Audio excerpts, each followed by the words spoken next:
Hey hey hey do hey do hey do.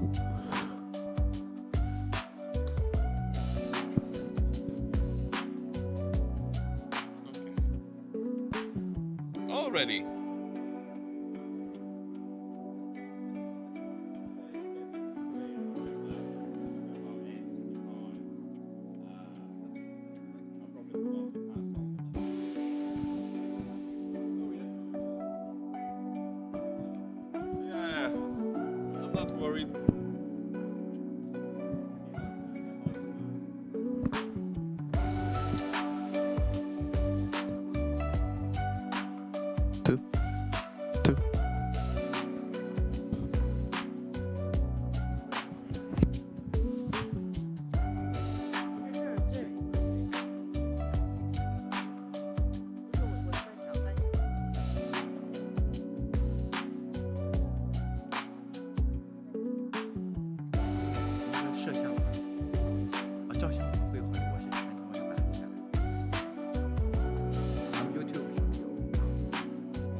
Okay.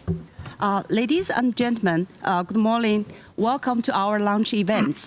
My name is Fang Zhang. I'm an associate professor from the Institute of Intelligent Society Governance.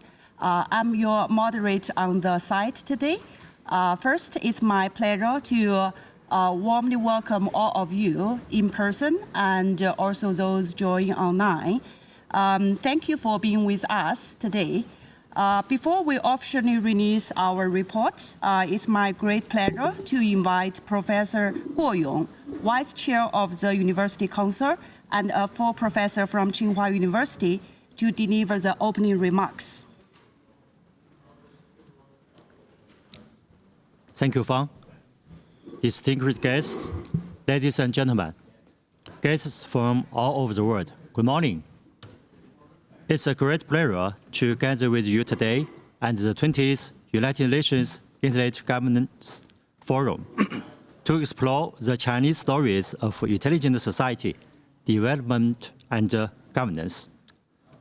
On behalf of Tsinghua University, I would like to extend a warm welcome to all of you and express our heartfelt gratitude to all friends who have long supported Tsinhua's development. Today, AI and other frontier technologies are advancing at unprecedented speed, driving a new wave of technological revolution. These innovations are not only reshaping the way we live and work, but also catalyzing a profound transformation from the information society to the intelligent society. In this unfolding process, Tsinghua University has taken an active role, not only as a leader in cutting-edge AI research and applications, but also as a pioneer in cross-disciplinary efforts to advance strategic and policy research aiming at navigating the intelligent society transition. In 2019, Tsinghua University set up the Institute for Intelligent Society Governance to explore a Chinese approach to governing intelligent societies by running social experiments with AI. This institute's work has attracted strong attention from the Chinese government and has been widely recognized across various sectors of society. It has become a leading center in China for talent development, ideological innovation, and theoretical research in the field of intelligent society governance. At the same time, this institute has launched an Intelligent Society Governance course open to all graduate students at Tsinghua University. With the robust support of the Cyberspace Administration of China and other ministries, 92 national experimental bases have been established across the country. These bases are conducting pioneering, practice-driven explorations at the cutting edge of intelligent society development. Through their collective efforts, they have generated a rich set of Chinese cases that collectively form a compelling narrative: the Chinese story of intelligent society development and governance. Standardization plays an important role in helping build and manage an intelligent society. The Central Cyberspace Affairs Office and the State Administration for Market Regulation closely support these efforts. They organize the creation of the guidelines for the development and governance of intelligent society. That is the 2025 edition. They expect impactful research in this field by Tsinghua University, the China National Institute of Standardization, and other institutions. The guidelines have now been shared with relevant departments and will be made available to the public soon. This will help lay a solid foundation for future innovation in intelligent society development and governance. Looking back over the past 6 years, we have witnessed a remarkable revival of experimentalist thinking in the context of intelligent society. Governance practices inspired by this spirit have begun to offer valuable direction for navigating this complex transformation.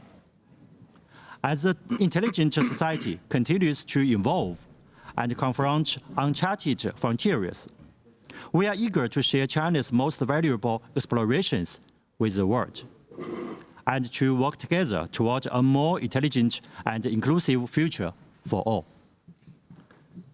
The development and governance of intelligent society is a fundamental question of both theory and practice, one that concerns the future of mankind. In an age defined by both rapid technological advancement and deep uncertainty, exploring the rules and logic behind intelligent society through experimental approaches carries far-reaching strategic significance. In this regard, China brings unique advantages, a wide diversity of real-world scenarios, and a long-standing tradition of experimental governance. These conditions position China to offer pioneering insights and practical contributions to global understanding of this virtual transformation. It is in this context that Professor Su Jun and Ms. Zhou Chaolan, following years of in-depth research, have distilled 10 typical case studies and laid the compilation of the Chinese stories of intelligent society development and governance. Today, we are honored to mark the release of it. I will also take this opportunity to share 3 thoughts on the next phase of the work in this field. First, we must adopt a long-term perspective and remain committed to the frontier of intelligent society development and governance. By continuously updating this body of research, we aim to establish it as a landmark work in the global discourse on intelligent society. Second, we should deepen collaboration across governments, industries, academia, and research institutions worldwide. Through the integration of practices, cases, and rigorous academic inquiries, we can expand our multi-dimensional understanding of intelligent society and preserve first-hand historical records of this transformation. Third, we must fully leverage international platforms such as IGF. Through rigorous research and grounded case studies, we can contribute to the global pursuit of human well-being in the age of intelligence. Finally, I wish this event great success. Thank you. Thank you, Vice Chair Guo, for your inspiring and insightful speech. Now let's move to the highlight of today's event, the presentation of the new study. First, I will invite Professor Su to introduce their latest research. Professor Su, please take your floor. Thank you, Fang. Dear Vice Chairman Professor Guo, dear honorable guests, dear ladies and gentlemen, good morning. On behalf of the organizer, I want to express my warmly welcome to all of you. Thank you for coming. Today, information technology, especially AI, is being widely deployed, bringing significant improvement in productivity and a tremendous benefit to people. A brand new age, the intelligent society, is coming. In this age, AI changes the way in which knowledge is created, transmitted, and verified. Misinformation and disinformation will become the main challenge in our society. Cocoon traps individuals. Polarization splits society. People will enjoy happiness of instant feedback.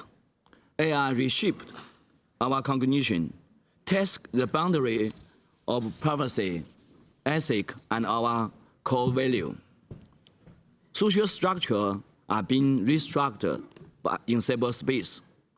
New employed models, such as gig economy, are rising rapidly.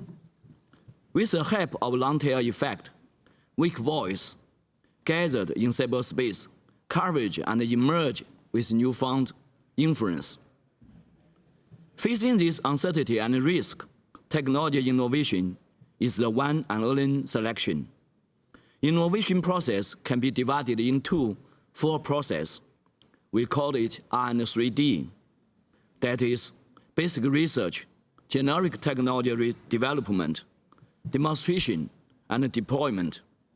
China, with its vast population and diverse social needs, offers some of the world's richest AI application scenarios. These applications provide significant contribution to the global AI development. Studying this practice offers valuable insights into the dynamic interaction between technology and society. It allows us to assess social acceptance, technology infrastructure, and more critically, to explore the relationship between human beings and technologies, and to preserve human dignity in the face of rapid change. In 2021, Chinese government launched a nationwide artificial intelligence application program. It includes 92 application base, over 2,000 application scenarios, and about 30,000 participants across the country.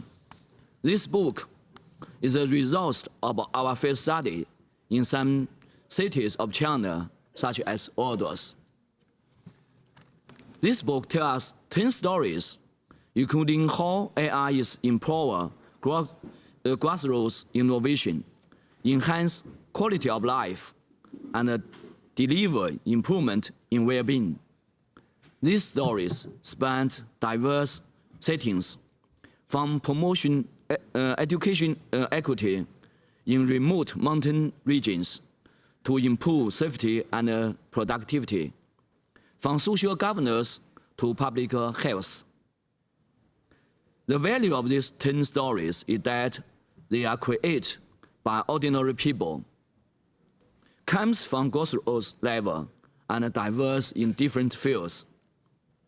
My co-author, Mr. Zhu Chaonan, and my team are delighted to introduce the executive summary of our book, which will be published by Springer Press next year. Ladies and gentlemen, intelligent society is an amazing age. People must not and shall not become slaves of technology. At this critical moment, I call upon all of us. Let's work together to foster international exchange and cooperation on AI social impact. Let's work together to build a broad digital future. Let's work together to build a humanity intelligent society which is inclusive, equitable, and sustainable. Thank you. Thank you, Professor Su, for your thought-provoking presentation. Now let us invite Ms. Zhou Chaolan to share her reflections and thoughts. 尊敬的国营书记，来自各位来自全球各国的嘉宾，女士们、先生们，大家上午好。作为本次活动 Distinguished Vice Chair of University Council Guo Yong and friends from all around the world, good morning. 作为本次活动的组织方之一，我谨代表润泽集团向各位嘉宾的到来表示热烈的欢迎，向长期以来关注智能社会发展和治理的各位朋友表示衷心的感谢。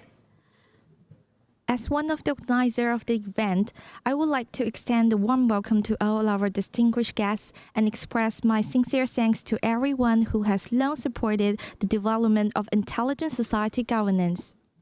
润泽集团是一家专注于为人工智能产业提供规模化、绿色化、智能化算力的中国高科技企业，也是中国 的现代化数据中心运营企业之一。 Range Group is one of a leading Chinese high-tech company dedicating to providing large-scale, green, and intelligent computing power for the AI industry. We are also one of the largest private data center operators in China. 在推动相关工作的过程中，我们日益深刻地感受到，智能社会的发展不仅仅是一个技术问题，更关乎 人类社会的前途和命运。 In our work, we have come to realize that the development of an intelligent society is not just a technical issue. It concerns the future and destiny of humanity.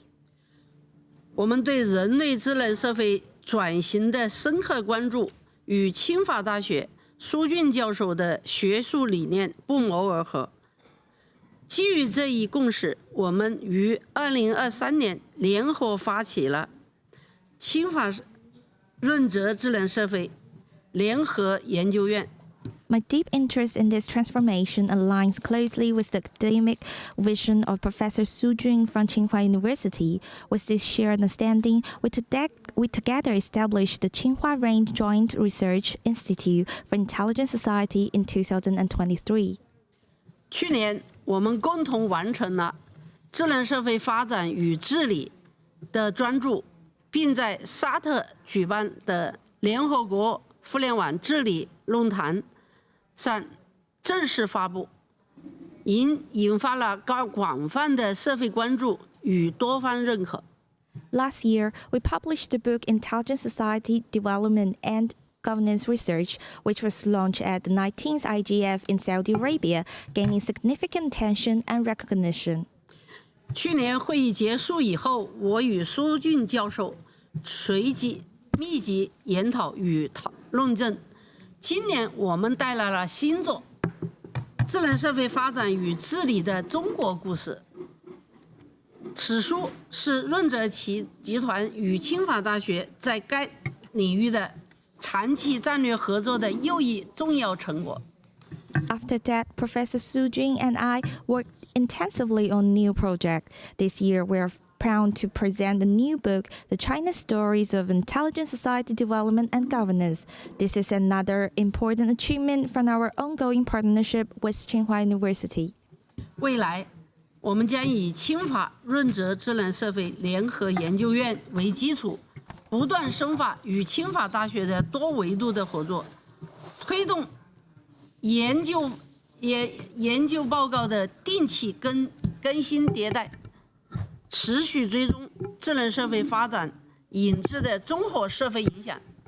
Looking ahead, we will continue to deepen our collaboration with Tsinghua through the Joint Institute, regularly updating research reports and tracking the social impacts of new intelligent technologies. 我们也将在清华大学设立润泽智能社会治理基金，奖励在智能社会发展与治理领域做出杰出贡献的教师和学生，推动更多力量加入智能社会建设与发展未来。We also plan to establish the Range Fund for Intelligent Society Governance at Tsinghua University to reward outstanding teachers and students in this field and to encourage more people to contribute to building an intelligent society. 我真诚希望未来能够有更多专家学者和各界仁志士参与和加入智能社会发展与治理的伟大事业中，共同为构建面向智能未来的人类命运共同体贡献智慧。谢谢大家。I sincerely hope that more experts and friends from all sectors will join us in this important cause and together contributing to building a shared future for humanity in the age of intelligence. Thank you. Thank you, Ms. Zhou Chaolan, for your very encouraging commitment to intelligent society governance. Now, let me invite our two senior and great guests to comment on this study and also share their experience and stories in intelligent society governance. First, I would like to invite Ms. Dou Gui Mei, principal of Tsinghua University Primary School, and she is also the co-director of Tsinghua University National Intelligent Society Governance Experiment Base. 大家上午好，我是来自一所有着100年老校的清华大学附属小学的校长，一直践行儿童站立学校正中央的教育理念。Good morning, everyone. I'm the principal of Tsinghua University Primary School, a century-old institution. Our educational philosophy is children are always at the center of our school. 作为语文老师啊，我一直提倡地球是我们共同的人类家园，并以此作为主题来在课堂上践行。现在大家看到的就是我和我的学生们在讲只有一个地球，是联合国1972年的一篇非常重要的向世界发出倡议的文章。我们一起还共同确立了发布社区环保倡议的特定学习主题的引领任务。As a Chinese teacher, I always propose there's only one Earth. Inspired by their research, students and teachers jointly set the task of launching the Community Environmental Protection Initiative. 这么多年来呀，我和我的学生们一起在践行，那么30多年就集成了这样一本书《小学语文主题教学论》。一是弘扬我们中华优秀传统文化，二是特别倡议学生和人类自然的和平共处。为了影响更多的学生，我们把这本书的理论基础研发为垂直专用模型的引擎以及课程体系建设，让他们从语文的学习走向生活，联系实际，真正走向实践。This approach is part of our 30-year exploration of theme-based teaching, now at the heart of a newly published book, Theme-Based Teaching Theory for Primary Chinese. We have built a vertical AI-powered model to support lesson planning and classroom design, connecting classroom learning to real-life action. 所以，作为校长的我，也特别想说，地球依然是我们人类共同的家园。于是，我们把语文学科迁移到学校的层面，在学校的开学典礼上，我们也发出绿色低碳校园的倡议，并以此让所有的同学们来体会，同时与时俱进，用 AI 赋能学校绿色低碳校园的4大场景。As a principal, we brought the Green and Low Carbon Campus proposal to our school-wide assembly. Let us share 4 ways we use AI to build a low-carbon campus, leveraging the digital education strategies for our university. 我们一起来看一看场景1，低碳数字平台，包括收集和分析，利用 AI 强大的计算能力，为低碳校园的管理提供依据。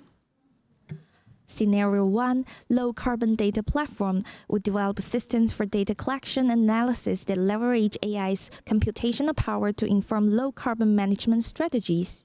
场景2，低碳校园的这个教育的应用，我们设置了光伏太阳花，来让全球定位这个盐法跟踪的算法，还有雨水收集的开发与利用。合理的进行分析与运用。Scenario 2 focuses on low carbon education application. In our campus, we have installed solar flowers using global positional and eye tracking algorithm to enhance those efficiency. There is also a rainwater collection system. Students analyze rainwater data and utilize models for resource efficient applications. 场景3，低碳交互空间的运用，我们设置发电秋千以及零碳亭等等，那么让光伏发电等低碳数据成为动态分析校园 AI 环保的相关的数据。Scenario 3 is low carbon interactive spaces, which includes swing power generation. We also establish a zero carbon pavilion that monitors temperature, humidity, and wind directions. 场景4，智慧体育操场的体育运动，我们增加了 AI 跳绳、AI 50米阳光跑以及班级诚挚阳光晨跑术，让学生的看见随处可见，让数据闪耀，并成为他们成长的最可靠的见证。Scenario 4 is smart sports field. AI tools such as intelligent jump rope, 50-meter dash trackers, and our growth tree system visually tracks students' physical progress. 作为清华国家智能社会实验基地的联席主任，我想这里仍然要说，地球依然是我们人类的家园。所以此刻，我要代表我们清华附小以及教育集团1万多名学生，包括北京，包括我们中国的青少年，向全体的这世界的中小学生发出我们全球低碳校园倡议，共建可持续未来的这样的一个建议，实施全球校园合作，创新低碳技术应用，呼吁全球参与 AI 赋能低碳校园。As a co-director of Tsinghua National Intelligence Society Governance Base, I always propose there is only one Earth.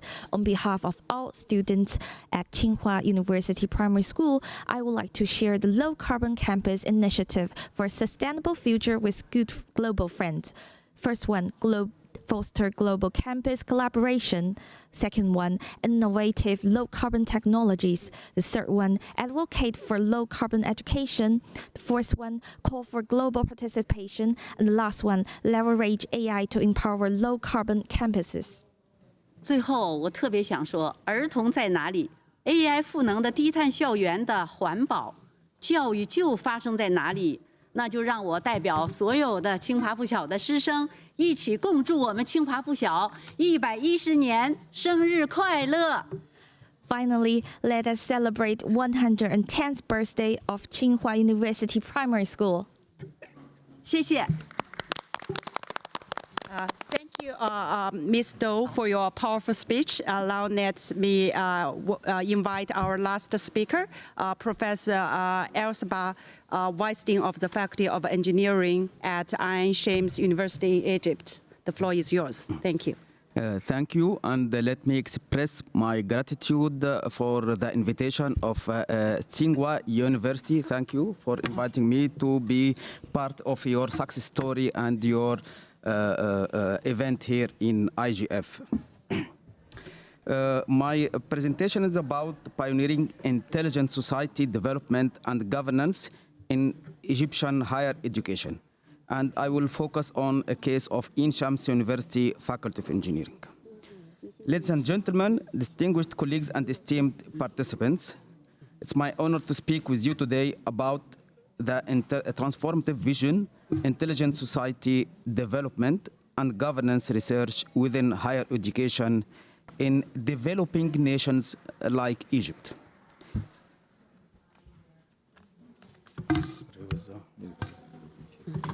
Yeah, thank you.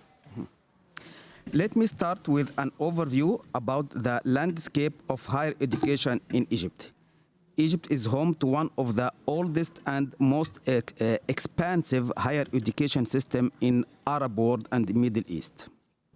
You know, Egypt, as a history, it goes deeply to 7,000 years. But nowadays, Egypt has 92 universities, including 28 government universities, 27 private universities, 20 non-profit universities, total number of students more than 3.3 million in the higher education. Egypt's population overall is more than 110 million population. Egypt also has started a new concept of the technological universities. We have more than 12 now.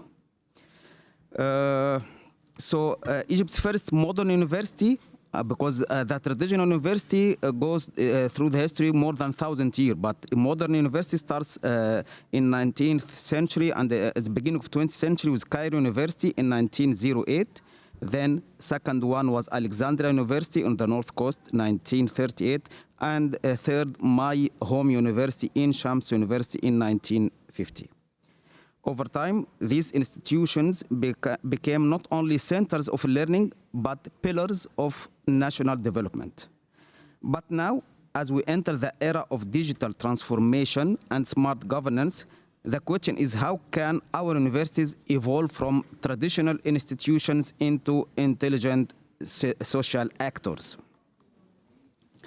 These are the statistics that I have told about you about the universities in Egypt. What we do understand under such term, intelligent development and governance research. An intelligent society is one where... Okay. is one where decisions in education, health, infrastructure, and the economy are informed by data, powered by technology, and governed ethically. For Egypt, this means addressing urban challenges, industrial inefficiencies. Now we have all problems with the entrance of AI education. With the students, they are very smart to work with AI infrastructure in cheating or whatever. Also in staff, as we are staff academics, we have problems using the AI in making proposals and in making writing proposals.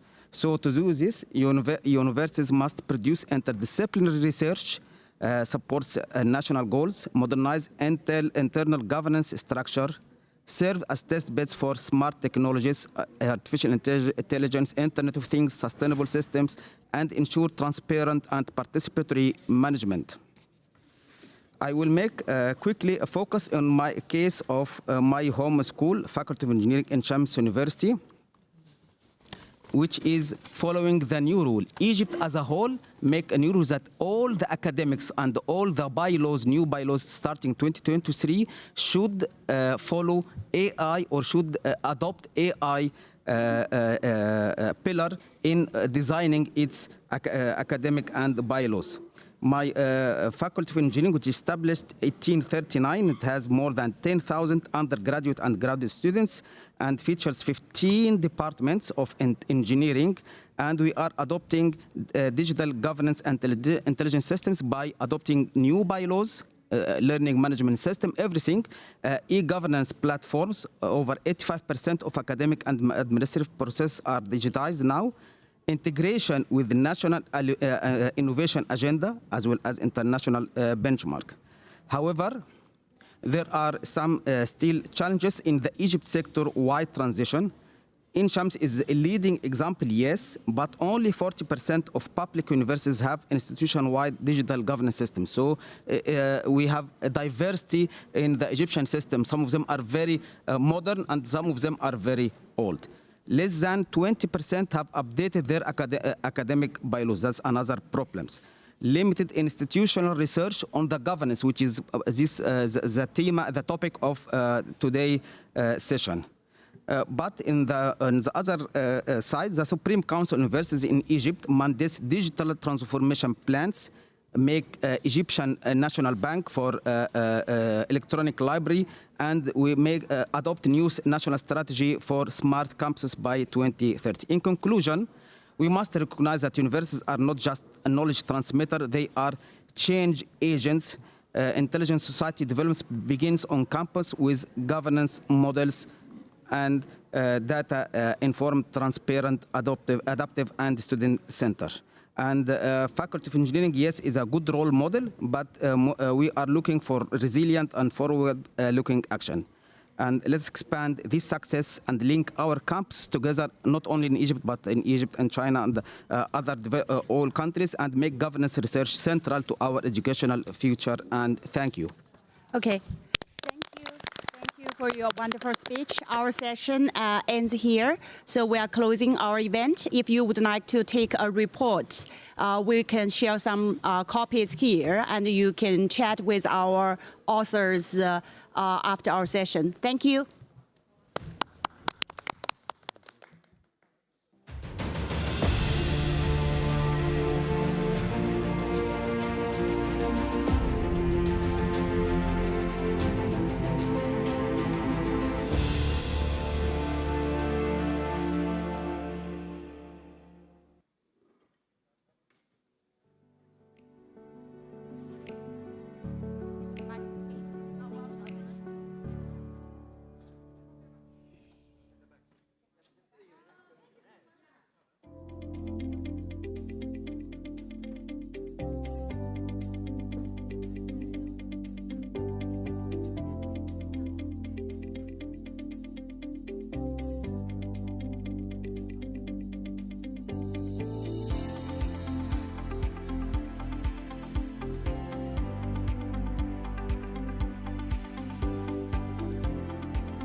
Cool. I think I'll start again. Yeah. So, good morning and welcome to all the wonderful participants who have gathered today. This is day one of the Internet Governance Forum released from Norway, and a session today titled Modern Warfare, Timeless Emblems will uncover the progress as well as the prospects of the Digital Emblem Initiative that aims to create a universally recognized symbol for protecting digital infrastructure during armed conflicts. We have two wonderful speakers here today to discuss this topic. Samit Diekuna, the legal advisor of the International Committee on Red Cross, and Chelsea Smithers, the Director for Digital Diplomacy at Microsoft. As to introduce myself, I'm Tejas Bhardwaj, Senior Research Analyst at Carnegie Endowment for International Peace, India, and I'll be moderating this interesting session. A quick note for our participants on the session's format and some housekeeping rules. The session will start with a 20-minute keynote by Samit, who will offer you the nitty-gritty about the Digital Emblem project. This will be followed by a 35-minute moderated panel discussion where Samit, Chelsea, and I will explore different aspects of the Digital Emblem Initiative, covering its concepts, the aspects of inclusivity and scale, challenges involving its implementation, its associated risks, and also what to look ahead. Finally, in the end, we'll open the floor for some questions for about 15 minutes. For the online participants streaming in, add your questions in the chat box. And for those present here, please feel free to raise your hands. Without much ado, I'll open the floor to Samit. Hi, Samit. Please start. Yeah. Tejas, thank you so much for that wonderful introduction. Good morning, everyone. Thank you to the IGF for hosting us for this very important topic, and thank you to all of you. I know there's some really interesting workshops going on at the same time, so thank you so much for making the time for this one. As Tejas mentioned, my name is Samit Diekuna. I am a legal advisor at the International Committee of the Red Cross, or the ICRC. For those of you that don't know, the International Committee of the Red Cross, ICRC, is the organization mandated by international law to protect and assist victims of armed conflict and other situations of violence.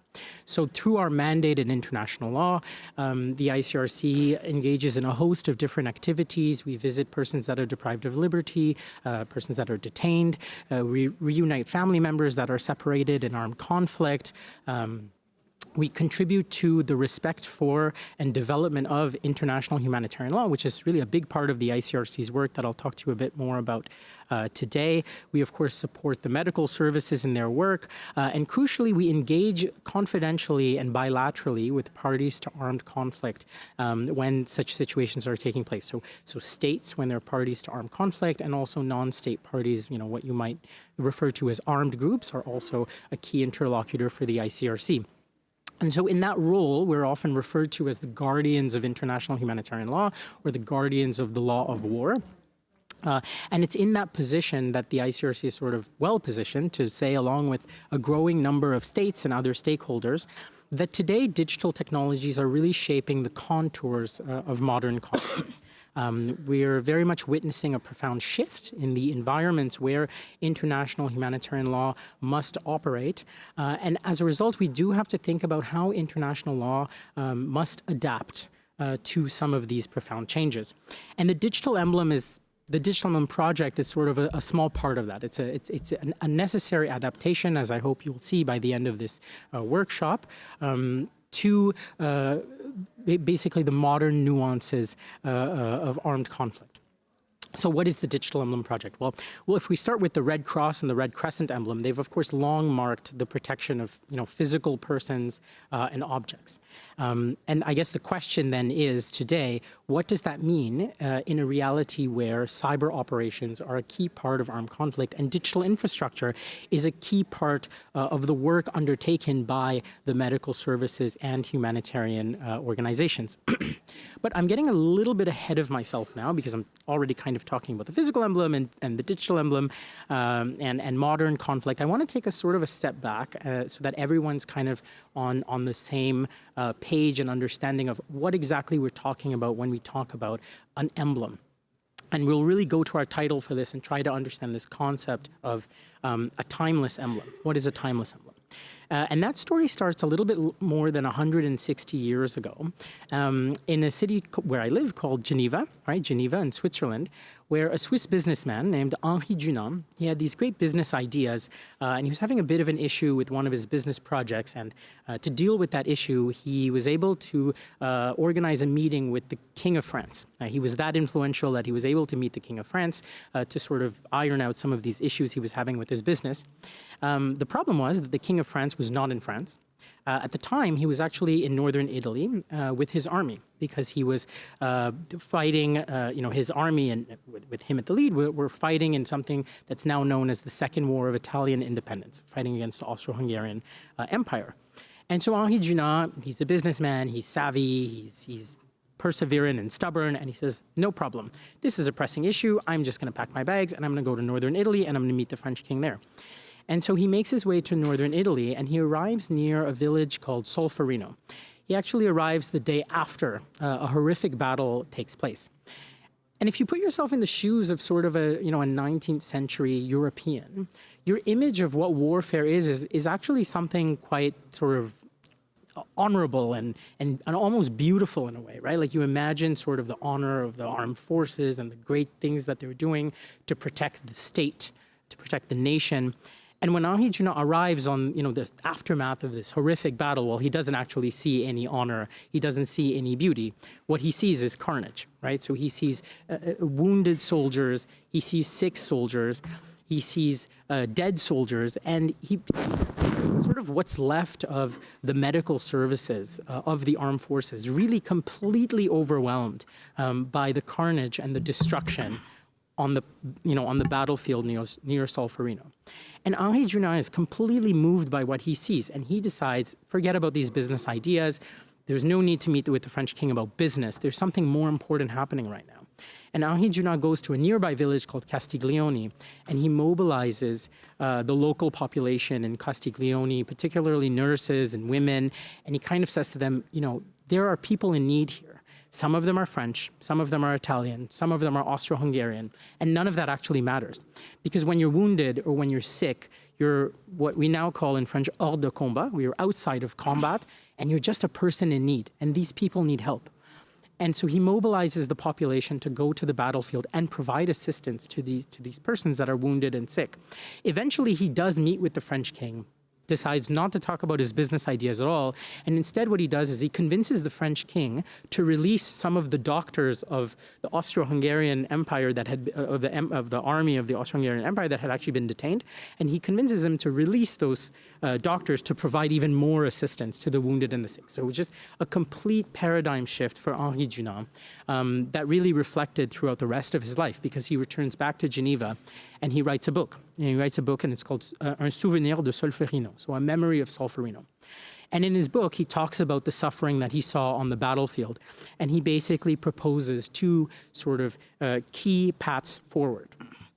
The first one is to say that in times of peace, the civilized world, as he called it, needs to set up organizations that have as their profession the ability to provide assistance and protection to the wounded and the sick in armed conflict, because that is not a role that we can entrust solely to the armies of the adversaries. There has to be some sort of neutral and impartial assistance that's provided, on the battlefield and more broadly in situations of armed conflict. And that's sort of the precursor of the International Committee of the Red Cross, the International Federation of the Red Cross, and the 191 what we call national societies, independent organizations of Red Cross and Red Crescent societies all over the world. So the Norwegian Red Cross or the French Red Cross or the Turkish or Syrian Red Crescent, those are all independent components, independent organizations that are components of the Red Cross and Red Crescent movement, and that was that first idea of Henri Dunant. And then the second idea that's even more crucial to our discussion today was that, he was saying if we're going to create all of these different organizations, there has to be a way to make sure that they're protected on the battlefield. They have to be respected on the battlefield. So we have to make sure that there's rules in place where parties to conflict, yeah, of course, they protect the wounded and the sick. They don't target the wounded and the sick, but they also have to protect the medical services and eventually humanitarian operations as well. And those are two really key words, respect and protect. And there's a reason that that language is used, and that idea eventually led to the adoption in 1864 of the very first Geneva Convention. The very first Geneva Convention was essentially adopted in the run-up to the writing of this book by Henri Dunant, the sort of founder of the International Committee of the Red Cross. And so why do I sort of focus and highlight this concept of respect and protect? Well, the idea of not targeting civilians kind of already existed at the time. There was the Lieber Code. There was lots of different states that had in their military manuals, civilians should be spared in armed conflict. And that's actually not the only thing we're talking about. So of course, if you're part of the medical services or a humanitarian organization, yeah, you shouldn't be targeted. I mean, I think that's really obvious and everybody knows that. But what states decided to do, at the sort of, at the insistence of people like Henri Dunant and others, was that they created a more important, a stronger obligation, what we call a positive obligation under international law, which is the obligation to respect and protect the medical services and humanitarian organizations. And what that means is not only that, certain persons and certain objects can't be targeted, but if you are a party to a conflict, if you've engaged, if you've become a party and you're fighting a war against an adversary, whether it's a state or a non-state party, you have additional positive obligations to make sure that the medical services function and to make sure that humanitarian operations can continue to take place. Of course, that's an obligation of means. You have to do, what's possible within the complex security environment of an armed conflict. But you do have that positive obligation, and that's different than just saying, yeah, this thing can't be targeted. We need to make sure, because we are part of the reason that carnage is taking place, we need to make sure that the medical services still function. So when people are wounded and when people are sick and when people are in situations of vulnerability, that there is a system in place to protect them. We can't just flout and ignore that, that system. So that concept of respect and protect was really essential. And now, to be able to respect and protect certain persons and objects, obviously it's not just about identifying civilians or identifying who's a combatant. You have to identify this kind of invisible protection. So it was very obvious, even before the adoption of that first Geneva Convention, that there had to be a way to identify those specific protections, in complex environments. And that's really what led to the adoption of the emblem, what we call the distinctive emblem of the Geneva Conventions, or the Red Cross emblem, the Red Crescent emblem, and eventually also the Red Crystal emblem. The purpose of the emblem is to identify a specific protection. The way I like to explain it sometimes is it's a bit like a stop sign, or it's a bit like a symbol of highway safety.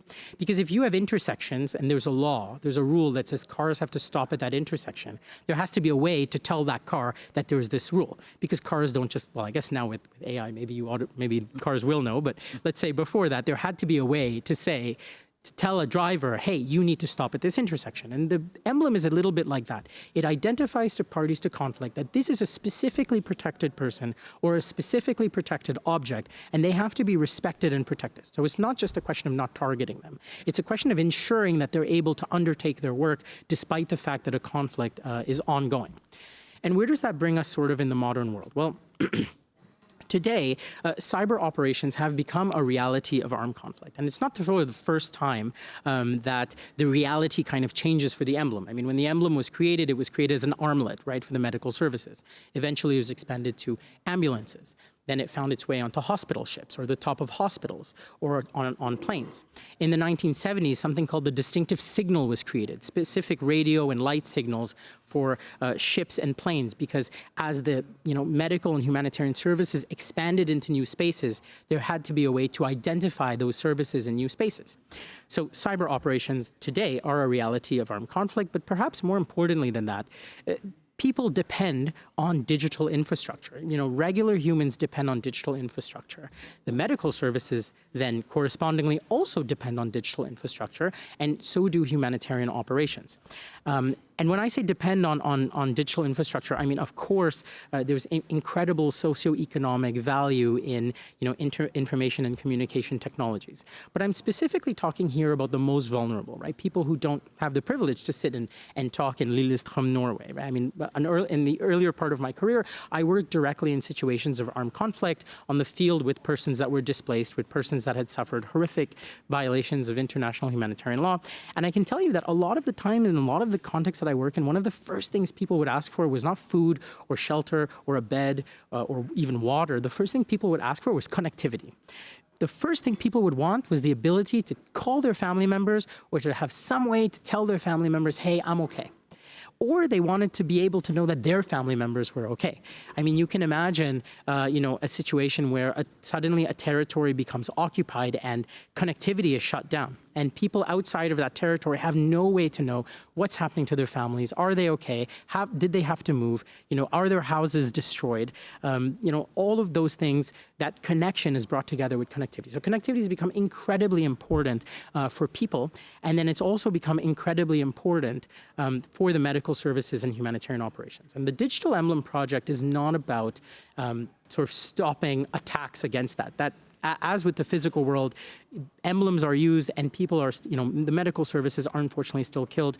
We have colleagues that are killed every single year, recently this year as well, several instances where our colleagues have been killed despite displaying the emblem. So, it doesn't stop intentional attacks like that. What it does is it identifies this specific protection, because if you don't want to stop at a stop sign, you won't stop. But the reality is, and it's true for the emblem as well, the vast majority of people do stop at stop signs. And the vast majority of time, even though that's not what we hear about, and we can talk about that a little bit more later, the vast majority of the time, the emblem does work. The problem is that people are, with digital infrastructure, there's no way today to identify, well, what is actually protected. So the idea with the digital emblem is not to replace the physical emblem. The physical emblem exists, and as I've just said, it works, and we can certainly talk a little bit more about that and the nuances of that, but the physical emblem works. So there's no desire to have a digital emblem that identifies what's physical, because that already exists. If new technologies of warfare are developed, they have to be developed in a way that they can continue to respect the physical emblem. And there's not going to be a new emblem that's created to sort of cater to new technologies of warfare. That's not at all what the project is about. Rather, the project is about accepting the fact that digital infrastructure has become a key part of our work. It's become a key part of the work of the medical services. And so there has to be a way to identify that digital infrastructure. That doesn't exist yet. There's no way to identify that digital infrastructure today. So that's really sort of the key drive for this project. Now, after significant consultations with states, with the private sector, and within the Red Cross and Red Crescent movement, in spring of last year, and with really the great help of Microsoft and Chelsea, who you'll hear from really shortly, we brought the Digital Emblem project to the Internet Engineering Task Force, which surely a lot of you already know. Where the work on standards on a digital emblem will begin very soon. So a working group has been established. The very first working group meeting will be in July of this year, so in a few weeks. And of course, the ICRC is actively engaged in those discussions. I'll just say a few words on some of the technical requirements without going over time. So just a couple more minutes on what we look for in terms of, what are the needs for a digital emblem. And I'll just preface this by saying, I mentioned at the beginning, I'm a legal advisor. I'm not a technical person. Don't worry, we do have a technical lead on the project. I'm the legal and policy lead. So I'll really talk about this in sort of non-technical terms, but surely Chelsea can develop on this a little bit. So really when, through those consultations that we've had with really a broad range of stakeholders, what we've identified is that the digital emblem should reflect as closely as possible the way the physical emblem works.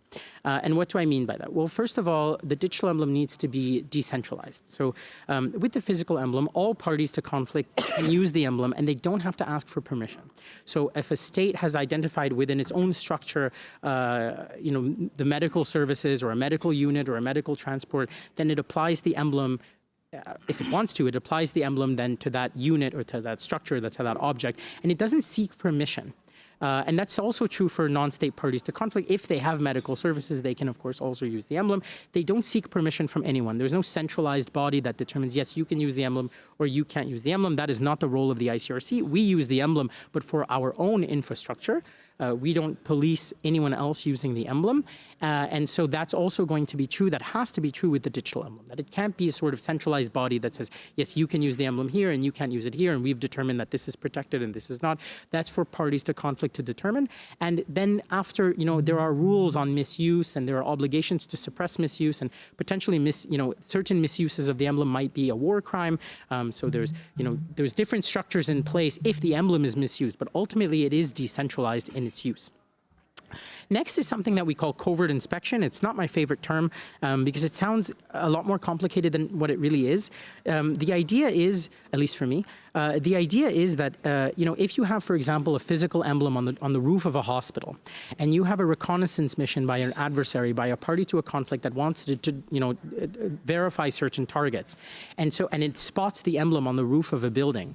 Then it knows that this building is protected by international humanitarian law as a specific protection under IHL, so it can attack the building. It also can't destroy access to that building. That's part of that notion of respect and protect. It's not just about not targeting that thing, it's about making sure that that thing continues to function despite your military operations.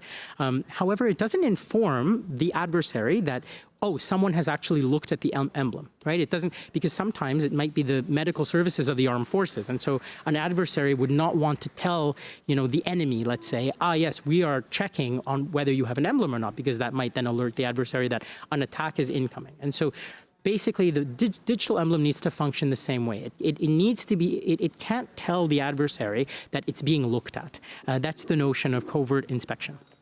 It also has to be removable. So one key thing about the distinctive emblem, the physical emblem, that also has to be true with the digital emblem is that it has to be a tool that you can place and remove based on your own security analysis of what's useful. There are very rare, and it really is the really, really exceptional circumstances, but there are situations where the ICRC also removes doesn't use the emblem. And that's also true for the medical services. There are situations where, owing to the security, the emblem is not used. And so I'll just quickly wrap up, and then we can explore some of this in broader discussion. But the digital emblem project is really a multilateral process. It's seen a lot of success so far in terms of bringing together a lot of stakeholders. At the 34th International Conference of the Red Cross and the Red Crescent that took place last October, so this takes place once every 4 years, sort of like the Olympics of international humanitarian law. At this international conference that brings together all the states that are party to the Geneva Convention, a resolution was adopted by consensus to, and imagine the geopolitical context we're in today, but a resolution was adopted encouraging the work on the digital emblem and continued work by the ICRC, so that was really helpful. A few weeks after that, the Cybersecurity Tech Accords adopted a digital emblem pledge. The Tech Accords, Chelsea will correct me if I'm wrong, is about 150 or 160 companies among the biggest tech companies in the world. So that was, a really great step forward for us. And now we're really continuing on the standardization process, so the technical standardization of the emblem. And we are also working directly with states on, what we call legal integration or formalization into both domestic and international humanitarian law. Of course, like the distinctive emblem, this technical solution has to be created, but it also has to be integrated into international law. So that's a big part of our work there. I'll stop there. I hope that was a good introduction and pass it back over to you, Tejas. No, thanks for this brilliant presentation, Samit. It was really, really comprehensive and also kind of answered most of the questions I look forward to, asking. But I also have this first question for you, Samit. The Red Cross emblem, one of the most universally recognized symbols of protection, is kind of routinely ignored in today's conflict. Why should anyone believe that a digital emblem will fare any better? Isn't it just another idealistic gesture in a world where violations, not protections, dominate the headlines? Yeah, that's a really good question, Tejas, and I'm glad we sort of addressed that already at the beginning. It's true, and I mentioned it earlier, there are today intentional attacks against the medical services. So against hospitals, against, like I said, colleagues, members of the Red Cross and Red Crescent movement have been injured and killed, and those are part of directly targeted operations by parties to armed conflict. The distinctive emblem doesn't make someone a good person, and violations do take place. Now, the interesting thing is that what we see in the news are violations of international humanitarian law. So when a hospital is attacked or when an ambulance is attacked, that shows up in our feed, on our social media, on traditional news, and that's a good thing. It's a good thing that we see that, and it's a good thing that we are irate when something like that happens. But it's important to remember that the vast majority of the time, the emblem is respected. Okay, so that is certainly the experience. That's my personal experience. That's the experience of our colleagues. That's the experience of the last 160 years, that the emblem does in fact work the vast majority of the time. And when the emblem is not respected and it's, targeted, we hear about it. And that is a violation of international humanitarian law. This is a war crime. Directly targeting the medical services or a humanitarian operation is a war crime. And so it's good that that's heard about. But that should not take away from this incredible success story of the distinctive emblem, because it was able to make tangible this really specific idea, this protection that was created 160 years ago. And so, there has to be that balance there. Now, I can tell you, again, from personal experience, there are a lot of places where the ICRC wouldn't be able to go if it wasn't for the emblem. I mean, we work in active hostility zones. So if I didn't have a means to physically put the emblem on myself, there are places that I would not go for fear of being targeted, because you don't know, there was no way to identify yourself as specifically protected. And today we're hearing something very similar from parties to conflict, that, they engage in cyber, we have this confidential bilateral dialogue, and what we understand is that they engage in cyber operations, but they don't always know whether the digital infrastructure that potentially they're entering or they're targeting might not have a component of it that's, medical in nature or humanitarian in nature and needs to be protected. And so that's really, the emblem is ultimately a tool. It's not going to stop anything. It doesn't replace passive security measures. It's not an antivirus. It's a tool for identifying that specific protection and removing the plausible deniability. Because if you target a truck and it doesn't have an emblem, it's easier to say, well, we didn't know that it was carrying medical supplies. But if it's displaying the emblem, that plausible deniability is gone. So that's quite a crucial part of the project. Perfect. So, Chelsea, the next question is for you. Of course, Summit is working in international humanitarian organization, but as we know, Microsoft is a private company, right? Why does or should Microsoft care about the digital emblem? What does it take for a tech company in a conversation that's rooted in international humanitarian law? That's a great question, Tejas. So I think I'll start with Microsoft. We operate in over 190 countries and support more than a billion customers worldwide, including governments, hospitals, and humanitarian organizations. And so when we pause to think about those numbers, right, as one of the world's largest digital infrastructure providers, we have a responsibility to ensure that our platforms and services uphold international humanitarian law. It's not just a legal or symbolic gesture, right? This tool is actually a practical tool that we can apply to the digital domain, which is sorely needed, especially in today's modern warfare environment. And so when we're such a key infrastructure provider right across the digital world and the global environment, we really can't afford to be neutral on sort of what these digital protections look like in the future. So thank you for the question. No, perfect. I mean, this kind of segues into an important area that I wanted to tackle. It's more about promoting inclusivity and scale. And Summit kind of laid here the multilateral process that's kind of happening in standards and also in terms of getting political commitments. And in terms of, the progress, what more needs to be, what more needs to happen between these two communities? You have a community from the International Humanitarian Organization, you have tech companies here. How can we make this digital emblem a global reality, right? What needs to move? Yeah. Chelsea, you can start first. Yeah, so we have over 200 data centers in more than 60 regions around the globe. And I'm using these numbers because they provide very concrete examples of how we can scale this project beyond just Microsoft as a company, right? And so, if we pause to think about that for a moment, if even 10 of the top 20 tech firms adopt the emblem, we could protect the digital lifelines for over 1 billion people in conflict. And that's a remarkable number when we talk about scale. And so if we can get global adoption across our private sector and tech industry, I think we could really look towards a really successful implementation of this work. And that has really practical, positive income and impacts for those on the ground. And so, for us, I think there's a couple of maybe near-term sort of industry players that we'd really like to see adopt this, right? I think one is sort of the cybersecurity vendor environment, where that would be really helpful because we also kind of understand in this community what are the security and the legal controls that we would need to do for a digital emblem. I think secondly, like cloud providers would be a really great way to scale this work broader too, as we think about those numbers. So 10 and 20 global providers, that's over 1 billion customers and citizens around the world that could be protected by these entities. So that's sort of what I see, at least on the Microsoft perspective, as really the next step to scale this project beyond just a couple of core companies, a couple of core nonprofits, and a couple of international organizations around the globe. No, that's interesting. So we definitely need tech companies to be involved in this. Samit, from a legal and diplomatic standpoint, you do need commitments from the governments here, right? So what is ICRC looking to do, and how can we kind of make this legally kind of, a binding kind of initiative? Is there progress there? Yeah, you're absolutely right. And I think you hit the nail on the head, Chelsea, when you said sort of global adoption. And that's also true for sort of in the diplomatic world as well. I mean, one of the key things for us is making sure that, the emblem, in addition to being technically robust, is something that's adopted by all states that are party to the Geneva Convention. So we're talking about 196 states. That would sort of be the ideal. That's what we're going to work towards.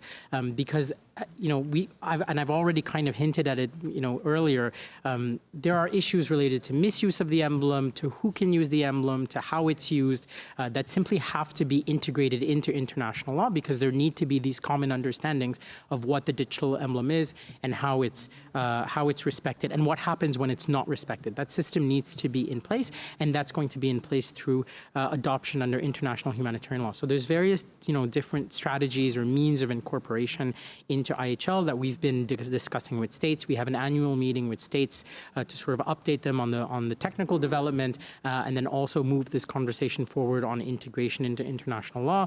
So one possible solution is amending the annex. So there's a technical annex of additional protocol 1. So I didn't talk about this, but there's 4 Geneva Conventions and then 3 additional protocols to the conventions. The first additional protocol has a technical annex already, and that annex can be modified. And so one solution is to modify the annex. Not all states are parties. So all states are parties to the Geneva Conventions, but not all states are parties to the additional protocol. So there need to be some sort of also subsidiary means of ensuring that states that are not party to additional protocol 1 can then still be included in this process. But that's one solution. Another solution would be to have a new protocol. So the latest protocol, that third protocol of the Geneva Conventions, was adopted in 2005. It created the red crystal emblem, which is also a distinctive emblem now of the Geneva Conventions, which is why I mentioned the red cross, the red crescent, and the red crystal. So that another solution is to have a 4th protocol, so an entirely new diplomatic process specifically on the digital emblem. And then there's also other possible solutions, sort of more ad hoc solutions, like what we call a unilateral declarations or others, to ensure that that states do make the digital emblem part of their sort of international legal obligations. Then there's also, I've talked about international law, but it also has to be integrated into domestic systems. So, the Geneva Conventions are also integrated into domestic law and all the states that are party to Geneva Conventions. And that work is also, a lot of that work is assisted by national societies. And so it was, of course, from the beginning important that national societies be on board with the project.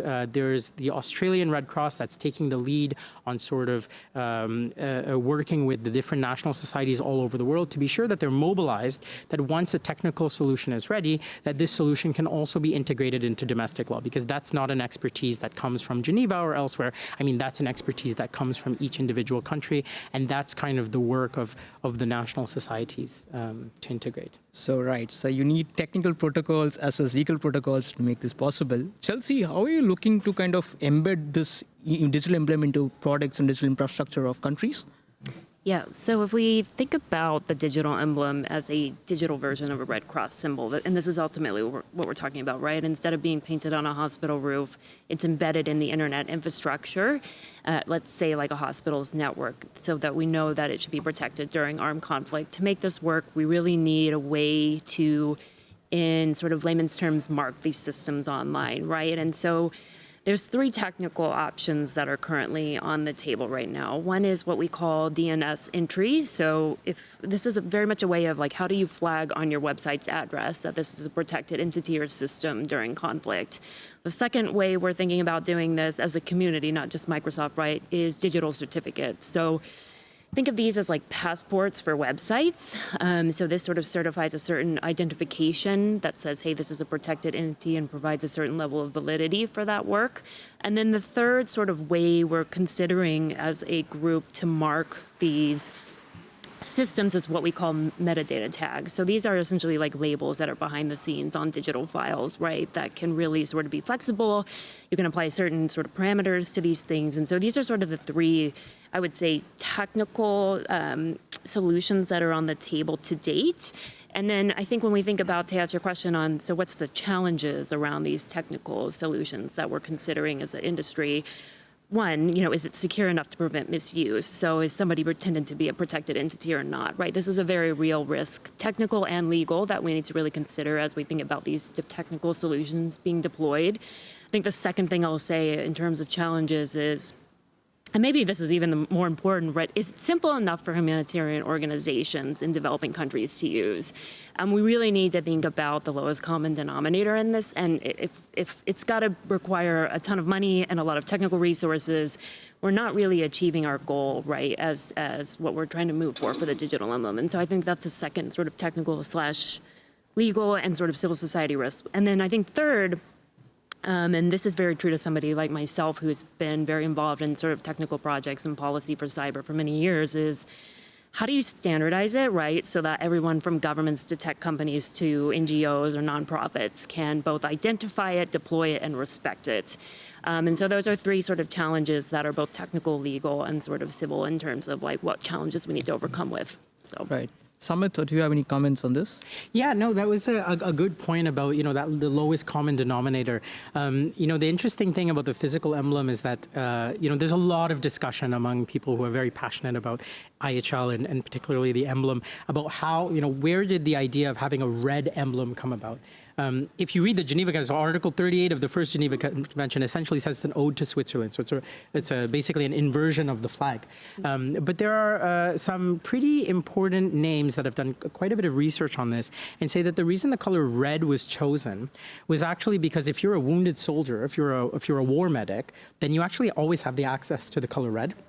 And you always have access to white because soldiers usually carry the flag of surrender, which at the time was already a white flag. So you have a white flag and you have ability to make a red cross. And the idea was that everyone should be able to use the emblem. And there shouldn't be any sort of barriers to the creation of the emblem. So if it's something that's too complex or even that uses colors, because we're thinking about the 1800s, colors that are sort of too nuanced or too complex, then it wouldn't be respected. And so that's why there's this like bright red color.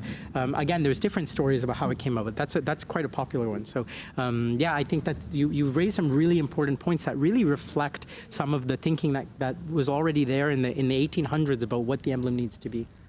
Right. So this kind of segues into an important question I wanted to ask. I mean, we don't want the Digital Emblem Initiative to be an initiative that's kind of used by few countries, right?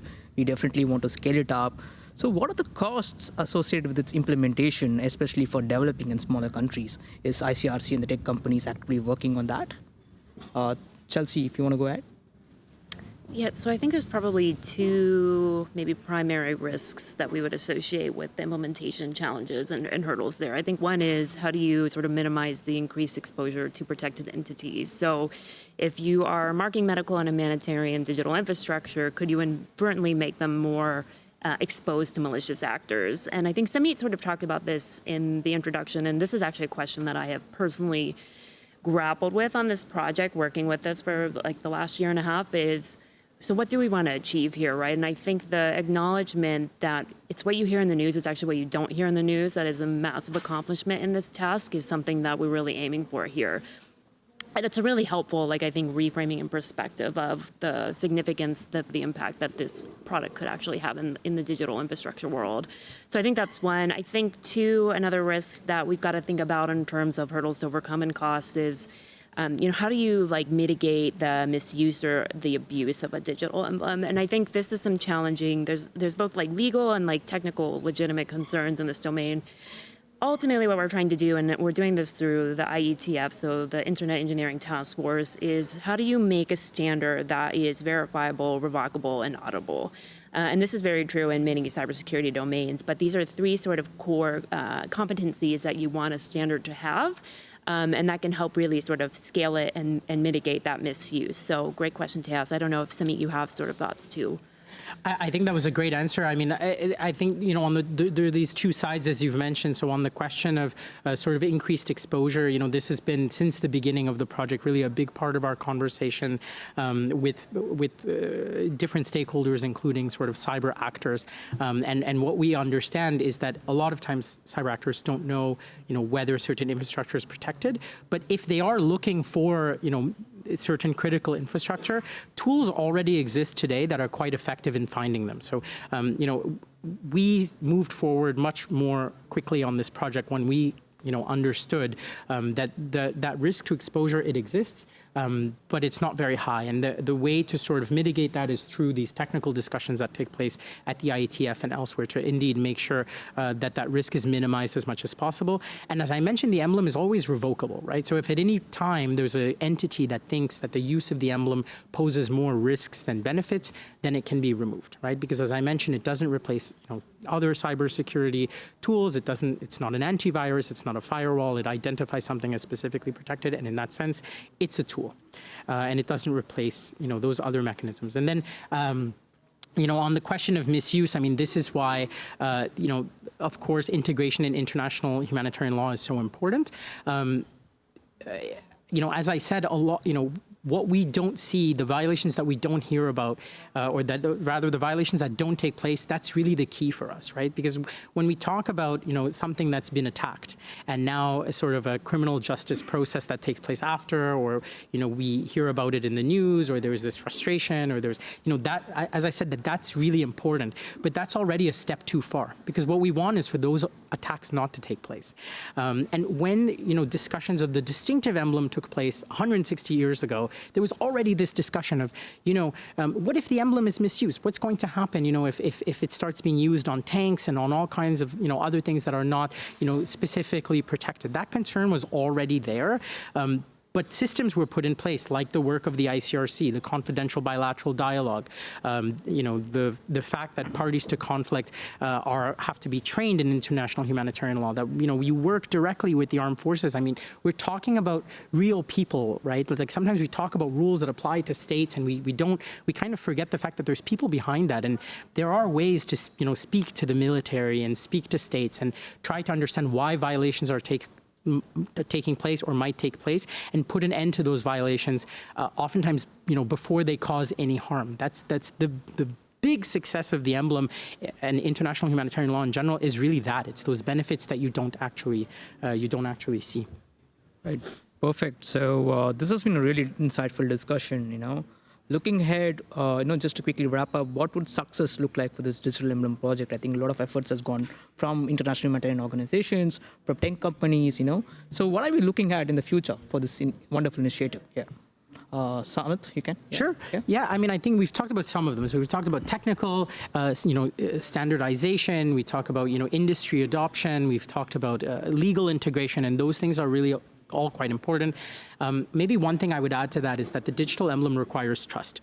I talked about the big success about, with the physical emblem, the red cross, crescent, and crystal. The reason the emblem works so well is the system of trust that exists. The medical services and humanitarian organizations, certain humanitarian organizations, can trust that if they use the emblem, it's respected. The parties to armed conflict can, the vast majority of the time, see an emblem and trust that that entity, whatever they're looking at, personnel or object, they can trust that that is in fact a protected entity. And as new stakeholders join this process, like technology companies can also trust that the emblem is something that works and that's respected. And so that's a big, key to this project. If it's going to be successful, it has to reflect, it has to mimic what's happened with the physical emblem, which is that it has to be a symbol of trust. Chelsea, any final remarks? Yeah, so I think I'll say when I think about success for the digital emblem, right, it's not any one single milestone. I think it's probably a layered approach across multiple dimensions. We've mentioned this a couple times, right? So technical standardization, legal recognition, and then finally, what's that multi-stakeholder global adoption? And so, Simi, you mentioned trust, and I think that underpins any and all things that I sort of say in the next sort of segment. But, again, I'm focused more on sort of the technical capabilities and implementations here from the Microsoft side. I think one, let's go back to technical standardization. I would say as a cohort, we've made significant progress here already. So in July at IETF, so the Internet Engineering Task Force, they're already going to be launching a working group that will be sort of developing verifiable, interoperable, and a secure standard, right, across the engineering standards bodies. Second, the legal recognition, right? This is something where we've been able to work with closely the ICRC and our other sort of nonprofit civil society partners to really understand what are the international sort of legal problems and challenges that we as like a company will need to actually incorporate in this. And this is not our domain expertise, right? And so making sure that we're supporting from a technical and operations perspective, but then working to sort of move towards that international humanitarian law piece has been really essential and critical. And that's not something we could have done without the ICRC. And then I think finally, and probably maybe most importantly, is that widespread adoption and deployment of the digital emblem, right? So, the last 12 months to date, it's been a very heavily sort of core exercise, at least with Microsoft and some smaller industry players. You mentioned the Cybersecurity Tech Accord, which is a large sort of industry body committed to cybersecurity norms of over 160 members. And so I think how do we take this emblem and then move it into sort of a global norm would be a very powerful and significant next step for this work. So thank you. Yeah, perfect. I think we just have around 15 minutes. So I'll open the floor for some questions from the audience. So we also have some online questions, but if the audience here, if they have any questions, please feel free to raise your hand. I will identify you and, yeah, please. Can you introduce yourself? Yeah, Jurek Bokovoy, Finnish Green Party. So my question is mostly to Samit. We've talked quite largely today about the trust in the emblem and the malicious actors targeting it. How can we, even have trust in the emblem in the end when over the last 3 years there have been large signatories to the Geneva Conventions basically completely disregarding its functions? I mean, Russia has bombed multiple hospitals and humanitarian infrastructure in Ukraine, and Israel has bombed 36 hospitals in Gaza as well as other humanitarian infrastructure and camps. And there hasn't really been much actual international law punishment towards it outside of labels put by the ICJ and other organizations which are not really respected by, either the US or the other superpowers to actually put out the punishment. So how can we trust in the emblem, and what is being done to negate this double standard? Sure. Samit, you want to answer that? Yeah, I'm happy to say that. So thank you so much for the question. I mean, I think it's a really important question. I'll take it a little bit more broader than just the emblem, because I think what your question gets to is really more the heart of international humanitarian law. I mean, there's this body of law, and as you suggest, there are situations where where international humanitarian law is not respected, and that's extremely. It's not just frustrating, I mean, it's horrific because people die as a result. I'll just preface this by saying, as a legal advisor of the International Committee of the Red Cross, I won't talk about any specific ongoing conflict. We have a a confidential bilateral dialogue with parties to conflict. So the states that you mentioned, the ICRC has dialogue with those states, and these are the key topics that we talk about. I won't talk about any specific context, but I do want to come back to something you mentioned, which is punishment, right? And what punishment assumes is that a violation has already taken place. And that for us is the key, because of course that is important. It is important that international criminal law functions, that there is punishment when violations take place, but it's not the be-all, end-all of compliance. And I think that's where a lot of us go wrong on this question, because we assume that a crime has taken place, and yeah, unfortunately in international law it's not always punished, but that doesn't mean that that's the only way to ensure compliance. So, for example, under international humanitarian law, there is obligations for training on all levels of the armed forces, from the individual soldier to the highest level of a commander. Those obligations teach you that it is a violation of international humanitarian law to respect a manifestly unlawful order. If you are ordered to bomb a hospital, you cannot say, I am just following orders. That argument died over 80 years ago in international law. So if you know that you're committing a violation of international humanitarian law, you must stop, regardless of the orders that you've got from above. As I mentioned, we have a confidential bilateral dialogue. There are several humanitarian organizations outside of the ICRC that also work with parties to conflict, have different modes of actions, highlight violations that take place, highlight when certain infrastructure is protected, where it is, make noise about where there are population movements and things like that. So there's a whole set of ways that ensure compliance with international humanitarian law. Despite the fact that there are all of these compliance mechanisms, violations still take place. That's true in domestic law as well. People commit crimes, even though there's this entire legal system in place. Now, under domestic law, there's a singular executive body, usually in each state, that then ensures, punishment for certain crimes. But that doesn't mean that the vast majority of human beings in a country or on the planet respect the law because they're afraid of going to jail. The vast majority of people respect the rules because it's the decent thing to do. And so for the minority that are indecent, well, yeah, there are systems in place. But again, I would say the vast majority of times the rules are respected. I'll just say one really interesting thing. There was a study that was done a few years ago, between 5 and 10 years ago, called The Roots of Restraint. It was a study that looked at what actually makes individuals respect international humanitarian law, and how do people feel about the usefulness of international humanitarian law. And the fascinating thing is that in countries that are affected by armed conflict, significantly affected by armed conflict, countries like the Democratic Republic of the Congo, countries like Colombia and others, if you just polled regular people, they said that IHL was incredibly important and that it works. It works. And then if you polled countries like Western countries, Canada, Western European countries, again, this was done 5-10 years ago, maybe the answers would be a little bit different today.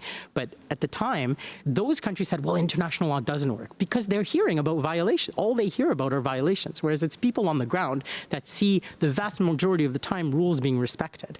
I'll tell you a personal story. I mean, one of the things, I worked in the Democratic Republic of the Congo. One of the things I worked on is recruitment of children, because unfortunately, a lot of children are recruited into armed groups. I've met with commanders of groups and told them, this is, a clear violation of international humanitarian law, and them responding to me, I had no idea that I couldn't recruit a 14-year-old. There are so many groups that recruit 14-year-olds. I had no idea. This child is 13 years old. If you want, you can take him right now. And we would reunite that kid with their family. Like, it blows my mind that, my concern is not that this person goes to prison for recruiting a 13-year-old. Yeah, that's also important. But my primary concern is that the 13-year-old is with his family.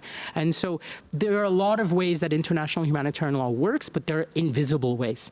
It's not just a question of punishment, although that's also very important. Thank you. Thank you.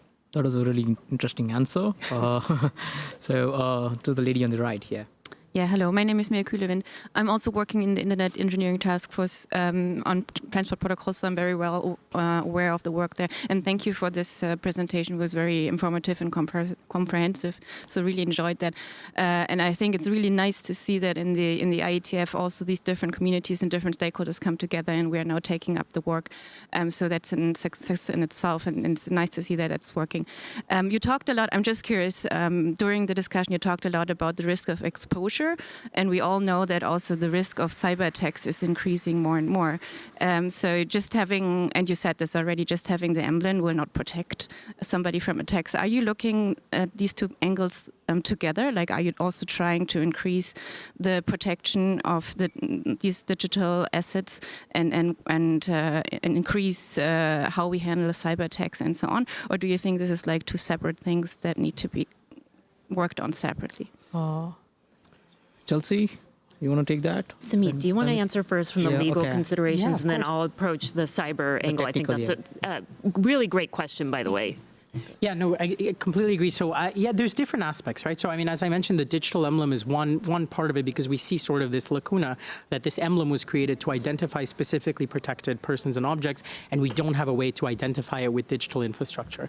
But of course, the passive cybersecurity measures are also a key part of our work. We have an entire department that works on that. I think that's also true of the medical services. One of the things that came out from the 34th International Conference, that resolution that I mentioned, what we call colloquially the ICT resolution, is that states and the humanitarian sector need to work together to have a more robust system of cybersecurity, because it is so essential to victims of armed conflict, of natural disasters, and other situations of violence. So that's a key aspect. And then another aspect that is kind of new for us as well is working with certain cyber actors that we haven't worked with before. So, you know, we look at the concept of, let's say, a party to a conflict quite broadly, right? So you can potentially have cyber actors that are sort of either part of the armed forces or belonging to the armed forces that might also be an interlocutor for the ICRC, but not one that we've traditionally had, because we've traditionally worked with traditional arms carriers, but we are increasingly trying to work with sort of these more non-traditional, let's say, actors or hacker groups. And last year, the ICRC published something called 8 Rules for Hackers. It got quite a bit of traction. Maybe some of you have heard about it. It was, I know, published in the BBC and elsewhere, which was basically rules of international humanitarian law that apply to cyber actors when they are engaging in acts as part of a conflict. So yeah, there's definitely, you know, there's this entire gamut of work that we're doing in this sector, and all of it towards the same goal of increasing ultimately the protection for victims of armed conflict and others.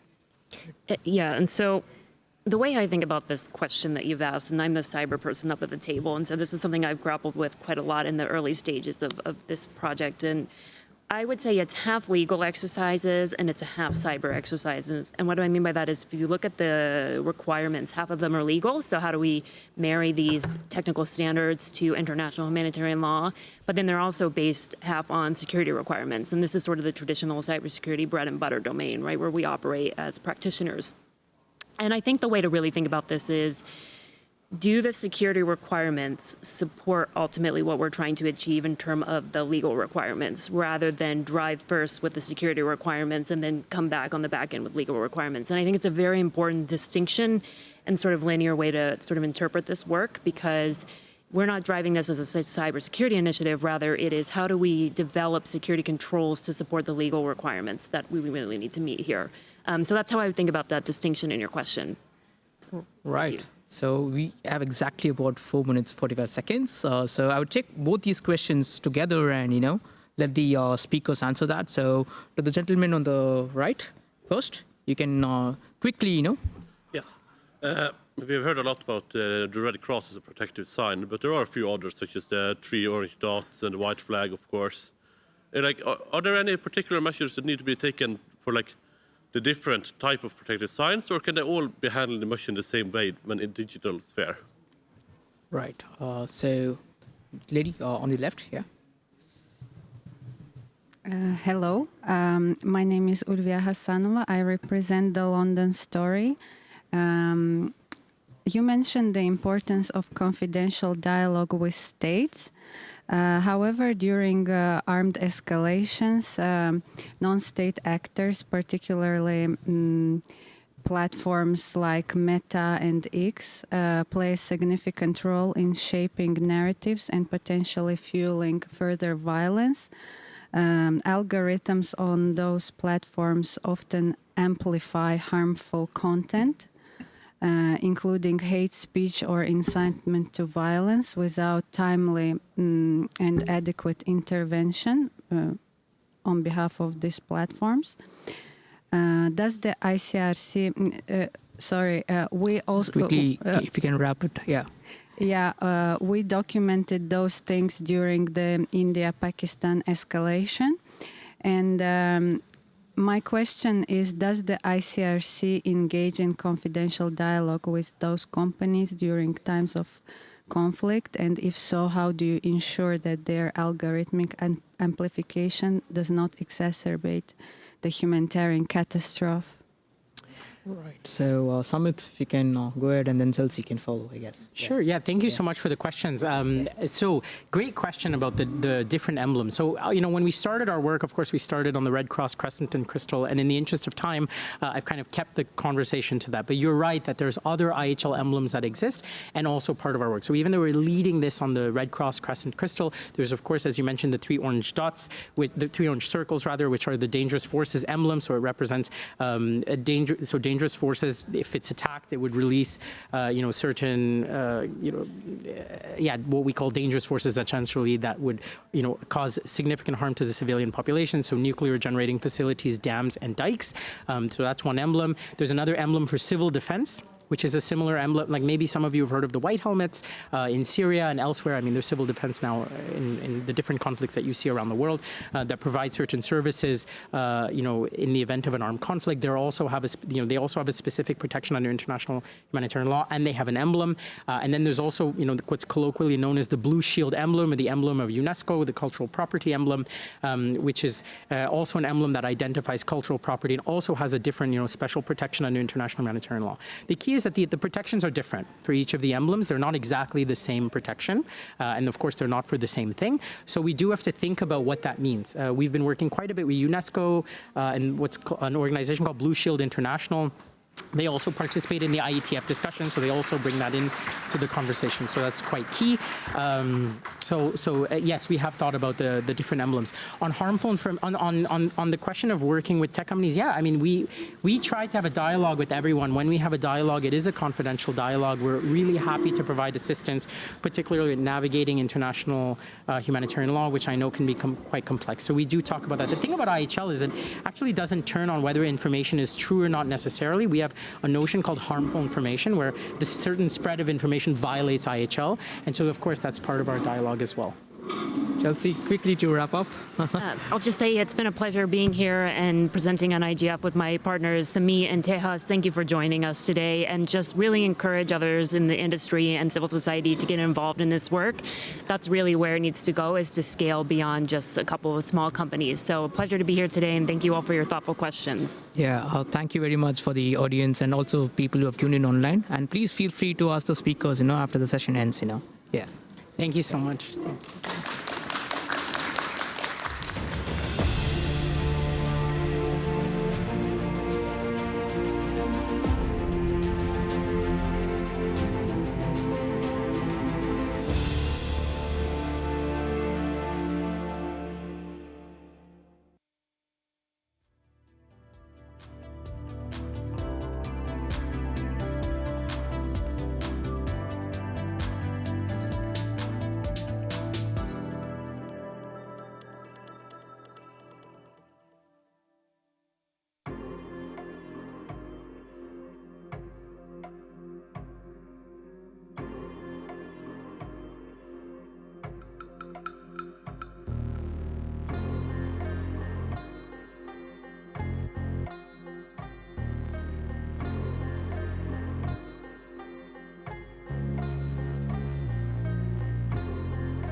Recording in progress.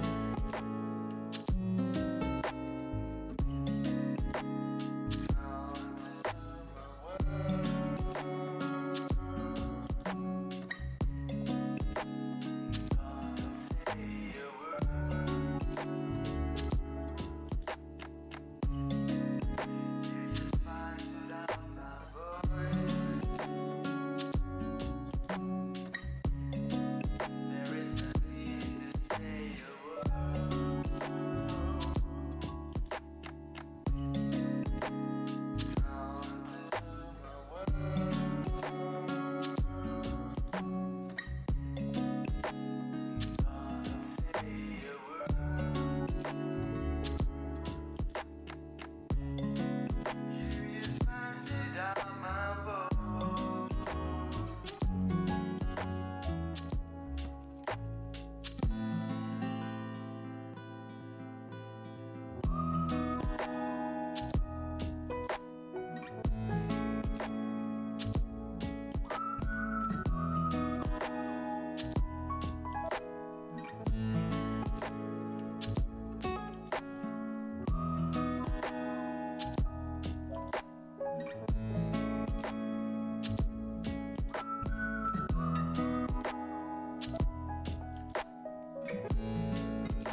Hi, everyone. Welcome to this session. I want to first start with a short bit of housekeeping, which is that if you've joined us in person, we're so grateful. And we also have loads of seats up here at the round table that we would invite you to occupy if you'd like to. It means you get a microphone that's always on, so you could ask questions directly. Otherwise, we'll take questions towards the end, and there are mics also out in the audience. So it's your choice. We're also monitoring, for those of you who've joined online, we'll be monitoring the questions that you drop in there as well.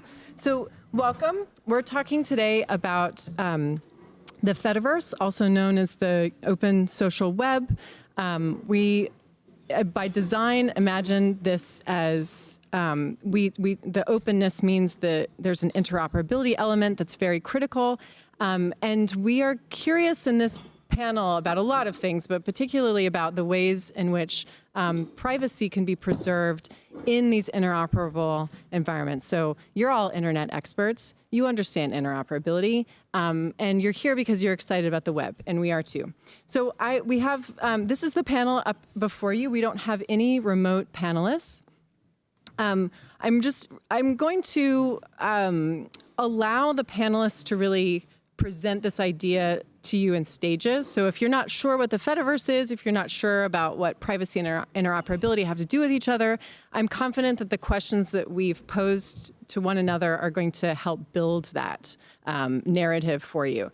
And of course, come with your questions. As well, I'm going to ask the panelists, please, the first time they speak, if they can just give a brief intro into where they work, their interest in the topic, and so that way I don't have to read bios aloud to you all. But I should start with myself, actually, right? So they're all switched on all the time. You have to wear a headset, though.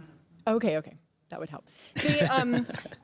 So yeah, I'm Mallory Nodal. I am the executive director, one of the founders of the Social Web Foundation, which sees itself really as a steward of a multipolar Fediverse. And so that does have elements of protocol. There's the ActivityPub protocol. There are other open protocols that are hopefully towards the future interoperable with each other. It also has this very strong element of community building, that we all can build and construct the communities we want online, move them around, subscribe, follow one another without having sort of impediments to that. It's a really great vision. And I think one of the crucial pieces for me, as someone who's been in this space with you all for many years, is this element of human rights and of, we're building a Fediverse or we're building an open internet, but for what, right? And so that's this human rights and that sort of thing brings me to this work.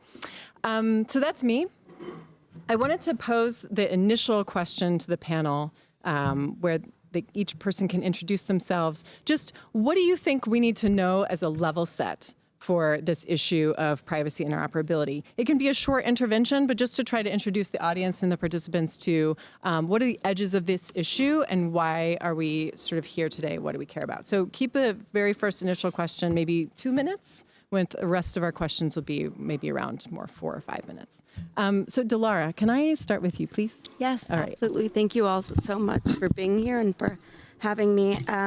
So my name is Delara Derrickshani. I serve as Director of Policy and Partnerships at the Data Transfer Initiative.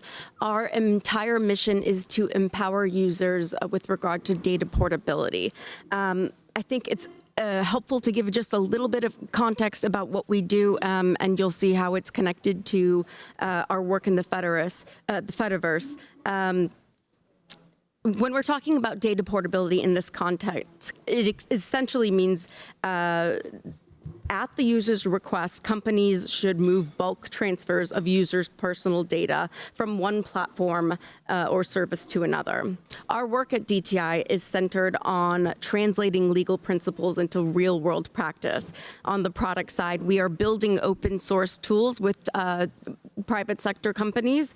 And on the policy side, where I sit, we work closely with regulators and policymakers to serve both as a resource and help to implement portability solutions that are both meaningful and workable in practice. Ultimately, our goal is an ecosystem that promotes user agency, competition, and innovation, And I am heartened to see so many folks at the table today because a lot of these issues are absolutely relevant to the Fediverse, and looking forward to diving in deeper. Great. Awesome. Let's go to you next, please. Hi, thanks for having me, and it's a pleasure to be here. I'm Melinda Claybaugh. I'm a director of AI and privacy policy at Meta. And I'm here today. Our interest in the Fediverse and interoperability has really crystallized around our product we launched a couple years ago called Threads, which most people are familiar with Facebook, Instagram, WhatsApp, all of those apps. Threads is our newest app, and it is built on a protocol, the ActivityPub protocol, that makes it operate in the Fediverse. It's part of the Fediverse. And what that means is that users can opt in to sharing their posts. It's a public posting platform, sharing their posts on other services that are also built on the ActivityPub protocol. And so this is something that we've been working towards and developing and rolling out over the last couple years in more countries and with more features. And we think that it's a really promising development as a standalone product. I think to your question, Mallory, about some of the contours of this debate, I think existing in the background are increasing calls in regulation and in policy circles for interoperability, potentially as a solve for competition, anti-competitive conduct. So that's always kind of lurking in the background. The other issue that's always kind of lurking in the background is around privacy and kind of intersection with existing laws, which I know we'll get into, and how do we actually make privacy rights operate in this interoperable world. So look forward to talking about those. Excellent. And Ian, you're next. Thanks, Mallory. Thanks for organising this. Bienvenidos a todos. Sorry, we don't have live translation, but I can speak Spanish afterwards if Spanish speakers want to, because I live in Spain. This is a topic I've been working on since 2008 with my co-author, who just happens to be sitting over there, Professor Chris Marsden. We wrote a book in 2013 called Regulating Code, where we talked about interoperability as a solution to a number of difficult policy trade-offs and issues. And I'm really delighted to see it so high on the radar of many regulators. I spent a lot of the last 5 years talking to EU policymakers because they have actually put it into a law called the Digital Markets Act, which passed a couple of years ago. And I'm going to show you later a couple of tables. I'm not going to talk through them. I'm not going to do death by PowerPoint, don't worry. But just pointers to a lot more information. If you want detailed technical background, I'm a technologist. I've written a lot about it at my website. You can see it on my website, ianbrown.tech. I should disclose that earlier this year, Meta commissioned from me an independent assessment, and it was independent, of certain aspects of how the digital markets interoperability obligation is being applied to iOS and to iPad OS and the privacy and security implications of that. I'm actually a security and privacy person by background, although I've done a lot in digital competition law reform the last 5 years. And I should also disclose that I'm about to, fingers crossed, start consulting for the UK Competition and Markets Authority on precisely this topic. Yeah, so you can see the spread. We've got an awesome panel. I can tell also from the audience, we've got some really important stakeholders in this room that know a lot about this topic. So I'm counting on you to come in later on with your questions. And there are mics there. There are a whole bunch of mics up here. If you want to sit and take one, you are welcome. But let me get on with it. So in my view, this is an obvious question, right? And we see it a lot. There's an intuition that users have. So the same kinds of users that are excited about using open social protocols for consuming content, articles, sharing pictures, and so on, are the same users that are going to care a lot about their privacy. And so when this comes into play, if we have more of a permissionless ecosystem where different entities are now not just maybe in business relationships, which is something I think we're attuned to in the old social media, but in the new social media, it's more of instances, allow listing, block listing, that sort of thing. I think there's an intuition that some users have that they might take those actions at the instance level, maybe because of privacy concerns, or maybe because they don't want to be in relationship with or associate with other corners of this very open interoperable ecosystem. So that's the sort of general reason why I think we've gathered today, and hopefully we've started out strong by explaining why each of us are here and why we care about that. But I want to dig in now to some of the prepared questions we have to get a bit deeper at these issues. So I'm posing this first to Dilara. And I'll have Ian, I want you to respond also to this question. But first, how can interoperable systems respect user privacy and give users control over their data? So I've thought about this question a lot, and one of the things I want to start with is what I think what success would look like in an ideal world. And I think at its core, it starts at user agency. Users should know what's being shared, when, with whom, and why. And interoperability shouldn't necessarily mean default exposure. Then there are technical design issues, real-time post visibility across services, activity portability, and social graph portability as well. I mean, I think there's an education component that could be furthered to the benefit of all in the ecosystem. But maybe most important is actually a cultural question, a commitment to shared governance and iterative collaboration. Working in the open is a start, but true privacy respecting interoperability demands an ongoing habit of listening, engaging with standard bodies, with multi-stakeholders, contributing constructively to tools that others can use. These all strike me as sort of some of the ideals that we should have. I will also note that there are, at its core, there are some challenges that come with interoperability. I mean, it's all about freedom of movement, enabling users to take their posts, profiles, and relationships across platforms. It challenges lock-in, a goal the Fediverse aspires to, but some may argue has not fully delivered on yet. And of course, interoperability is not without its challenges. For example, people may be able to want to move from one server to another and bring all of their content and relationships with them. That may not always be possible. I can speak later to some of the solutions that we're looking at DTI. And something that you touched on earlier, and I think it's relevant to human rights. There's another challenge, and that's that decentralized systems like the Fediverse can empower users to find and build communities, but inevitably that introduces friction. Different services have different norms, policies, controls. It can lead to inconsistent experiences. But beyond that, migration is not just about exporting and importing data. It's about joining new communities. We've heard repeatedly in my experience in our work at DTI that for many users, particularly marginalized groups, the safety of the destination matters just as much as the ability to bring the content. So trust-building tools must also not just address privacy, but also moderation, consent, and survivability. And in recognition of time, I'll stop there. I'm happy to expand further on any of those points down the line. Yeah, especially if there are questions from the audience about that. Ian, I want you to respond, but because you're a technologist, I'm going to ask you if you can slightly explain, maybe for folks who don't know, that like on ActivityPub, for example, if you delete a post, that doesn't necessarily mean it's deleted everywhere, and you could maybe try to hook in some of the actual, the ways in which these things work and the limits there for privacy and so on. But whatever you were going to say, also do that too. That's good. That's a challenging question, but I like challenging questions. So let me our technical friends at the back, I wonder if you could put my first image up on screen, the XKCD cartoon. I'll just leave you to look at it at your convenience. So interoperability, I think, first of all, it sounds, to people who aren't deep in the weeds of this, it sounds a very abstract, weird, geeky, techie notion.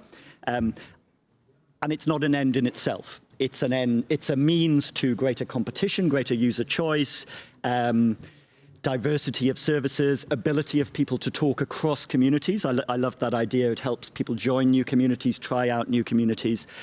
You can see this if... I wonder if we could have an element of audience interactivity, as we always are told to do in universities, to make sure all the students are awake. Put your hands up if you're on Blue Sky. Yeah, a lot of people. I thought that in this IGF community that would be the case. Via a bridge? Well, I was going to come to that. That's good. That's also good. Who's also or differently on Mastodon or another part of the Fediverse. And still quite a few people, which again, I imagine, I'm not going to go and ask people individually, more of the technical community are on Mastodon for various reasons, more of the policy community on Blue Sky. As Mallory said, there are services now called bridges, which let people, I think the opt-in approach is absolutely right.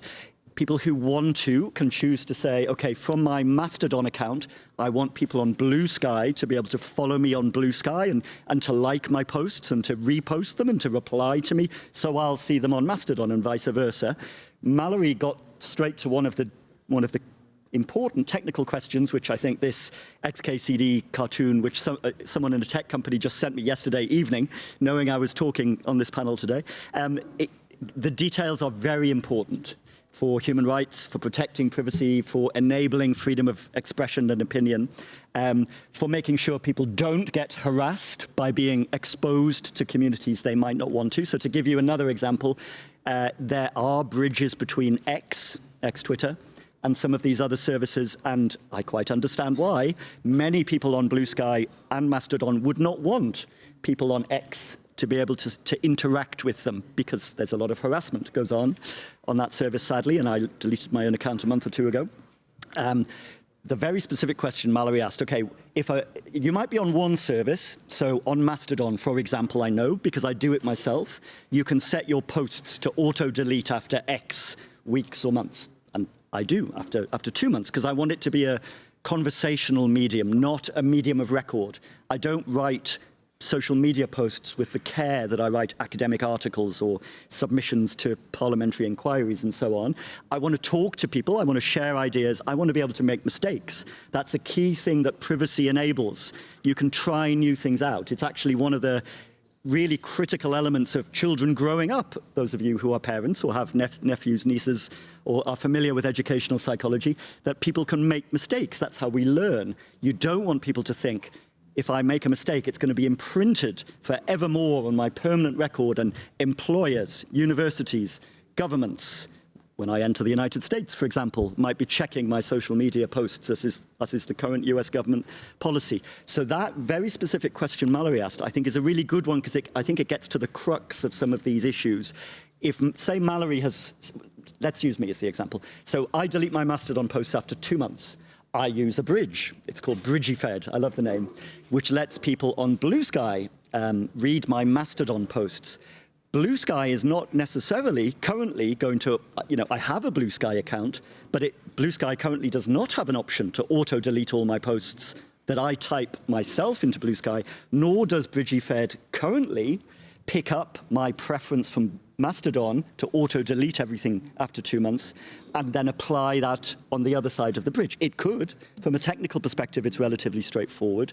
Also, from a legal perspective, I should mention, in Europe at least, and in the many other countries, so up to 130 other countries now have implemented GDPR-like privacy laws, and included in the GDPR, I think it's Article 22, but I would have to check from memory.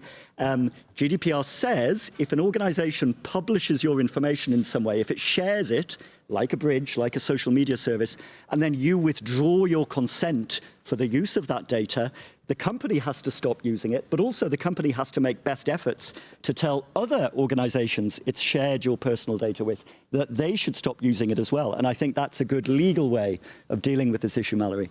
Good. Well, and so you set us up really nicely. I think before I move on to the GDPR question, I wanted to just say, I think our intuition around how social media works is clearly evolving. And I think that while we rely a lot in the privacy realm and the security realm, for that matter, on how users think about their own data, how users think about their own experience, when there's an absence of regulation, I think this is really, really critical. And I think why we have to have this conversation now, because the new social media is introducing so many different dimensions, it's introducing so many ways to interact.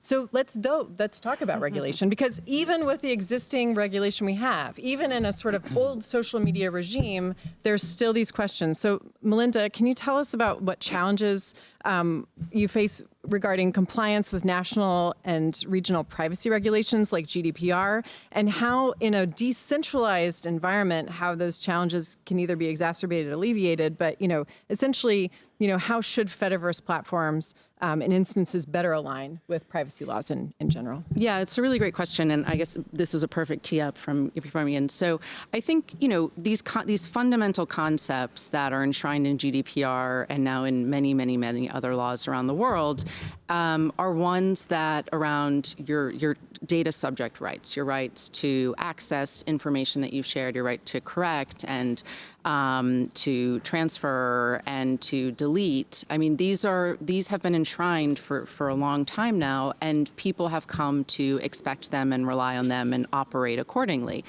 And that works really well for things like, if you post something on Instagram and then you want to delete it, it's deleted. It works less well in this kind of Fediverse concept. So if you post something on Threads and then you delete it, we will send that request along the chain to wherever, to Mastodon or wherever it may have also flowed. But we don't have a mechanism for ensuring that post is deleted down the chain. And I think this is where it's so important that we need to take a fresh look at the existing data protection regimes. Not to say that those rights aren't important. They're important and they should stay. But the implementation, I think, is where we need to come together. Also, to Dilara's earlier point, come together with some norms and expectations within industry around how this should work.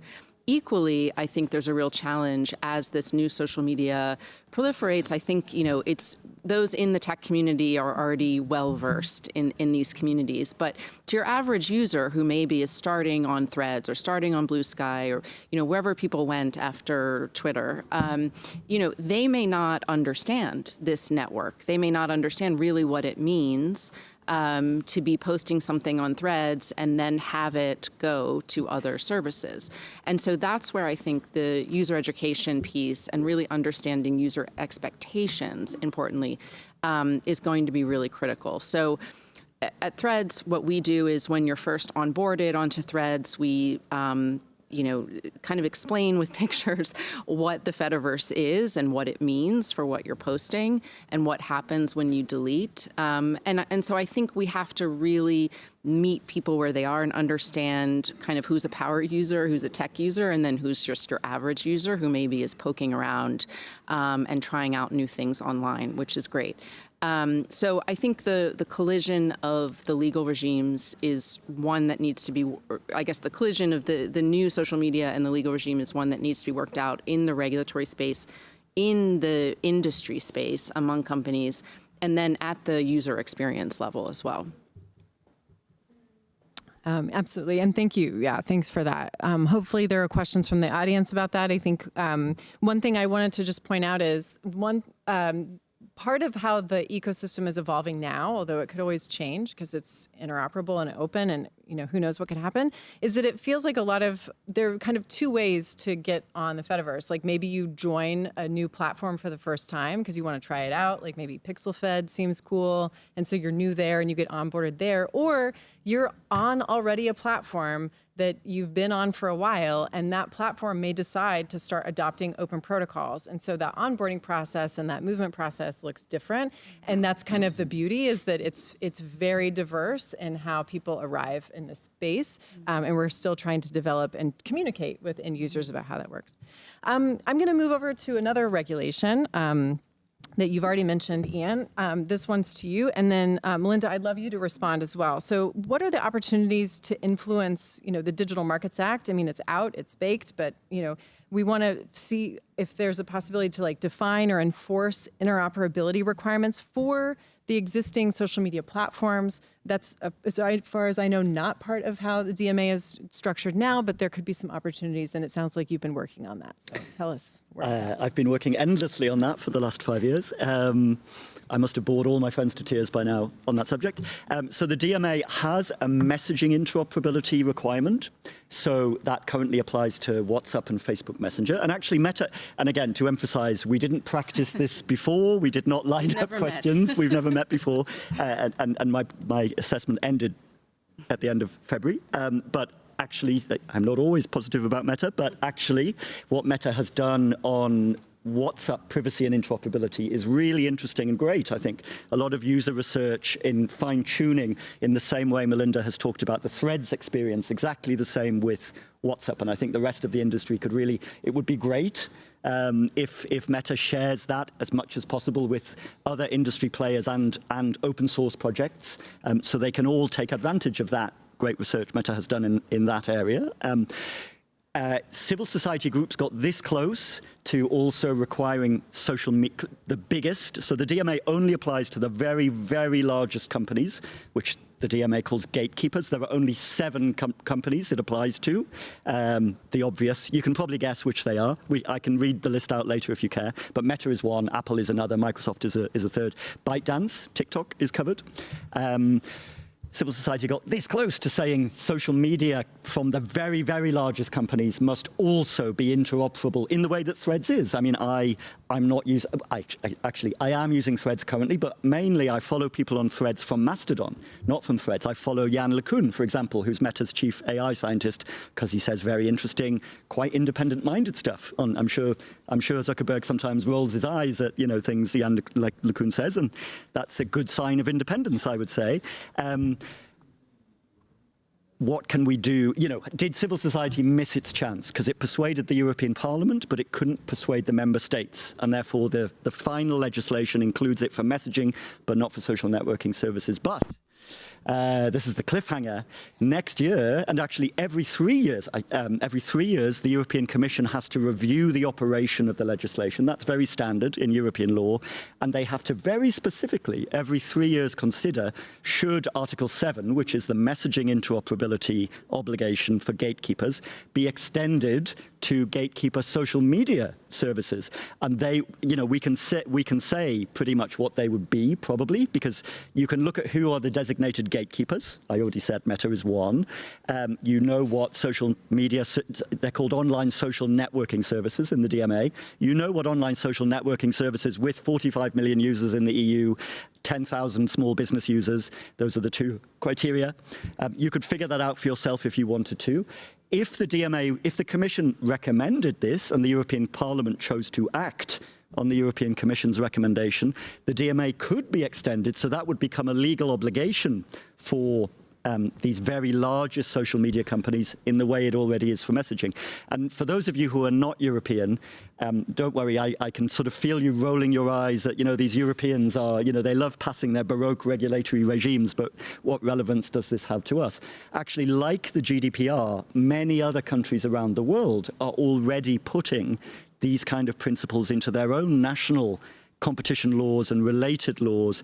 And I think also another trend we see is traditional competition law is very rapidly moving into this space. So though, if you want to look it up, I'll just say one sentence about this. There was a European Court of Justice decision very recently called Android Auto, which basically says dominant firms must enable interoperability for their services, full stop. Otherwise, it's an abuse of dominance if they don't. And I think that could have enormous effects around the world. I mean, you bring up this idea of jurisdiction, right? So Europe might have done GDPR, has the DMA, the DSA, et cetera. But I can't even really picture how this would work if it only applied to Europeans, right? Yep. Because, I mean, it seems to me, and this is maybe, Melinda, I'm sure you have a response here, but to add on to it, how could a company only be interoperable in one jurisdiction rather than technically speaking, it would seem to me to be, if you're interoperable in one place, you'd be sort of interoperable for everyone. But anyway, that's just my small-minded thoughts on that. But tell us your reaction. I mean, I don't have a specific answer to the jurisdiction question, but I mean, I think it does lead to a larger question around what is interoperability? What are we talking about here, right? Because you can talk about, it's one thing to talk about, text-based posts, kind of all, that services are being built on a certain protocol, and it's easier to build that from scratch, right? So something like Threads and being able to federate your posts, that makes sense. Messaging, is analogous to email. We kind of all understand that you should, there are benefits to being able to send messages in different ways, but it's very complicated when you start to get into encryption and encrypted messaging. You kind of start to run into the privacy and security issues. The issues then moving to a social media interoperability writ large, right, of everything that happens in social media is a whole other can of worms. And so I think that beyond the technical challenges, we're really to think about, and I'm not a competition lawyer, so with the caveat, but what are we trying to accomplish here, and how would this actually operate? Is this what people want? But we can leave that for another day in European discussion.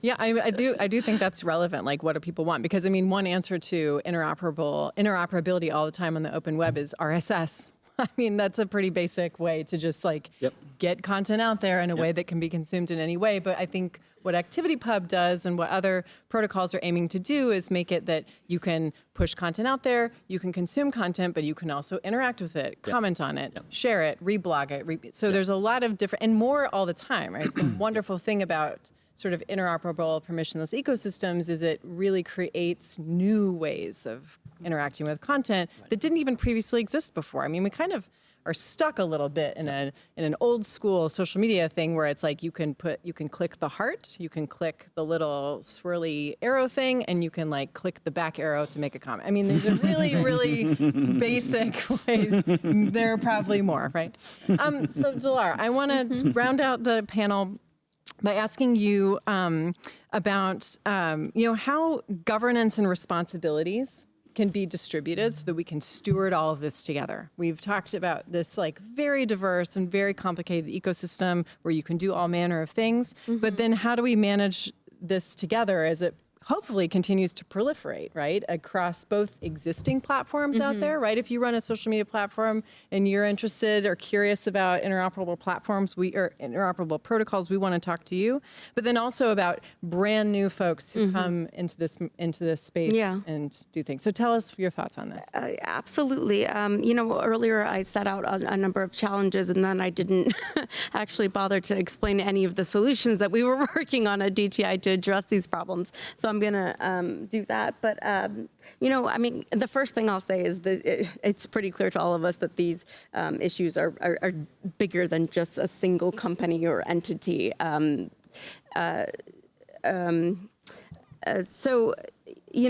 Federated ecosystems are by design distributed, but that distribution inherently obviously comes with fragmentation. We've talked about this already, but what DTI is doing is we're focused on creating sort of a shared governance infrastructure, not to centralize control, but to really provide coordination mechanisms that align responsibilities across diverse players. We've done this in two ways. The first is we've developed a trust model informed by real world use cases and with the input of a great deal of multi-stakeholder actors on how to establish trust during data transfers. And so, this issue goes beyond just the Fediverse. We see the parallels in the broader online environment. But as I think someone referenced, the Digital Markets Act, which mandates user-initiated data transfers for those 7 designated gatekeepers, which we can all rattle off quickly off the top of our head. It's silent about trust-building mechanisms, and it leaves it up to each gatekeeper. And so to sort of reduce duplication and streamline onboarding across platforms, we've launched a trust registry now in pilot, and it allows developers to complete a verification process that doesn't have to be duplicated and leads to harmonization and efficiency. There's also growing recognition that trust infrastructure must scale down, not just up. I mean, small or emergent companies or communities, we have to recognize that they don't always have the same resources. And then I think the only other thing I'd like to point out is that with that problem of, I think it would be a good thing to improve portability. And one way we're doing that is through an initiative that we're calling LOLA, which will help users migrate safely. We're creating shared guardrails, and our work is about turning interoperability into a system that users can trust, because otherwise they won't use it, and where community control and privacy travel together. And I think that's a good place to stop. Yeah, I like that. At the beginning of a conversation. Yeah, exactly. I like the idea that community control and privacy travel together. I think in a lot, you'll hear, and I already have so far, like many of you, heard a lot of discussion still about content moderation, social media issues, and so on. And I can't help but always think, like right now, that we have to sort of advocate and lobby, as human rights activists have done this for many years, just a few companies, right? If you just get like a few of them to like get on board with whatever current issue there is, then you can solve the problem. And in the world that we're talking about and envisioning and hoping comes to pass, you will have thousands. And so how can you possibly imagine governing or dealing with that complex ecosystem? I think it's exactly what you're saying, Dilara. It's like we now can create efficiencies actually and cross-platform institutions that have the trust that you need, that then can hook in and interoperate across the whole ecosystem. So it isn't about one platform making a decision. It's about have we all made the decision and how can it easily replicate across. Exactly. You wanted to come in on this. Just for 30 seconds, could our technical support put my second image up on screen? I'm not going to talk through it. I'm just going to point it out if you're interested. You can see I'm not going to talk through it. But this image, and let me just flick to the third. All I want to do is make you aware they exist in the report, the independent report that Meta commissioned, which is on my website, ianbrown.tech. If you want to look at the detail, interoperability, as XKCD and many other people said, you need to get the details right, number one. Number two, it's great that private firms like Meta and associations like DTI are doing all this research already to figure out, as Mallory said, in a shared space, and I'm very much looking forward to all your contributions the rest of this workshop, figuring out what can we learn together. I promise you, because I've done a lot of work for data protection authorities in Europe and the European Commission as well, regulators don't want to regulate. They don't have the resources to regulate at this level of complexity and get it right very often. That's what regulation is for, to give incentives to private firms to do a good job themselves. And as Chris puts it, co-regulation is great, where you can have the private firms and civil society do the detailed work, and the regulators are only there as backstops to make sure that the public interest as well as the private interest is being genuinely represented. So the reason these two slides are too complicated, you don't have to read them now. If you're interested, download the report. They're at the end of the report. I'm just going to flick backwards and forwards because they took me so long to do. I want you to enjoy the complexity of these two slides, because this is the level of complexity you have to go into when regulators do have to step in, and regulators don't want to do this very often. It's very instructive, actually. Yeah, that's like impossible to read, which is maybe what you're illustrating. Right. So I, as a moderator, am going to pat myself on the back for giving us 21 whole minutes for the Q&A. We are not cutting this short because I really, really do want to hear from the audience. I want your questions. We would love to be able to respond. So you can make your way to the mics if you're sitting out there, and I'll just try to figure out a queue. If you're up here already, your mic is actually on. Maybe I should have told you that already. Your mic is on, and you can just raise your hand and lean in and get yourself on the list. Yeah, please. If you could introduce yourself, that'd be helpful. Yeah, Edmund Chung from .Asia. Very interesting panel. Thank you for bringing the topic in. I have a actually 2 or 3 questions. One on more social political side and one on more of the technical side. The first one, well, first of all, I just find the fire chat with the celebrity star Joseph very interesting because he emphasized on your digital you belongs to you. And this is exactly what we want to talk about. So my first question is, especially to Ian probably, besides privacy as one aspect, what about the ability to choose or a choice for curation of information and how that relates to our democratic institutions and processes and so on, because that is a big topic in my mind. In your research, does that does it help?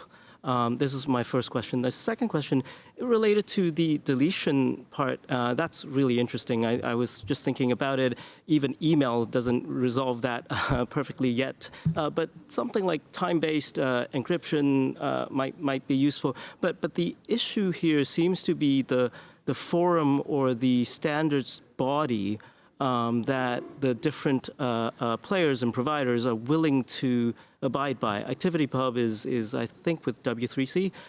Is that going forward? Is W3C the right place? Is IETF is is it a forum? Does it need a forum to allow interoperability to really happen? I mean, maybe I can answer in reverse because you're. I was going to say you're more expert on question 1. So I mean, question 2. Sorry. I think that So ActivityPub is the W3C standard. It is still continuing to standardize extensions, which is exactly what you need to build on this as it grows. So that still happens, and I think you're right to point it out as an important piece.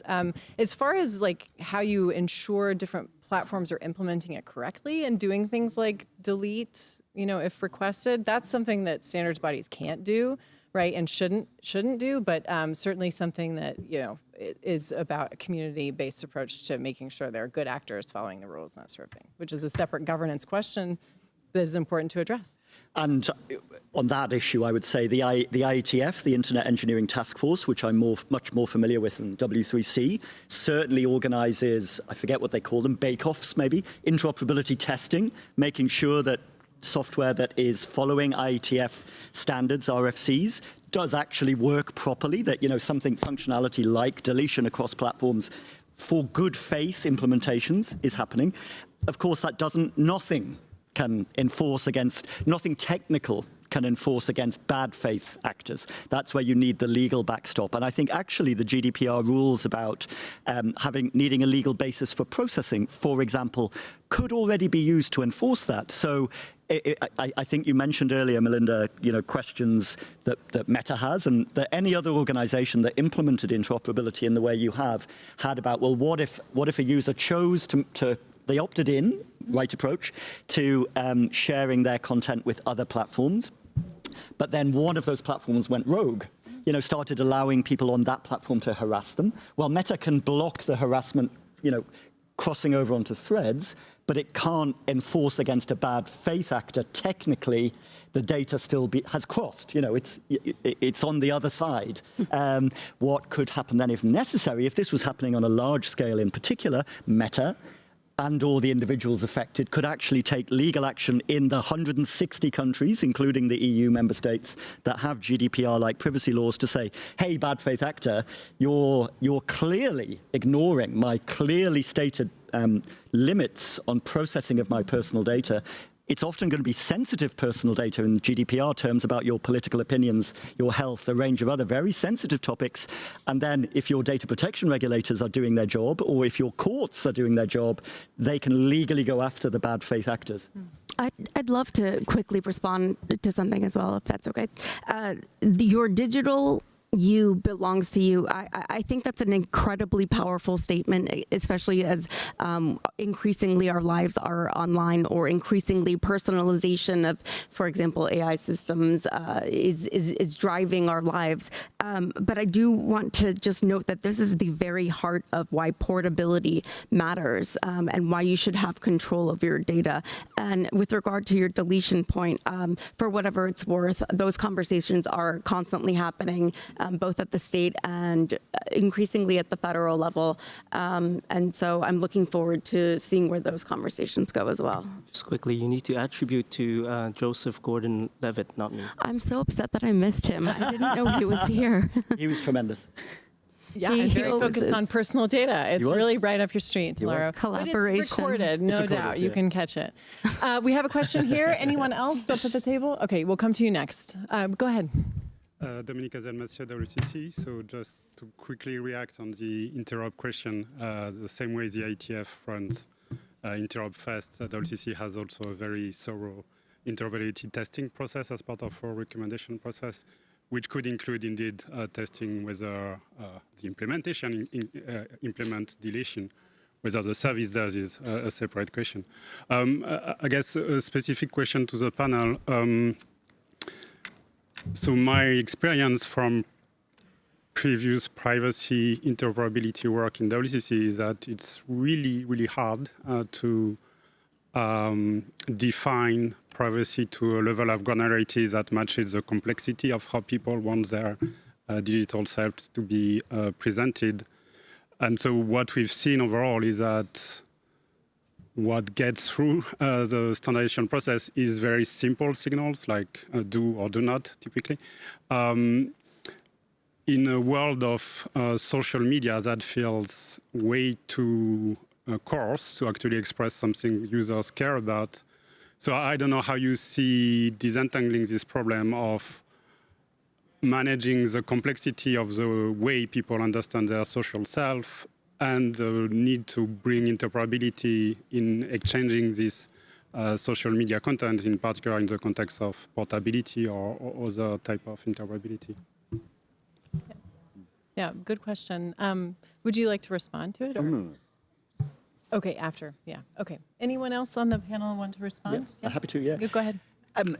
That's a really great point, an important point. And I think one response to that is to emphasize what Mallory and our other two speakers already said about the importance of shared governance and building these norms together collectively, because that's going to be much more effective than big platforms building 10 different versions. They, you know, with the best will in the world and with very large resources, as big platforms have, if they can work together, that's going to be much better for their users than if they define them slightly differently, because that's going to confuse users. It's going to lead to things happening that users don't want, because they might have set a privacy control based on their understanding of one service, but it works slightly differently in another service. And I think that would be really bad for users' human rights. And I think we all want to avoid that. Yeah, absolutely. I mean, I keep thinking of this instance layer, right? You have, in the old social media, you have platform, you have users. But now we have users, instances, platforms, and multiple different iterations thereof. So this idea that the instance level can also be a place where default settings are set, where actions can be taken. Like one of the things we've been discussing but haven't called out is the specific notion of like defederation as an action. Like my instance could choose to defederate with your instance if you're not acting in good faith, if you're not respecting what my users want, if my users actually just want me to do that. There's a good report that Samantha Lai and Yoel Roth at the Carnegie Endowment for International Peace put out about defederation and the politics of that. Like, what does that really look like and what does that mean? The one other just wrinkle I want to throw in, or nuance I want to throw in is, I think basically we're talking about how to kind of systematize some of the experiences that we think people will want or make as similar as possible across the federated universe. At the same time, we want to preserve the uniqueness of each of the communities. And so I think, you made a point about algorithms earlier, kind of how, so maybe you post something on Threads and it goes elsewhere and it's going to be surfaced differently or maybe, not surfaced on other services because of what the content of it is. And that's the beauty of it in a way, right? You know that you have different types of communities on different services. So it's really this fine balance of what are the core things that we want to make sure are protected and actioned across the Fediverse, but what can we leave to be variable and unique? Yep. That's great. Question down here. Go ahead and introduce yourself and please ask. Hi, my name is Caspian. So, what are your visions for a privacy-preserving, interoperable internet in 10 years, and what steps should we take to ensure that it exists? Maybe the idea is in 10 years. I love the idea. We can think backwards to what 10 years ago was like. Very proto what we have now. And yeah, what's next in 10 years? I think it's a good question. Thank you for asking it. Anybody have a response? I do, if the other two don't want to go first.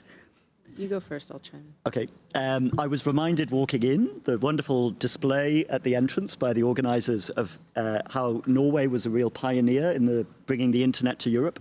And I know that in particular because I was looking for a photo of my PhD supervisor who was part of that process. Actually, he was in London and he worked with the Norwegians who are in those photos at the entrance to bring the internet from the United States.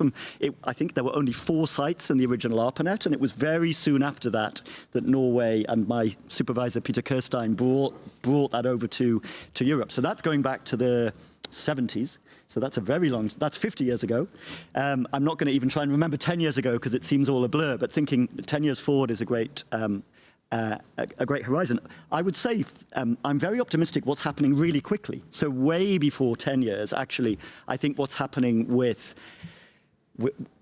several of the projects we've already talked about today, with Free Our Feeds, and I see Robin at the front there, is another great example of stuff that's bringing this into reality much faster than I expected. Software tools, so I'd recommend to, just because I use them personally, I have no financial interest, to be clear. One is called Open Vibe, that lets you, it's a social media platform that lets you look at your Mastodon, Blue Sky, Threads, and Nostr accounts all in one timeline. You can customize the timeline. You can adopt different recommendation algorithms, as Blue Sky also lets you do. So that point is a really important one Melinda raised. We don't want to standardize everything. That's often a criticism of interoperability. You're standardizing and therefore homogenizing everything. And absolutely, we want to avoid that. We want to leave space for different services to compete and develop and do a better job for their users, and that includes the type of communities that they focus on. But we want to give users choice. So if a user on a service, whether it's Threads, Blue Sky, Mastodon, any of these services want to say, look, I'm saying, because a lot of people on Mastodon, for example, are very, very privacy protective for very good reason. And nothing is requiring them to open up, even beyond their own instance, if they choose to. And as Mallory said, defederation is the sort of nuclear option if that's not working properly. So I think one of the things are happening really quickly. I think things are moving so fast here that it's very, I've done these kind of futures exercises before for the European Commission, and things are moving so fast. I'm not sure what they will look like in 10 years. As a super nerd, I would say I hope social media looks like the internet at the IP layer.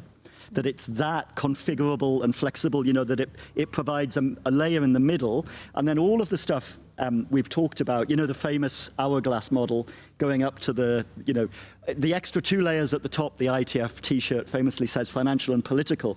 All that stuff is being coordinated by some of these organizations and other people in the room. Legal interoperability. So Luca Belli, my colleague from Fundação Getúlio Vargas, is in the front and has done a lot of work on that.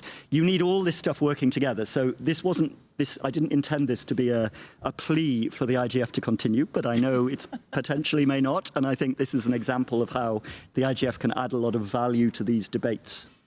Well, you helped me complete my bingo cards. For that, Ian. No, that's great. And Chris, you had also a question I want to get in. We still have 10 minutes left, so for folks, I see a couple more questions. We should be able to take those as well. Go ahead. But the danger of putting the prof in front of a microphone that he didn't know was already on. So thank you for that. And fantastic panel. Thank you for organising it as well. I think that often when you look at this question of trying to predict forward 10 years, you also have to look back, and Ian and I worked on the Towards the Future Internet project 16 or so years ago. I remember teaching about interoperability to Melinda's colleague Marcus Reinisch back at Warwick in the last century, the last millennium. And I think that one of the really important lessons that we learned back there, to mention somebody who probably hasn't been mentioned for a few IGFs, Lawrence Lessig talked about machine-readable code, lawyer-readable code, and human-readable code. And I had a great conversation last night. One of the reasons why IGF should continue is that you can have great conversations with government officials and engineers and lawyers and policymakers about these things. And one of the fascinating conversations was engineers who had started studying law said, wow, the legal elements of this are really quite straightforward by comparison with what we do. You know, the DMA is very straightforward compared to what we do when we're working on standards committees. So we don't find this difficult at all. But the difficulty, of course, is users simply go for defaults. And so one thing I would hope would happen in 10 years' time, going to Ian's straw poll of the audience, is that people would find some kind of form of Fediverse that they are comfortable with using in a way where the interoperability is invisible to the user. So Ian and I often cited in the Regulating Code book, we cited the wonderful Paul Ohm article, The Myth of the Super User, the danger of giving people not too many choices, but too many defaults, which they find difficult to actually make into a privacy-preserving element. So I guess my question is for everybody, given the last year has been a great experiment in people quiet quitting Mastodon, having noisy quitted X, they've quiet quit Mastodon and moved to Blue Sky and a couple of other things. And thank you, Ian, for turning me on to OpenVibe and learning how I could actually quiet quit in a much more usable way. Is how do people see the user out there who doesn't have, you know, machine readable or lawyer readable abilities to understand these things? How do we make it easier for them to avoid the same problems which occurred? You know, we're in the middle of a natural experiment, right? Where X has become something that almost everybody wants to avoid, except seemingly government official pronouncements, which is a very weird thing. So making it more usable for the user so that in 10 years' time, users aren't stuck in this position of having to do more research than they ever want to do. And if I could just mention one thing, I'm now based in Melbourne, Australia. The Australian Competition and Consumer Commission has just issued their final digital platforms report. It's their 10th over 6 years. So that has some ideas in it as well, I hope. Yeah, good question. I mean, for me, I would answer kind of both these questions with, I don't want to have to sign up for another service ever again, please. And thank you. I just want to be able to follow all the new people that service has brought to the internet. But in the interest of time, if I could just maybe suggest that we take, I think we can only maybe take 3 of these questions because we have 5 minutes if they're quick, and then we'll see if Dilara, Melinda, and Ian have closing remarks, if that works. Can you do 4? Because there are only 4 people at the mic. Okay, let's do. If you can all promise to make it really succinct, we think we can manage 4 questions, 3 responses in 5 minutes. Yep, that math totally works out. Yeah, go ahead. So, hello, I'm Winston Su, and I'm from One Pal Foundation in Hong Kong. And I'm here, I want to ask a question, as now the many users of internet are like children. So is it that anything that for youths can do in this interoperability and the Fediverse and of the internet? Yes. Awesome question. Thank you, Wilson. Go ahead. Yes, I wanted to ask a bit of an open-ended question about more the cultures of each platform and how taking things into a different platform may change the context and remove maybe the culture from the first platform. I'm thinking of maybe like link sharing and screenshot sharing and how that can very easily spiral out of control. How can that be done ethically in a interoperable system? That's great. I like that one too. Thank you for bringing it up. And back over to this side. Okay, hello, my name is Gabriel. So the Fediverse being decentralized, you have to deal with lots of different instances, probably hundreds. How do you ensure trust between them? I read a while ago there was it was found out that, for example, direct messages through Mastodon could be read through if someone was misusing the protocol. So how do you ensure that other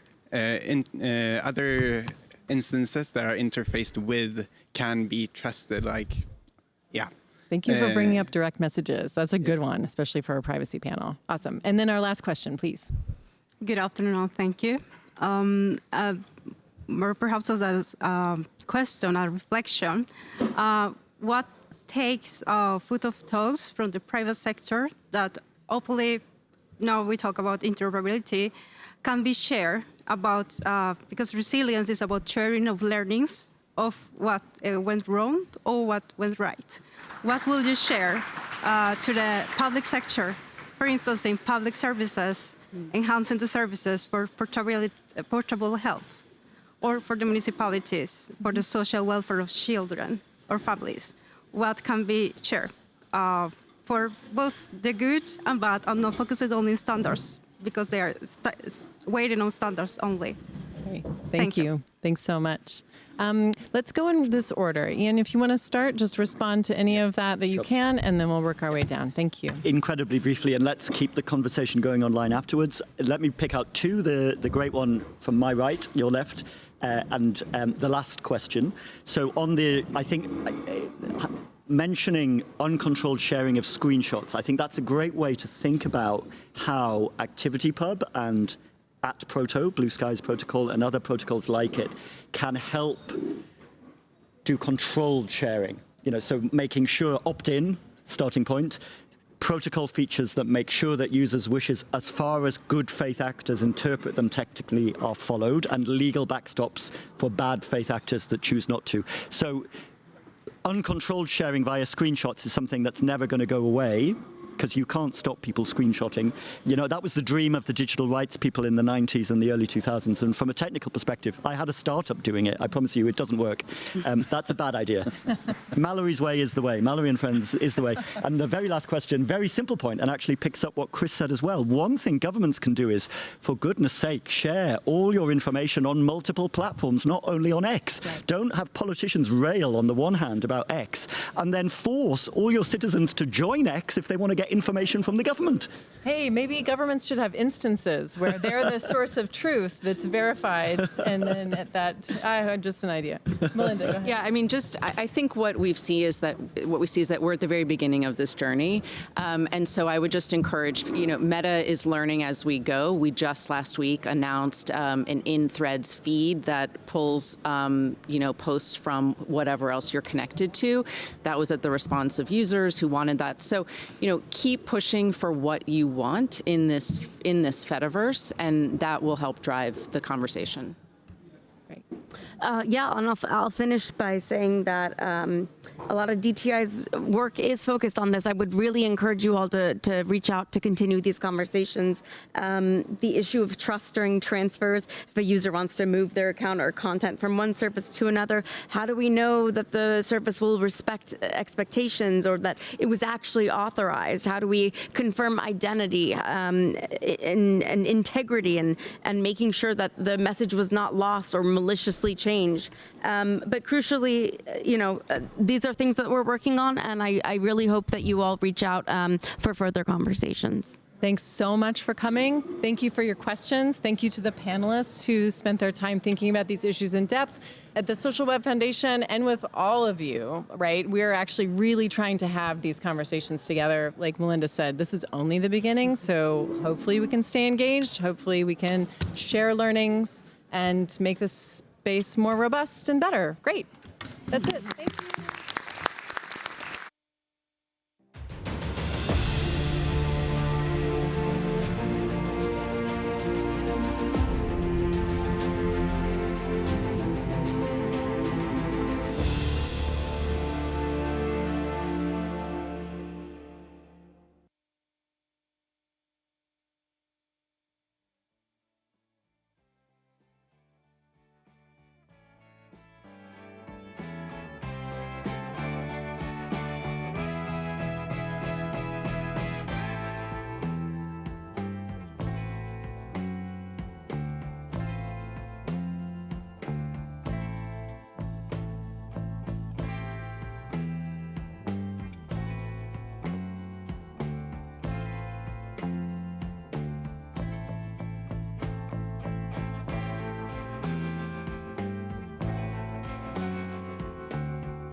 Hi, good afternoon. For those who join us here, both in person and online, and welcome to the workshop sessions Applying International Law Principle in the Digital Space. So my name is Sanhawan Sisot, and I'm Senior Legal Advisor at the International Commission of Jurists, and I'm going to moderate the session today. So let me begin with the purpose of today's session. So the title is Applying International Law Principle in the Digital Space. And what we're going to discuss today is we're going to explore how existing international law provide a regulatory framework to protect individuals and communities from human rights abuse in the digital space. And we also going to discuss about how different bodies of law interact in this increasingly complex digital world. We also touch upon some state obligation, corporate responsibility, and involving directions of accountability for both state and corporate actors under international law, and also discuss about recent developments and remaining gaps as well. So this discussion is also part of a broader project co-implemented by International Commission of Jurists and the Danish Institute for Human Rights, who's our co-partner today under the Digital Democracy Initiatives. So under this initiative, with a group of experts, whom several of them is also from part of the panelists today, we draft a set of principles which seek to clarify how international law should be progressively interpreted and to address some ambiguity and contradiction if there ever exists. So as for the format of the sessions, I think we'll spend the first 25 to 50 minutes for presentation by panelists, and then another 25 minutes for Q&A, comments in the interactive dialogue with participants, and we'll conclude the sessions with brief wrap-up remarks from panelists. So let me begin with a brief introduction of the panelists today. Before introducing all the panelists, I would like to acknowledge that indeed we originally have panelists with us, which is Nadim Nashif, the founder and director of Hamle, which is a Palestinian digital rights group. He was originally on the list of the panelists, but he unfortunately unable to travel today due to the ongoing war between Israel and Iran. However, we have his colleague with us today, Tessia Makroufi. She's an EU advocacy officer of Hamle. Another panelist who joined us from online is Francisco Brito Cruz. He's a law professor at Fundação Getúlio Vargas in Brazil, also executive director of Internet Lab and consultant at OHR BTech projects. Another panelist with us here in the room is Chantal Joris. She's a senior legal advisor at Article 19. And next to her here is Neves Molina Cromong, Chief Advisor of the Tech, Business and Human Rights at the Danish Institute for Human Rights. And last, that side is Mikiko Otani, the former chair of the UN Committee on the Rights of the Child and also ICJ Commissioner. So let's begin the discussions. So for the first issues, I would like to begin with Chantal. Probably you can, if you talk about the topic we are discussing today, which is on international law in the digital space. So of course, this topic begins with the concept that international law offline apply online. Like there's a certain kind of consensus on this. But in the reality, when we talk about international law, people will ask which one we are talking about. Are you talking about international human rights law? Are you talking about international humanitarian law? Are you talking about international criminal law? Are you talking about everything, or are you talking about the framework on corporate? So probably you can help us set the scene how this framework interact, or are they even interact with each other? Are there any some harmonization between all the so-called international law, this patchwork of international law or not? Or if there's any gaps that exist or remain? The floor is yours. Thank you very much, and thanks everyone for joining us. As you said, there is broad consensus that international law applies to cyberspace, and that cyberspace is not a lawless space. But what that means in practice is still very much a subject to discussion and to controversial discussions. For example, to what extent cyber conduct might constitute an illegal use of force or a violation of the prohibition of the principle of non-intervention. And these questions are being discussed within different initiatives under international humanitarian law. For example, the ICRC has been working extensively on understanding how those norms that have been established, in particular the binding rules that have been established many decades ago, how these norms can still be interpreted in a manner that they continue to be relevant in cyberspace. I would say international human rights law has probably the most advanced understanding, I would say, about how it applies. As you mentioned, the same rights are understood to apply offline as much as they apply online. There are extensive reports, for example, by mandate holders, by the Human Rights Committee, to explain what it means, for example, to be able to enjoy freedom of expression online, the role of online platforms and so on. International criminal law is also catching up to the realities of how cyber conduct can contribute or even constitute atrocity crimes. Tomorrow, for those who will be here, there will be another session discussing the initiative of the International Criminal Court's Office of the Prosecutor to establish a policy on how cyber-enabled crimes might fall under the scope of the Rome Statute. Of course, there's also well-known the Tallinn Manual, Oxford Statement. So there are a lot of initiatives recognizing that it is important for international law to remain relevant, that we also understand how it applies in cyberspace. And certain questions, I would say, are anyway controversial questions under international law, and they also manifest in cyberspace. One example being for the extraterritorial application of human rights, information operations by a certain state, whether they target the home population or the population in a foreign country. Does that shape the obligations that they have? Does it mean that there could be a protection gap when it comes to the rights holders that might be impacted by certain operations?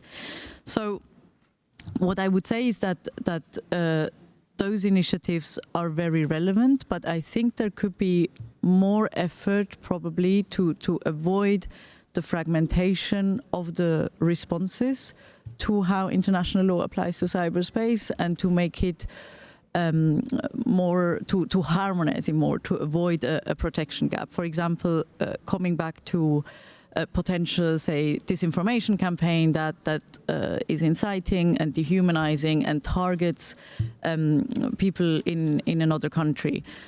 Potentially, you could have the prohibition of propaganda for war that applies under Article 20 of the ICCPR, or the prohibition of hate speech under Article 20, paragraph 2 of the ICCPR. Certain of those operations could also be prohibited under international humanitarian law. For example, the obligation to respect international humanitarian law.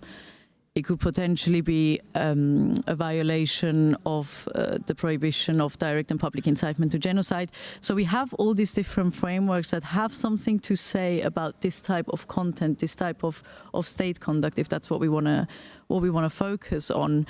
But how they interrelate is not always so established. And from the perspective of the impacted communities and the rights holders who might be harmed by those types of information operations, it is not that relevant whether it's humanitarian law or human rights law and which one is lex specialis. And those can make for very interesting legal discussions. But I think it is important that we find a way to, again, operationalize it, clarify it and make clear what each actor's obligations are and what, again, the rights of the impacted communities really are with respect to all these legal frameworks.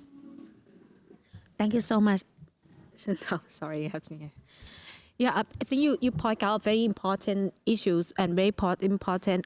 One of the most concerning issues about the fragmentations of law is indeed, for example, when we talk about incitement of hate, violence, or propaganda of war. It is there in almost every sections of the law, every forms. I mean, in ICL, in IHL, as well as under the human rights framework. But it has been discussed or interpreted separately. Like international human rights law, we talk about round by plan of actions in which we try to interpret, these sections, but haven't taken into consideration IHL or ICL at all. So yeah, and I want to link it to our next speaker, Tasia, because you have been working in the context in which three of these laws has been collide, has been interact, including on the issue that Chantal gave an example as well, the propaganda of war, incitement of hate or violence. I understand that at the end of last year, Hamlet also have just published a report about digital rights, genocide, and big tech accountability in Gaza as well, in which you also record that there's a race on online hate speech and dehumanization targeting Palestinians. So probably you can explain about this a little bit, and probably you can provide your first-hand observation on how this law operate in practice, and if you see the gaps when it comes to like a fragmentation of the law in practice, especially in the context of Gaza. The floor is yours. Thank you so much. Non-state actors, including big tech companies, have obligations under international frameworks such as the UN Guiding Principles on Business and Human Rights to respect and protect digital and human rights. These principles mandate that businesses must conduct due diligence to identify, prevent, mitigate, and account for how they address their impacts on human rights. The right to access the internet, freedom of expression, freedom of opinion, and privacy are all essential for individuals to share their experiences, seek justice, and advocate for their rights. Violations of these rights during such critical times, such as what's happening in the Gaza Strip right now, not only silence marginalized voices, but also hinder efforts to address and prevent atrocities. So in the context of the war on Gaza, the protection of digital rights is paramount. Tech companies and online platforms play a real critical role in documenting human rights abuses, sharing information, and mobilizing support as well. Systematic censorship and discriminatory content moderation policies by these platforms, as seen in the suppression of Palestinian voices, undermine these digital rights. And the disproportionate over-moderation leads to restrictions limiting the reach of Palestinian content at the international level. In some cases, it can completely suspend users. Palestinians and international news outlets, as well as journalists, have all experienced content takedowns and account restrictions on Instagram and Facebook specifically. Another contributing factor to censorship is obviously government requests for content takedowns on social media platforms, which complicates the issue of transparency and bias in content moderation. The United Nations Committee on the Elimination of Racial Discrimination already expressed serious concern about the sharp increase in racist hate speech and dehumanization directed at Palestinians since October 7th, particularly on the internet and in social media.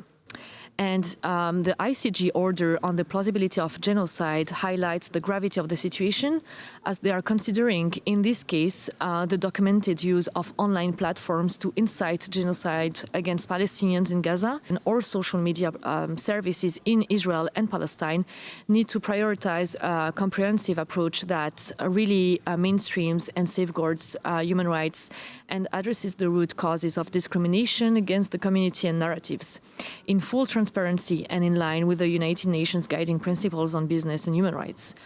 And to finish, because there is an intersection of digital rights and genocide in Gaza, we should highlight the urgent need for robust protections and accountability to ensure that digital spaces remain open and equitable for all. Thank you. Thank you so much, Tasia. Yeah. In the context of Gaza, there's I think you already list out. I mean, there's a lot of study, also statement that made by Special Rapporteur, UN mechanisms and others on the use of platform, platform to commit some prohibited act that may amount to crime under international law, which is including genocide and also the protection gaps as well, which is now not there yet. So we touched upon another red line because it's in the situation of Gaza now, it's not just about protection, but there's an issue about accountability as well. If you talk about the possibility of crime under international law to be committed in that.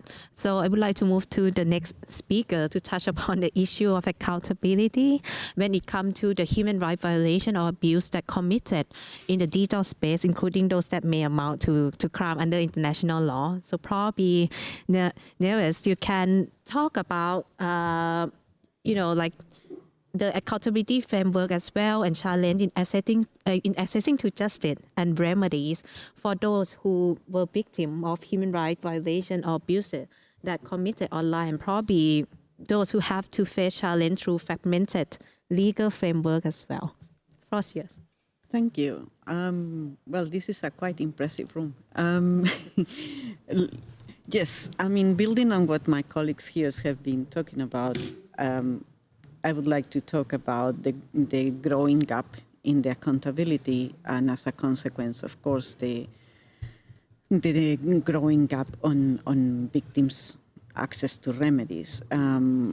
Although international law has a well-established framework of obligations in relation to access to reparations, access to justice, prevention of impunity, procedural remedies, compensation, rehabilitation, and what includes like taking all possible measures so that violations don't occur again. We see that crimes committed or violations or wrongdoings committed being enabled by digital or cyber technology are treated with a level of exceptionalism. So there is this paradox. While most legal scholars think that international law has most of the principles that would help us to provide remedies or to provide a regulation, there is certain exceptionalism on producing new legislation and attempting to create new laws that take time to create, but at the same time create a danger of fragmentation of the law. So, from my point of view, there are 2 or 3 things that appear as but there are more, but I want to talk only about 2 or 3 things in these 5 minutes that appear as a barrier, no? And one of them is this idea of the fragmentation of the law, the idea that a specialist in environmental law, a specialist on IHL, on ISL, on cyber law, seem to be operating separately and not coordinated, not knowing what the other specialty are doing. And then that creates a situation where it creates lack of certainty. It enables forum shopping, where different actors seek for the most favorable regulation for their conduct. And it creates also difficulties for cooperation, and ultimately the result is avenues for impunity. The human rights system is a coherent system where all human rights are interrelated, we say, But there has been an attempt to try to analyze right by right, which, from my point of view, there is no right that is not affected by digital and cyber and new technologies as we advance in a quite fast pace. Finally, the issue of the close relationship between a state and corporations has created a blurred reality in which it is difficult to know or to define what the levels of responsibility that different actors have in a given situation. A number of situations have also cast a question when international crimes have been committed with the help or with the assistance of cyber or digital technologies. There are some scholars that are starting to call for the international criminal responsibility of companies as well. And there are a number of initiatives on whether it would be possible to expand the ICC Rome Treaty to include also legal personalities. Eventually, for us, there are two ideas that I would like to put forward. One is, do we have all the tools in international law that we require? Eventually, law is not, by definition, is a reaction to social changes, and human rights are the safeguards that we put for every turn of the advancement of societies. And the second question that I would like to put to you is that in the middle of all this information overload, whether or not international law and the content of human rights have been also a victim or have been also been targeted by misinformation campaigns, relativizing international law and questioning their usefulness, creating spaces where there is some gaps of accountability and gaps of regulation eventually. No, I want to stop there so that we can have time for an interaction. Thank you so much, Neves. Yeah, I think you put on a very important point of the fact that now there's still a blurred line between state and corporate when it comes to who shall be held accountable for certain actions. And it seems like the current international law framework still not catch up to that challenge, but there's still an ongoing effort to address them. So move next to Francisco, who probably could fill in the gaps of the corporate accountability side as well. So Francisco, under international law, corporate required to conduct due diligence. They have due diligence obligations, and they also expect to having a strength. They expect to be held accountable as well when there's a certain kind of conduct that committed on their platform, for example. But in reality, most of the time, we haven't seen a lot of example where the platform may be held accountable when there's a suspect of involvement in certain kind of actions. So probably you can shed light on these issues, like what's the status of international law now when it comes to platform accountability. And also at the same time, because under international law, whatever we do, we have to avoid disproportionate restriction on human rights of the online user as well.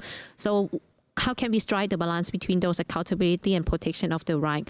And probably you can give example of the recent rulings in Brazil on this issue as well. The floor is yours. Thank you. I hope you are all listening to me. Hello from São Paulo. I'm wanting to be with all of you guys in Norway. I'm happy that my colleagues laid the ground first in terms of international law and these discussions. Just a disclosure, I'm not the executive director of Internet Lab anymore. Now I am a law professor and an expert consultant of the BTEC project within the Office of the High Commissioner for Human Rights at the United Nations. So in these 5 minutes, I will deal with 3 questions. The first one is, it seems when we entered this, and as our moderator was questioning me, that we have some tensions within the international human rights law. We have prohibition, number of different discourses of incitement, for example, but also protections for freedom of expression and the need to strike a balance. And we also have tools like the United Nations Guiding Principles on Business and Human Rights. So the first question is how to see this. There are tensions, these are layers. I think that it is interesting to see how the United Nations Guiding Principles on Human Rights can act as a more operative layer on that. And maybe a good way to depart this discussion is the assertion that the inaction can produce violations, but also action can produce violations. Also, the statement that corporate can participate on violations and corporate power, and also state actor can participate on violations. And this makes us difficult for navigating, but I think that the guiding principles can provide us at least a more toolbox of different approaches on how we see corporate responsibility. So the second question is, can we turn corporate responsibility into platform accountability? I think this is the main challenge when we see the United Nations Guiding Principles on Human Rights. What will make this is to not only assert that principles and human rights law are valid. I think this is very important, but also we should, as the guiding principles show us, we need to build method to that. And thinking about what means human right due diligence as not any form of due diligence, but a specific one that we need to embolden method, we need to embolden transparency, and we need to raise the bar. And to that, I would like to mention the resources that the BTEC project has. BTEC project is a project within the Office of the High Commissioner that is trying to make this translation. So what does it mean to take all of the principles and human rights that are in different documents and in different tools for international human rights law, and how we can build method to bring companies to this kind of compliance, right? So in terms of AI, for example, we have a different set of tools that we need to apply to that, that combine not only transparency tools, but also building expertise on red teaming, for example, that need to build expertise on content regulation, for example, and that put us in a position that we need to not only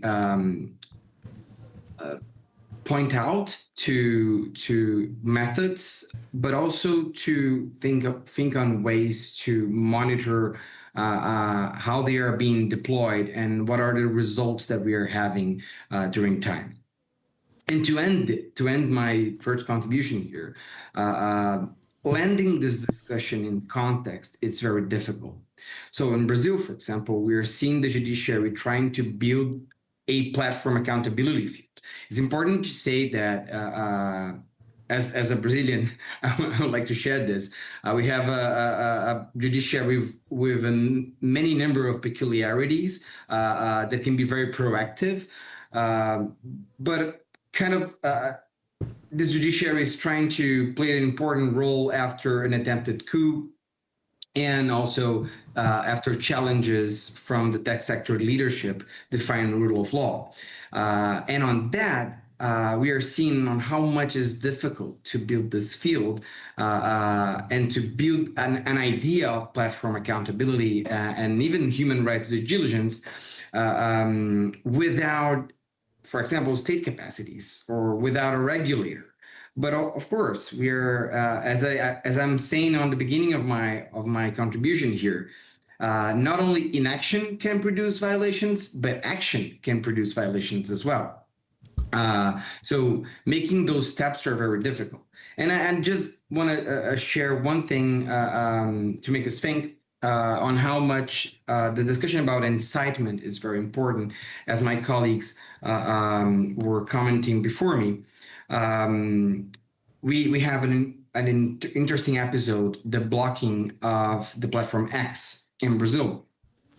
And we saw how much this was spoken about in the international stage, and how much disinformation was told to be the key motive for the Supreme Court to block this platform in Brazil. And this is not true. Like the core case that made the Supreme Court made that was an incitement case against a law enforcement officer. So advancing on kind of this translation, it's really, really important for not only setting up standards for different contexts, but also on grounding on this context, the capacity that we need to prevent violations, not only from the state power, but also violations that can be facilitated by the private sector. So I'll leave it here, and I'm anxious to hear all of you in our interactions. Thank you so much, Francisco. So we have the last panelist with us, and indeed that's one of the topics in which we haven't yet fully covered during our intervention today, which is on the disproportionate impact of online harm on specific groups, especially children whose life has increasingly shaped by the digital environment. So Miko, under international law, it's clear there's recognition of the children's rights online. However, are there any specific obligations that impose on the state and corporate itself, when it comes to protection of children in the online space? So probably you can share with us about those applications, and and probably you share how the protection of this group could be strengthened as well. The floor is yours. Thank you very much. So in the 5 minutes I'd like to bring in the perspective of child rights. And so there are many other group of persons who need special attention, but in my case, children. So in 2017, UNICEF report said worldwide 1 in 3 internet users is a child. So it's such a reality we learned in 2017. And when I joined in the Committee on the Rights of the Child, actually 2017, we started learning more and more how the digital environment is important to children. So what we learned, the reality is that digital is really part of children's daily lives. Of course, still there is a digital divide. However, children are living with the digital, and children's rights are impacted. I have to emphasize positively and negatively. We very often emphasize the negative impact of the digital on the children's rights. However, children's rights are also promoted or enhanced by digital. So this is a reality. So in 2019, the Committee on the Rights of the Child decided that we need to work on the children's rights and the digital relation. Convention on the Rights of the Child adopted by General Assembly in 1989. So we were convinced by the reality that Convention on the Rights of the Child need to be read, understood, applied, and implemented in relation to the digital environment, because this is the life the children are nowadays are living. So we cannot ignore this reality, and we have to show how the Convention on the Rights of the Child is relevant to the children's rights. But I also want to emphasize something which I learned through the process of the committee's work to develop this general comment on children's rights in relation to digital environment. It took 2 years in drafting because we had a wider public consultation, including the consultation with the children. So what I'm going to share with you, what I learned from the children. So children living in digital world space, however, offline and offline, online and offline is seamless. It's not so easy to differentiate what is the online and offline for the children. And secondly, almost all the children's rights under the conventions are impacted by the children. Of course, the freedom of expression and of privacy, however, also many other things like right to play, education, health. In particular these days, mental health is such a serious issue for the children's rights in relation to the digital. And also how to develop the relationship, personal relationship with others, starting from the children's and parents' relationship. And so all those things are actually impacted by the children's rights. And also I have to emphasize the important role of the parents. So if we talk about a lot of privacy, for example, but if the parents are not aware how they are actually imposing the children to the risk online, so the children's rights are not protected. So those are what I learned. But what is most important message from the children are they want to use the digital. So they claim to us, the committee, that they don't want to be totally protected or excluded from the digital space, but they want to use the online space safely. So this is a very strong message from the children. So what the committee said in this general comment adopted in 2021 after the 2-year consultation, I'd like to bring up 3 issues. So one, the committee said that the states and the business should integrate child rights impact assessment. And particularly, I'd like to emphasize one thing. So the committee said privacy and safety in relation to the design, engineering, development, operation, distribution, and marketing of their products and services is very, very important to protect the children's safety and privacy in digital world. Second, what I want to share today is that it's very important to understand the children's rights comprehensively if we want to address the children's rights in digital space. In particular, children are all the persons under 18 years old. So you can imagine how the digital space will impact in the younger age of the children or adolescents. So the evolving capacities is a very important concept. Thirdly, remedies. So for the children, what does that mean to access to justice and remedies on the online harm? So we need to integrate those perspectives, and to do that, we need to hear from the children. Their lens and their experiences, what they think, how to protect themselves is a very key. Thank you very much. Yeah, thank you so much, Mikiko. Indeed, next, I would like to invite all participants to ask questions and share perspective. I know that after 5 speakers, most of what we share were challenges, which due to the fragmentation of international law and especially in terms of providing protections to individual communities and also on accountabilities. Of course, there's still gaps, but yeah, there's still an effort globally to address them. So yeah, I mean, if anyone would like to share, would like to ask any questions, yeah, please.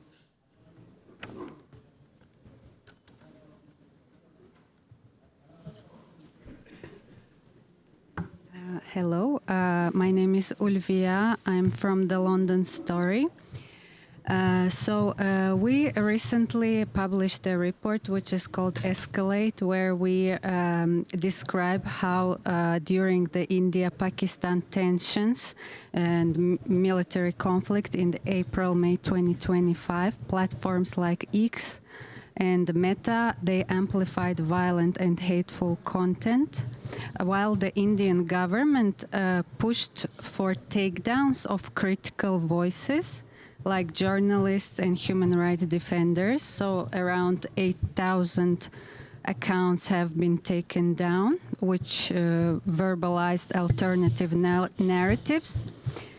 And for us, this raises a serious issue when states use the content moderation to silence dissent, but don't stop harmful content that can fuel the violence. And in this situation, population is left more vulnerable online, especially during the conflict. So my question would be, when it's the state itself contributing to the erosion of online civic space, who is responsible for protecting civilians in these digital spaces? And how should international law respond to these double standards where both the states and the platform fail to act in the public interest? So I would like just to hear your perspective on this, because we also work on this issue. Thank you so much. So, okay, please. Are you taking questions in turn? Are you going to take questions in turn? I think we probably can take one more questions and then we answer. Yeah, sounds good. Yeah, and I think my question kind of relates to what was just mentioned about kind of the role of the state. We've heard from the panel the idea of international law placing kind of duties and responsibilities in terms of due diligence on corporations, and I think this is kind of the language or the ideas that we are seeing increasingly more also in domestic legislation, so platform regulation that also kind of requires companies to have some kind of due diligence, assess risk mitigation, risk identification, or kind of duty of care if not, for example, the UK Online Safety Act embodies this concept. And then my question is, how do you see the two of them fitting together or not? Is kind of international law and this kind of domestic efforts to hold platforms to account friends or foes? How can we make them friends and foes? Because you also hear from some voices, and I think some of the previous comments was in that direction, that states can also violate international human rights law, right? So how can regulation kind of both international and domestic kind of be driving change and accountability in the same direction and not be kind of conflicting? Yeah, that's my question. Thank you so much. Robbie, I think we take the first round, probably 4 questions. 4 is maybe too much. Okay. My audio device isn't working as well, so I'm not sure if I'm being heard right now. Okay, great.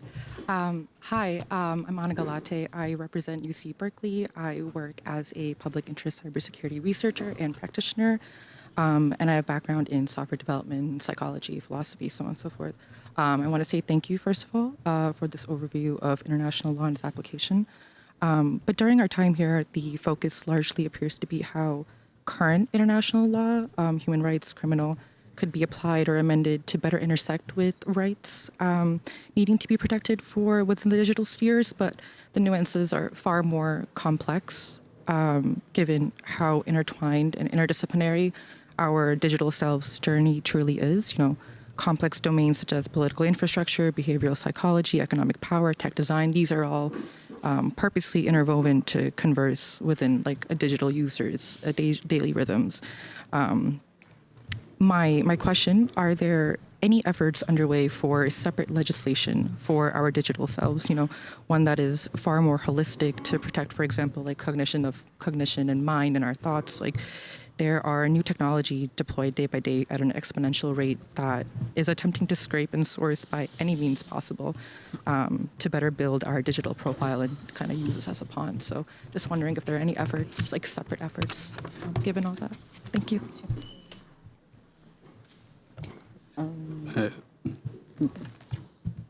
Can I proceed? Yes, please. Okay, thank you. My name is Christian Fazili. I'm from the Democratic Republic of Congo, and I work as a lecturer and a researcher at the University of Goma. I'm also a civil magistrate. Thank you for the wonderful presentation. I have a few questions. related to this topic. Beyond voluntary commitment, what binding framework could ensure equitable digital governance, such as a global treaty on tech accountability?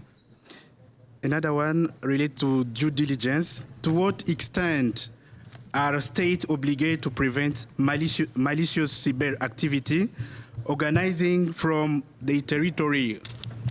And the last one, how can this be enforced without infringing sovereignty? Thank you very much.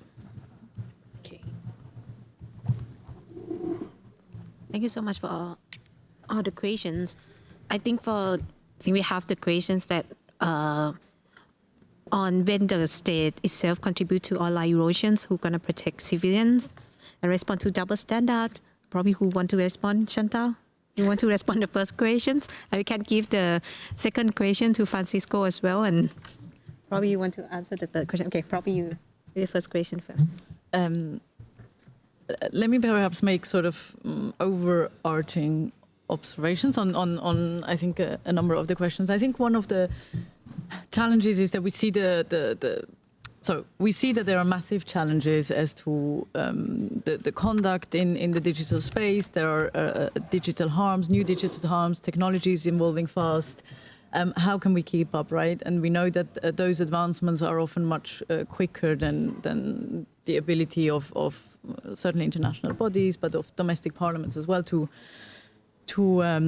come up with good rules. So I think one of the problems that we have right now is perhaps I don't think we're exactly in the golden age of treaty making. So that also means that we will often try to rely on existing international law rules and see how can we operate with them, how can we interpret them for them to remain relevant, because it seems reasonably unlikely that there will be a new Geneva Convention adopted, ratified, and widely implemented anytime soon, I think. The second challenge is also, I think, I understand the quest for wanting to regulate some of these issues, but I think the devil is in the detail, and also following up on what Francisco said and what other panelists said, it's a very complex space. And again, as has been mentioned, inaction can be problematic and action can also be problematic. So what sort of rules, there has been a question about a global treaty on the digital accountability, I think, or again, lawmaking to address some of these technologies. It's just some of the legislations we see are very reactive, not based on human rights. So you have this disconnect between the international law obligations of states, particularly human rights obligations, and what they do domestically. They don't bring the domestic legislation in line with human rights. They also don't do it based on proper expertise, so it's not necessarily good lawmaking. Again, you might have to bring a psychologist, and you want to hear from children's rights groups when you regulate those issues. So I think it's sometimes, again, the response can be almost as problematic as the lack of response. Perhaps also one point on the role of online platforms also that we've seen in armed conflicts, India, Pakistan. I think one of the things also to mention, and I think Nieves has mentioned this as well, often platforms also operate or respond to government demands as well. So it's not, it's not states do one thing and platforms do another, more and more, depending on the governments, depending on the power of the governments. There is very close cooperation and engages both states' obligations and companies' obligations. And I think there is also a big responsibility for us to understand whether the right measures have been taken. I'll wrap up.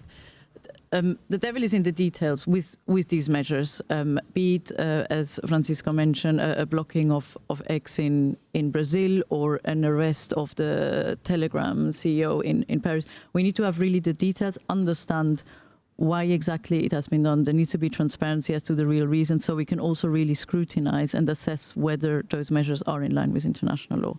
I try to sort of connect a few thoughts. Can I? Yeah. There are a couple of interesting points. I mean, the issue of state actors' behavior in platforms is one that needs to be addressed.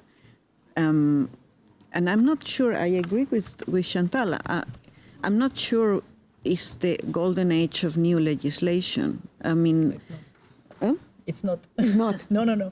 That's what I said. Yeah, so we agree. that I agree. Yeah. Ah, okay. No, it's not the golden age of, because we have seen at international level, but also at national level, we have a couple of projects where we try to compare national legislation with international obligations. And every single time that we face this reaction of legislating more, and every time that we get it, then it's more repressive kind of legislation. So that's one thing. The other thing is that there are the legislation in relation to incitement. So in relation to justification of war, to justification of crimes, is all. We have examples of that. We have the media trial, but before that, Nuremberg, so the concepts of law might exist. The way we implement them and the willingness for enforcing them is where I feel that we are lacking behind. I want to address the issue that I think the second question brought up on the issue of how technology is advancing so much that there are some, what a friend of mine, Suan Teo, wrote about, is the issue of freedom of thought now takes a different connotation because technology actually might advance to that point that what you think can be reachable even if you don't announce it. As technology will advance and we will have to take decisions on whether the legislation that we have covers. But what I would warn against is whether we do have a real vacuum or what we have is unwillingness to enforce international obligations that exist. Yeah, I think I'll leave it there.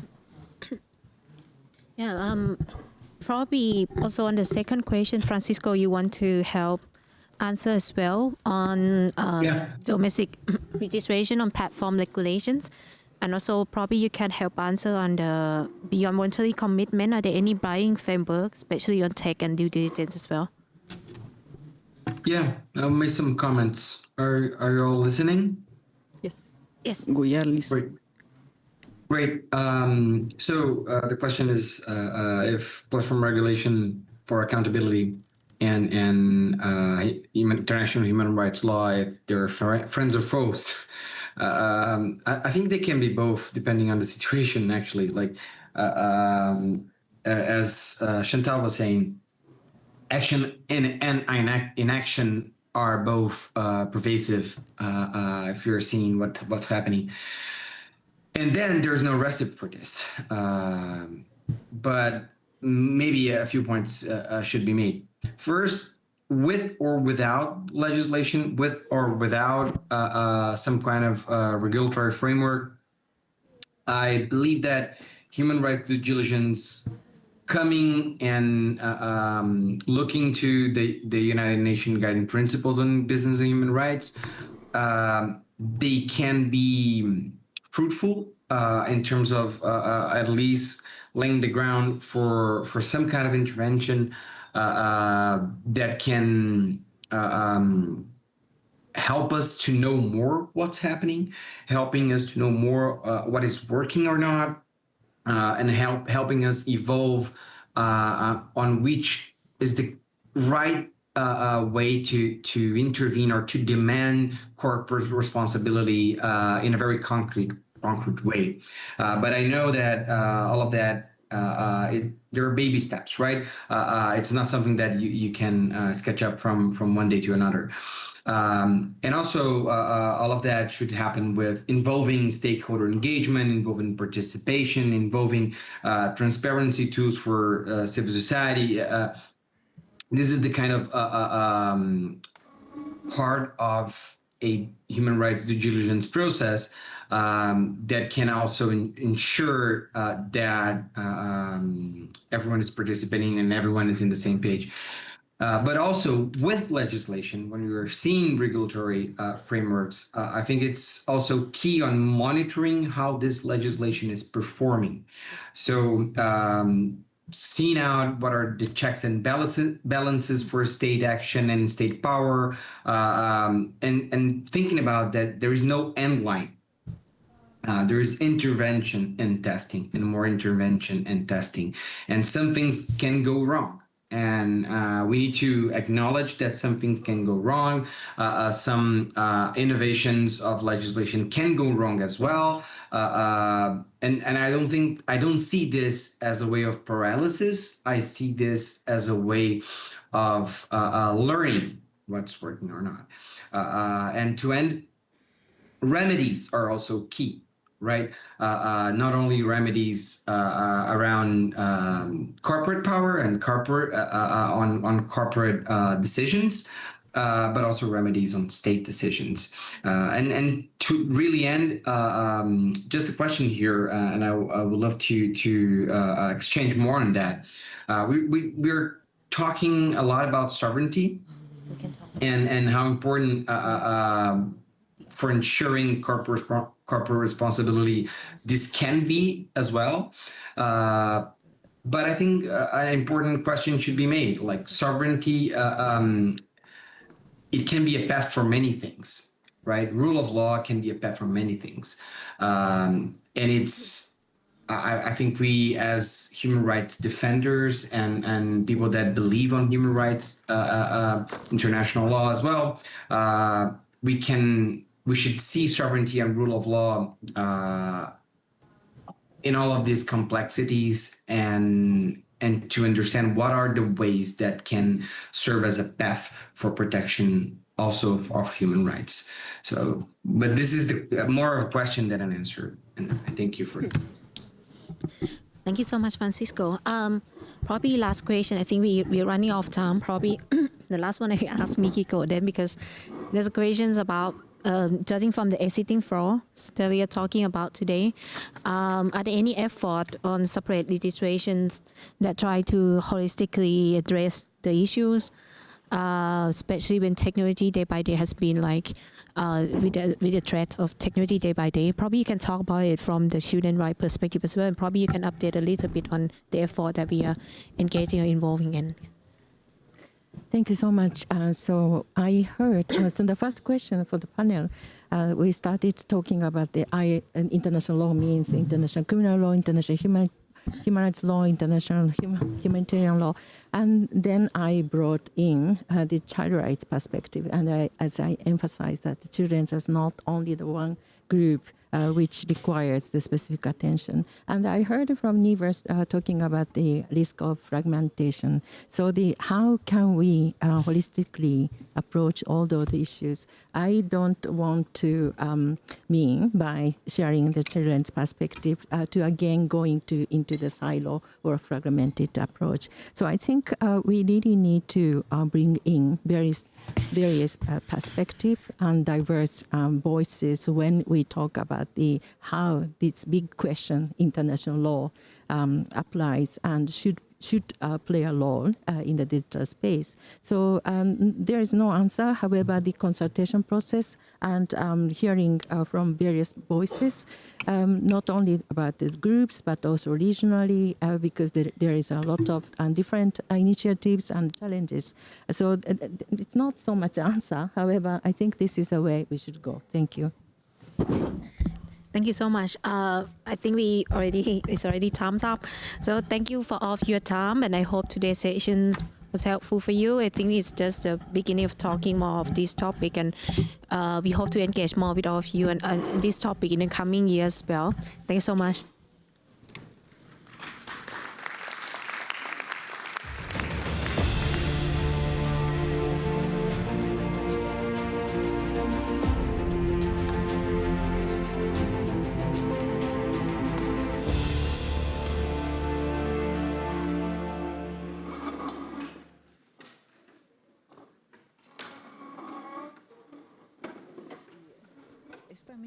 Su anteo, luego te mando el artículo que escribió porque me parece.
Hello, everybody, and welcome to our session on generative AI and LLMs and content moderation.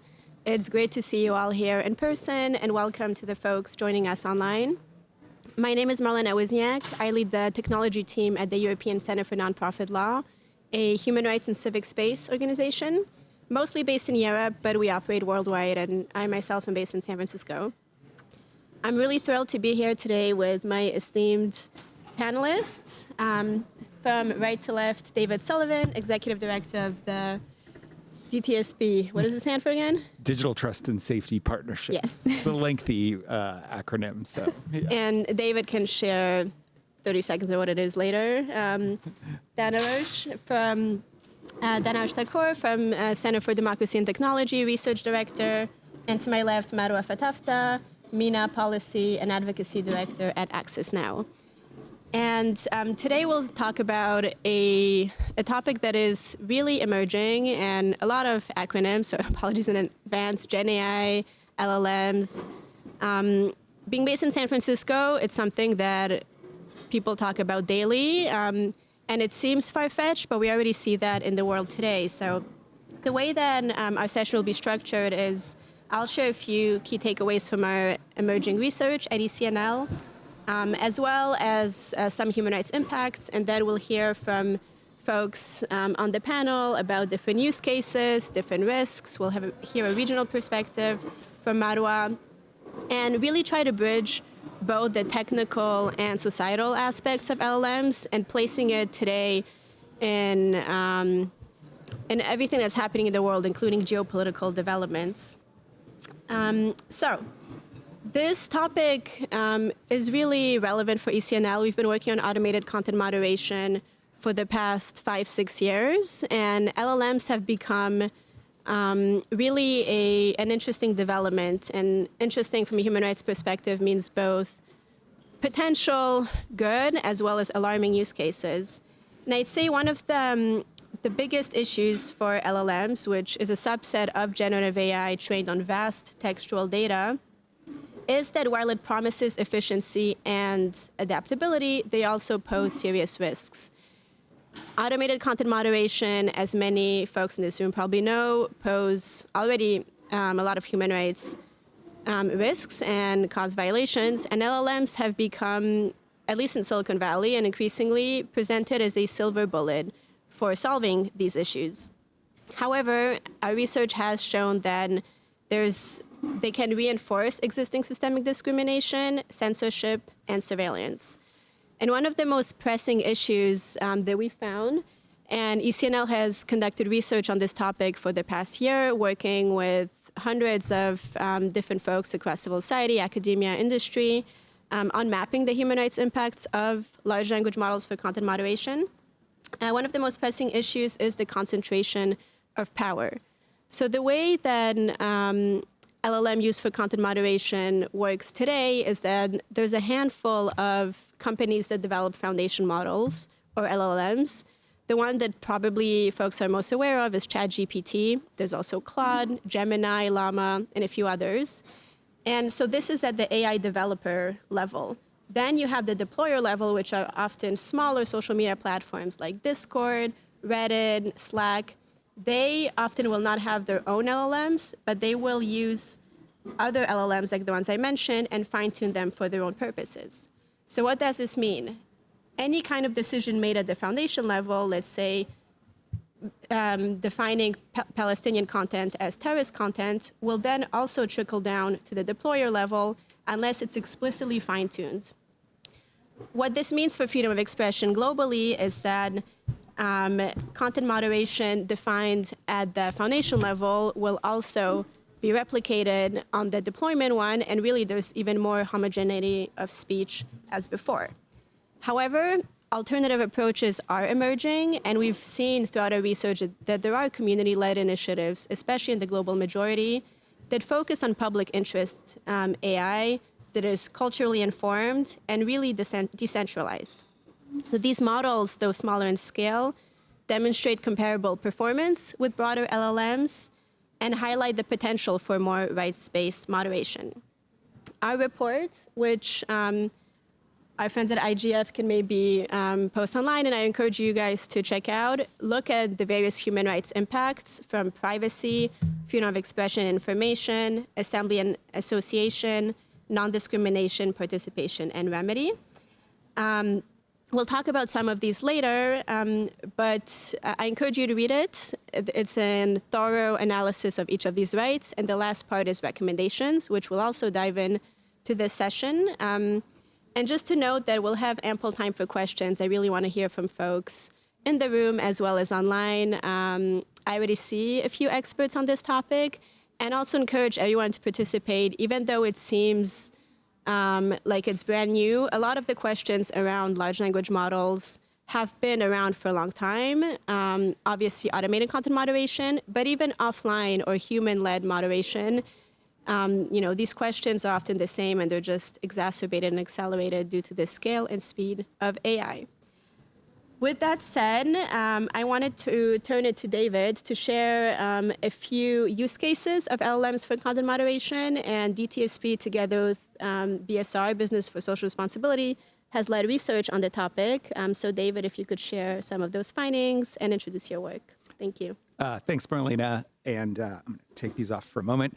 It's great to be here with everyone. I'm David Sullivan. I lead the Digital Trust and Safety Partnership, which brings together companies providing all different types of digital products and services, including some of those companies that are frontier model developers and deployers like a Google or a Meta, as well as smaller players such as Discord and Reddit.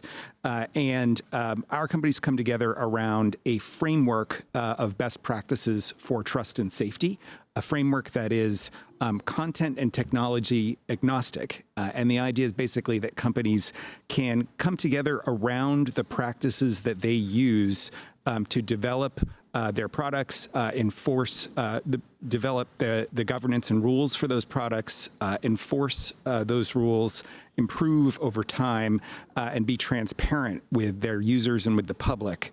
So it's about the practices of safety as opposed to agreeing on what types of content should be favored or disfavored on these kinds of digital services. And so what I want to start with, so last year in 2024, we brought together a working group of our partner companies on best practices for AI and automation in trust and safety.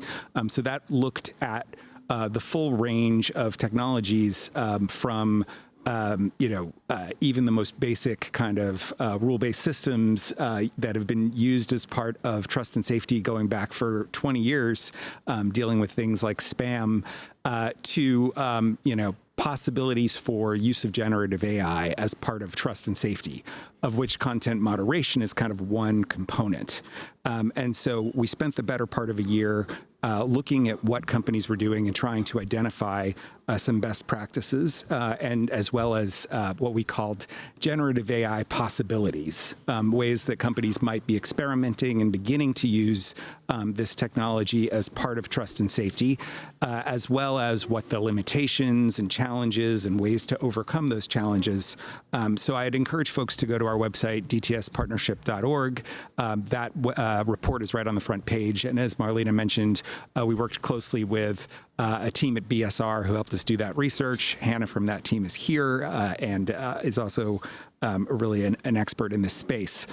So I want to just briefly mention a few things. First, as I think I already said, I think that use of trust and safety, use of AI and automation in trust and safety has always been a blended process of human and technology. That's always been the case, and it continues to be the case, even as what that blend looks like may change quite substantially as LLMs and these kind of generative AI technologies get incorporated into trust and safety. The second thing is that perfection when it comes to content moderation is nearly an impossibility. And so we're always thinking about potential for overaction or underaction when it comes to how companies are enforcing their policies. And we can talk a little bit more about some of the trade-offs there, and I'm sure we'll talk a lot about that with this group here. With that in mind, I wanted to just use our framework of these 5 overarching commitments to talk about 5 examples of kind of possibilities for the use of generative AI as part of trust and safety, and then hopefully those will help kick off some discussion.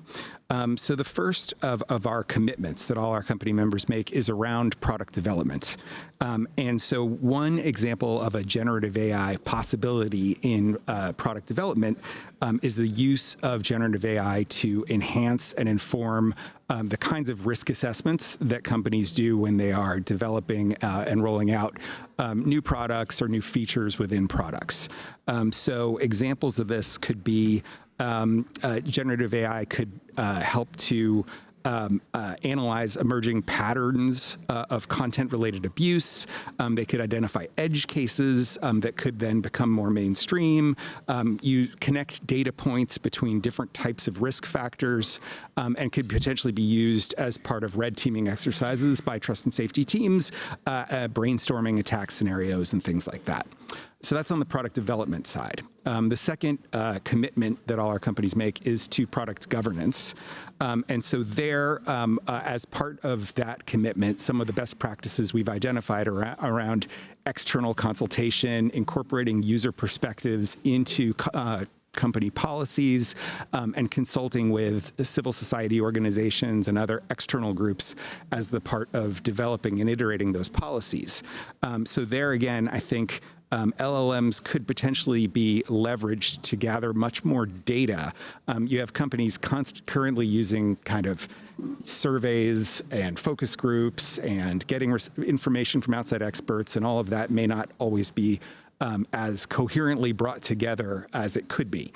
So LLMs could help with that. And one other thing they could potentially do is help to create the kind of feedback loop where those organizations that spend a lot of time telling companies what they should and shouldn't be doing with their policies would be able to hear, this is how your input was used in the development of this new content policy around whatever issue. On enforcement, there I think one of the things that where I am cautiously optimistic is about the potential for generative AI to augment human review as opposed to replace it. We hear a lot these days about AI replacing humans when it comes to content review, but I think the area where there's the most potential, both in terms of shielding humans from having to review the worst of the worst type of content, but also being able to help provide context to human reviewers that maybe will help them with their decision making, and also being able to route the things that are easily determined to be content violating away from humans to then make their own work more efficient. And we can talk, of course, about a lot of the challenges there as well.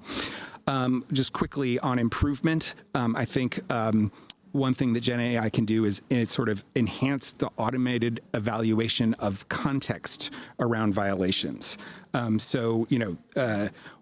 It can be hard for companies to be able to,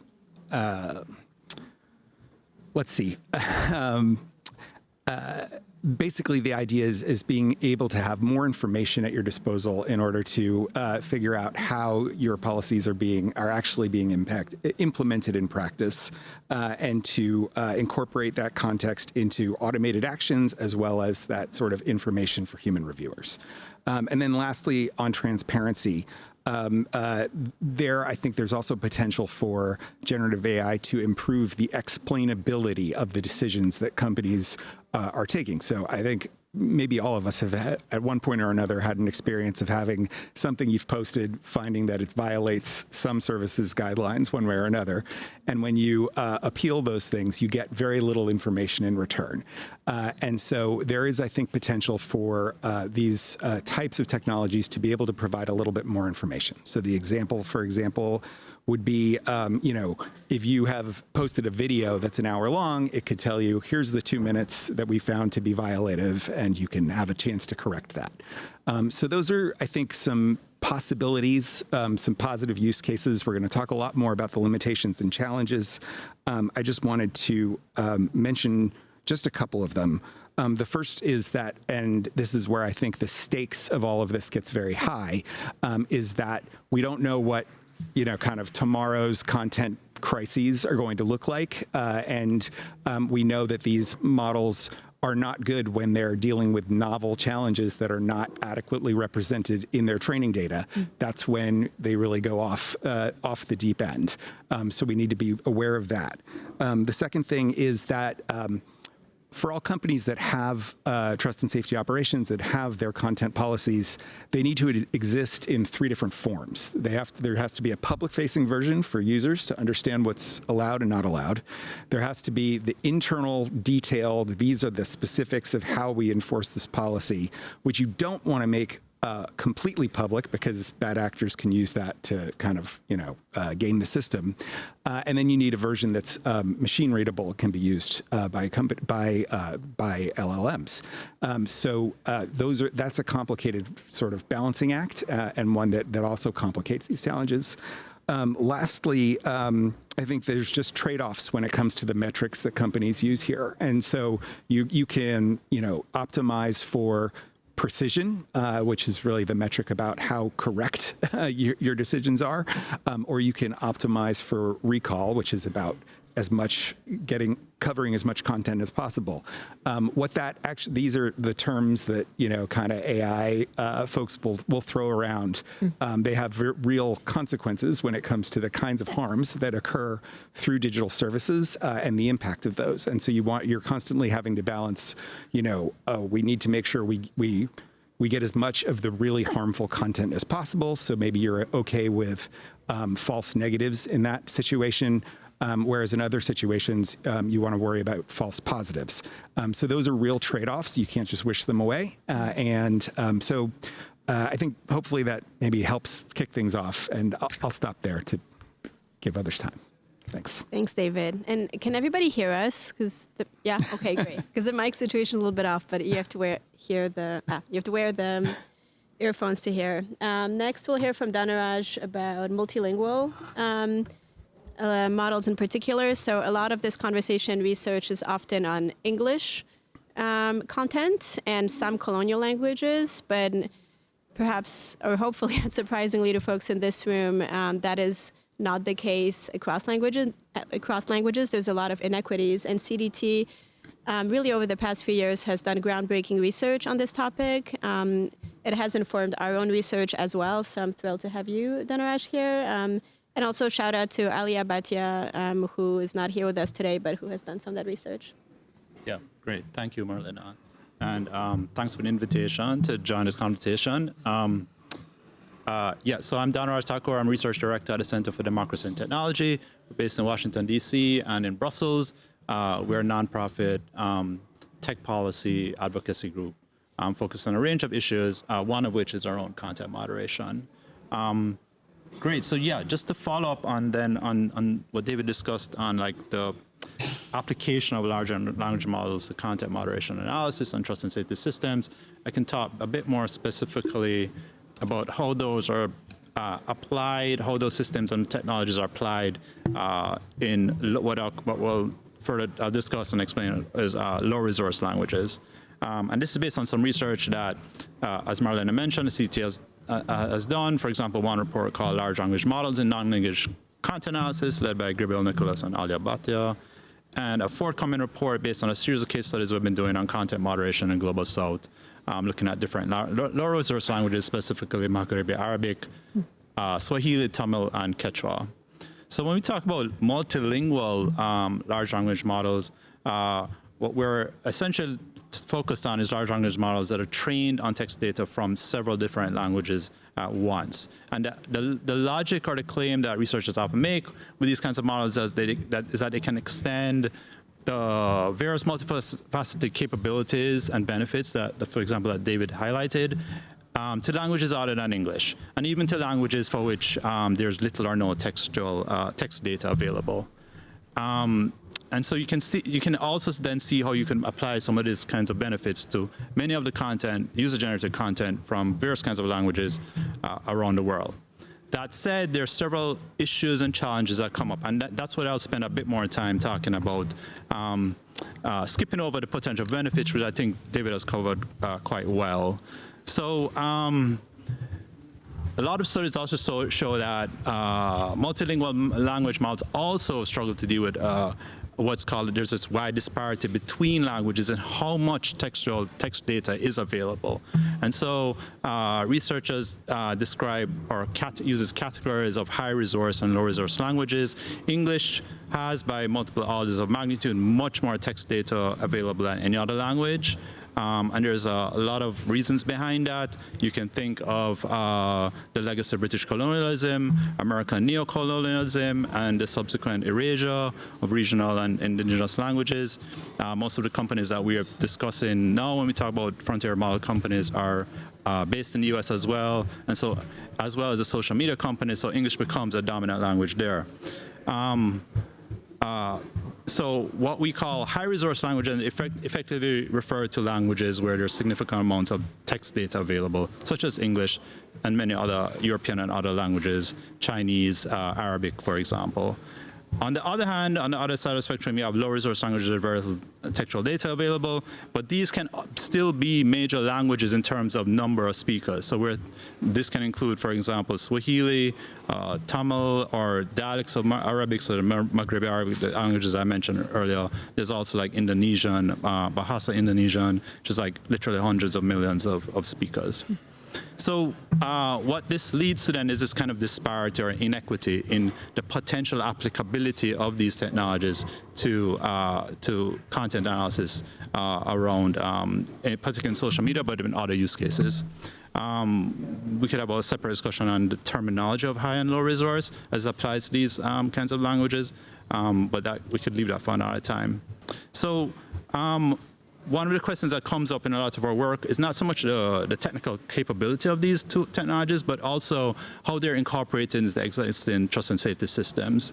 And so here we come across several different kinds of problems. So with low resource languages, for example, we have this problem of lack of training data, but often that lack of training data is not just for content in general, but can be for specific domains. So in our research, for example, when we spoke to we spoke to LLM and LP researchers, natural language processing researchers working on Quechua, for example, they highlighted that it wasn't just a problem of having enough data on Quechua available generally for developing these models, but for in specific domains such as hate speech. Because if hate speech is a concern, for example, for a particular trust and safety application, then you need particular data in that as well. And that's also part of the lack of data or the low resource problem, so to speak. Many users, and this is, I think, a well-known fact for many of you, is that people online, when they come to user-generated content, engage in what's called code switching. So they alternate between two languages, for example, because many people employ multiple languages in daily conversation as well. There are other challenges such as the agglutinative nature of some of these languages. So by that, I mean that some languages such as Quechua, Tamil, for example, will build words based on lexical roots, and then they add suffixes to them to create complex meanings that often in other languages require entire sentences or multiple sentences to convey the same thing. How LLMs handle that process is quite different, but it adds challenges to the analysis of text or content in those languages. There's also the issue of diglossia, which is a linguistic concept.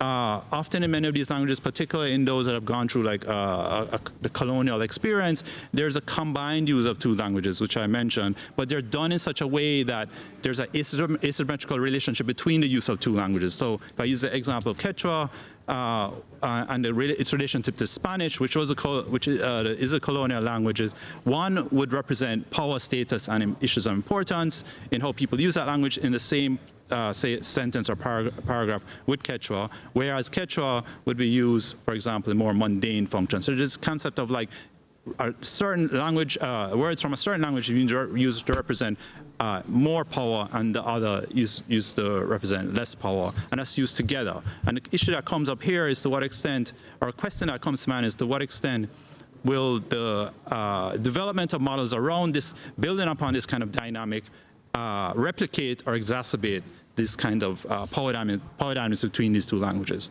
This is combined with a problem that you see a lot, for example, in indigenous languages, where there's a history of erasure of languages. And so often a concern that comes up when you talk to researchers and people in these communities is to what extent do these technologies combine or at least push back against that kind of erasure.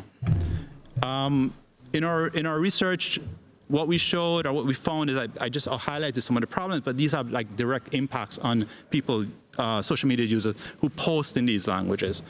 For example, what people observed is that often it would take a longer time for the social media companies to moderate content in these languages versus content that was uploaded in high resource or in the colonial languages. And because of the challenges around developing models around this, or the lack of native speakers on Trust Institute teams that can handle these languages, it often led to a longer time to moderate content. There were often, in addition, reports of unjust content removal, perceived shadow banning, and so on. People also highlighted different ways of recognizing these problems, highlighted different tactics of what we call resistance. So, for example, I mentioned code switching. There's algo-speak, using random letters in a word or using different emojis. For example, the watermelon emoji, which is used to refer to Palestine, for example. So using various tactics because they are aware of the failures or the potential weaknesses of these kinds of automated systems, using various tactics to get around them. Yeah, I can stop there for now. Thanks. Thanks so much. And this is a perfect segue to talk about some real-world regional harms going to the Middle East and North Africa region, which is, especially today, very topical, but the issues around content moderation and censorship more broadly, surveillance are not new to the region. So really, really grateful to have Marwa here, and would love to hear from you about your regional perspective. Yeah, thank you, Marlena. And unfortunately, the MENA region is quite rife in examples. But I do want to first thank my co-panelists for laying the ground pretty well for me to provide some specific examples. I want to make my comments around three issues. The first one of which that has already been alluded to the question of where do you invest in those systems and in which languages? Arabic is one of, I don't want to call it a minority language, millions of people speak it. It's an official UN language. Yet, unfortunately, AI systems used by tech companies and social media platforms more specifically tend to be poorly trained, and I'll mention some specific examples there. But the issue here is also in some cases where there is a minority language, companies sometimes think it's not, market. It's not. There's no incentive for them to prioritize that language, even though, for example, in the context of Palestine, Israel, in 2021, when there was a surge of violence on the ground and also a surge of online content protesting or documenting abuses, we noticed that there was an over-moderation of Arabic language, under-moderation of Hebrew language, and on Meta's platforms more specifically. And after Business for Social Responsibility conducted a human rights due diligence into Meta's content moderation of that period, one of the reasons behind such dynamic was the fact that there were no Hebrew classifiers to moderate hate speech in Hebrew language, but there were such for Arabic. One would ask a question here is that why, despite the context was very clear, there were high incitement, so high volume of content inciting to genocide, inciting to violence, pretty direct hate speech where it's pretty much black and white. But nevertheless, the company did not think that it was a priority at the time to roll out classifiers that would be able to automatically detect and remove such harmful and potentially violative content. When we pushed back, of course, and after the due diligence findings were out, now Meta has classifiers, but we found out in the new round of violence, unfortunately, I mean after October 7th, that those classifiers were not even well trained to be even to capture even more a larger volume of hate speech and incitement to violence and genocide and dehumanization or dehumanizing rhetoric. Which leads me to the second issue, that is the under and over enforcement that comes as a direct impact of basically company decisions of investment and where and when to deploy such systems. Let's now zoom in into the concrete issues of how these systems are they're far from perfect, but the risks and the direct impact of which can be very, very harmful. One of the examples here in terms of over enforcement, I mean, if you talk to, for example, Syrians, I mean, Syria has been one of the most sanctioned countries on Earth planet. Thankfully, many of the sanctions are being removed, but the result of that, you know, for example, on counterterrorism legislation or laws, we've seen aggressive moderation using these AI tools or algorithmic or automated decision-making to remove content coming from Syria or posted by Syrians. The same can be said about Palestinians, in which a lot of content is erroneously removed. So accounts are being arbitrarily shut down, content removed. The word shadow banning was mentioned. That's also another issue that we come across quite often, where people are, not only their content has been removed, but they feel pretty much quite caged, where their content doesn't have the outreach that they are, or the level of engagement that they're used to. There were also a couple of years ago, back in 2021, already a while ago, with the Facebook papers, for instance, one of the shocking revelations to me was that Meta's automated decision-making systems for detecting and removing terrorist content in Arabic got it wrongly 77% of the time. That's quite huge. And when we talk again about a region that is pretty much at the receiving end of this aggressive counterterrorism measures, the result is this mass-scale censorship of activists, of human rights defenders, of journalists, and particularly around peaks of violence and escalations where people do come to online platforms to share their stories and the realities and to document abuses, and for journalists, of course, to cover what's happening on the ground. There are other examples that I could mention where AI got things terribly wrong at extremely sensitive and critical moments. One example I can think of in 2021 when Instagram falsely flagged Al-Aqsa Mosque, which is the third holiest mosque in Islam, as a terrorist organization. And as a result, all hashtags, and that particular time is also quite interesting because it was when the Israeli army stormed Al-Aqsa Mosque and people were reporting and sharing photos with that hashtag Al-Aqsa. And this is when Instagram decided, or Meta, oh, now is the time to mislabel this mosque as a terrorist organization. And as a result, all the content was banned and forcibly removed. During the unfolding genocide in Gaza, we had also examples where, I mean, one famous example was of a person whose Instagram bio was mistranslated. He said, you know, praise to be God, I'm Palestinian, but the system translated it, praise to be God, Palestinian terrorists are fighting for their freedom.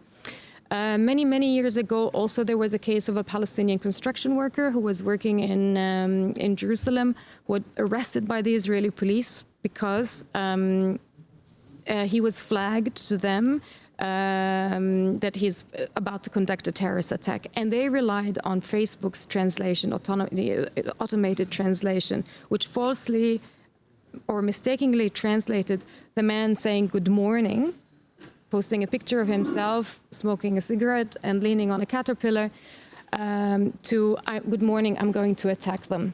And the man was detained for a few hours and interrogated, and then he was released after the Israeli police realized, Facebook made a mistaken translation. The man had shut down his accounts, I do remember, meaning that those types of actions and their consequences can be quite detrimental for people's ability not only to exercise themselves, but can constitute or instill a sense of fear that they might be subject to similar detrimental consequences. David had mentioned an interesting point, which I would like to elaborate on, the tension between precision versus recall. From my observation, having worked on multiple crises in the MENA region over the past few years, is that companies tend to over-rely on automation around times of crises. And particularly when there are attacks or, they feel like under pressure that they need to remove as fast as possible large amounts of content in order to avoid being, liable. One example I can think of is, of course, the October 7th attack. Immediately after, tens of thousands, hundreds of thousands of content was just largely removed using automation. And there, that balancing act that is not possible to even achieve means that companies are willing to sacrifice or, to say, okay, it's fine if we erroneously get content decisions or content moderation decisions wrong, as long as we try to catch as large of content as amounts of content as possible. And there, one specific example I can mention here is Meta's decision to lower the threshold for hate speech classifiers directly in the aftermath of October 7th attack, to remove for these classifiers to detect comments in Arabic language, and specifically those coming from Palestine. So lowering the confidence thresholds from, I think it was around 85 or so, all the way down to 25%. Meaning that the classifier, if at that very low level, could remove and hide people's comments. Because again, the emphasis here on removal versus precision or accuracy in the decisions. Now, what does that mean for the users, for people, and their ability to use those platforms freely and safely to express themselves? We've had situations where people were banned from commenting for days.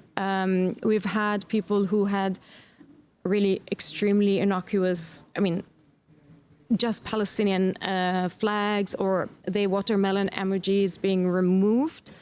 We've had even people receiving warnings before following particular accounts. For instance, if you were a journalist known for covering the events in Palestine or in Gaza more specifically, you would get a notification saying, are you sure you want to follow this person because they're known for spreading disinformation?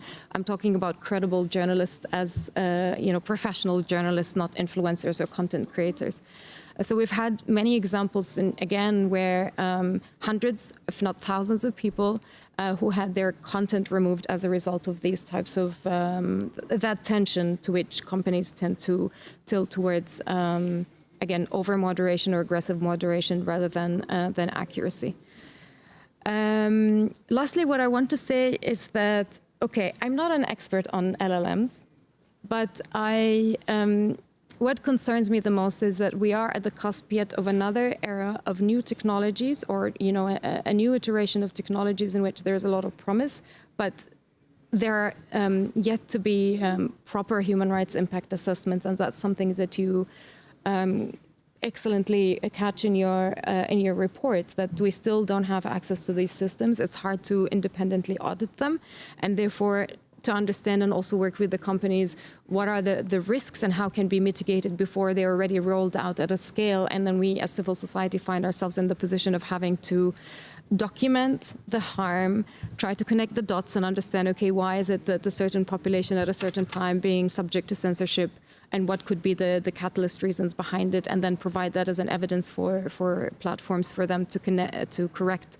course and adjust the systems and the policies behind them. And I'll stop here. Thanks so much. And before I open it up to the floor, I just wanted to highlight a few of the key risks that we found, just following up on the speakers' points. And I really do encourage you to read our report. It's We distilled it down to 70 pages, which is still quite long.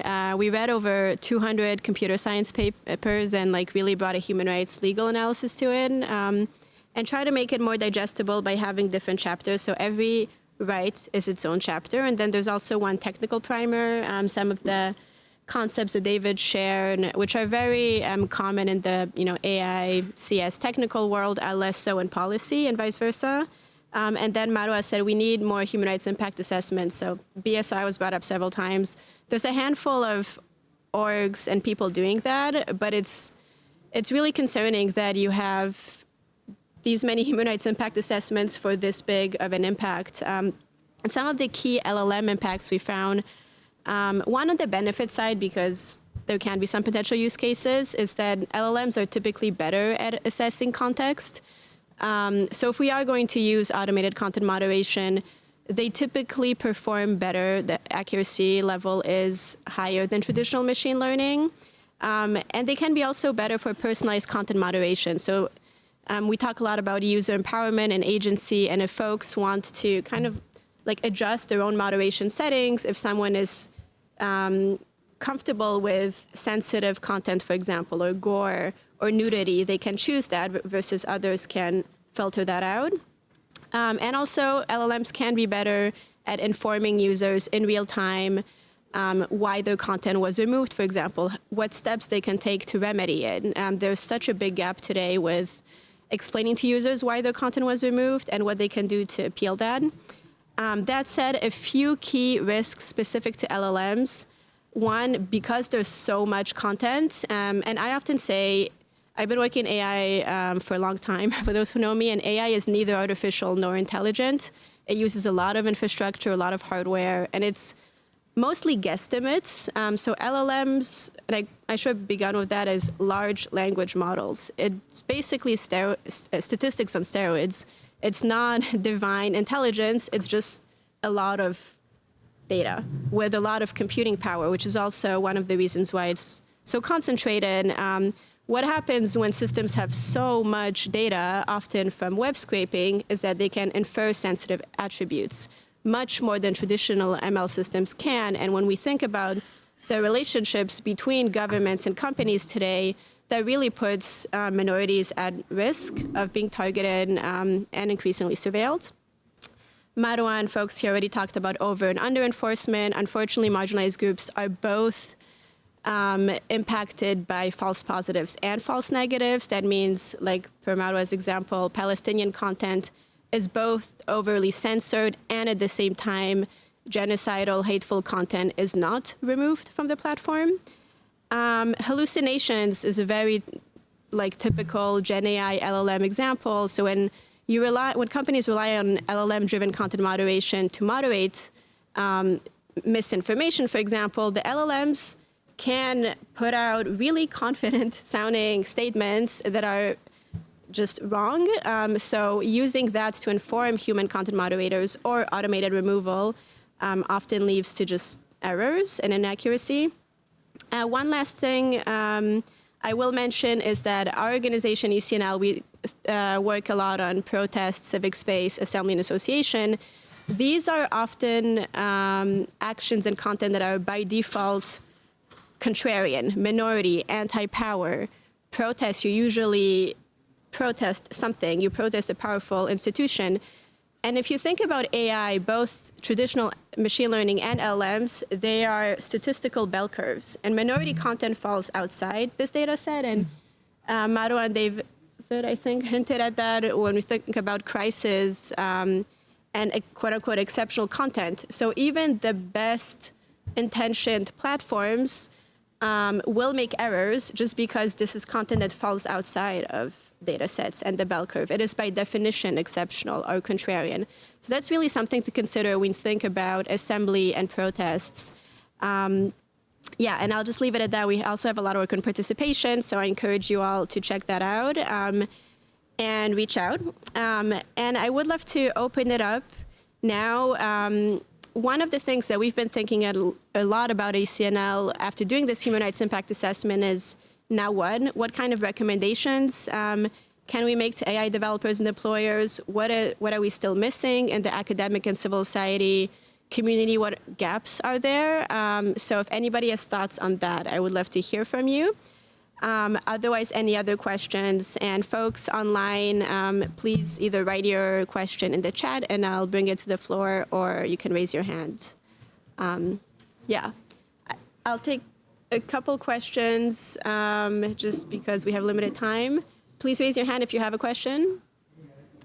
Well, for now, there's only one, so please, yes. And if you can introduce yourself, name and affiliation, that'd be great. Oh, oh yeah, the mic is over there, I'm sorry. So if you please line up and go to the mic if you'd like to ask a question. Just want to make sure if I'm audible. Yes. Okay.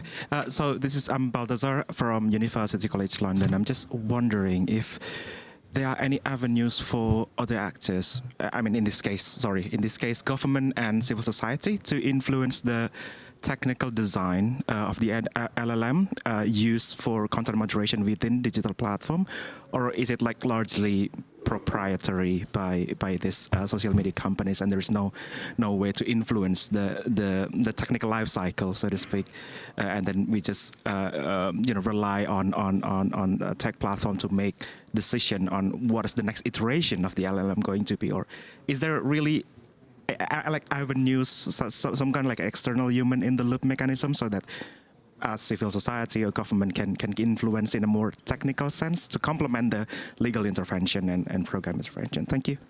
Thanks so much. I have a few thoughts, but I'll hand it over to the panel first.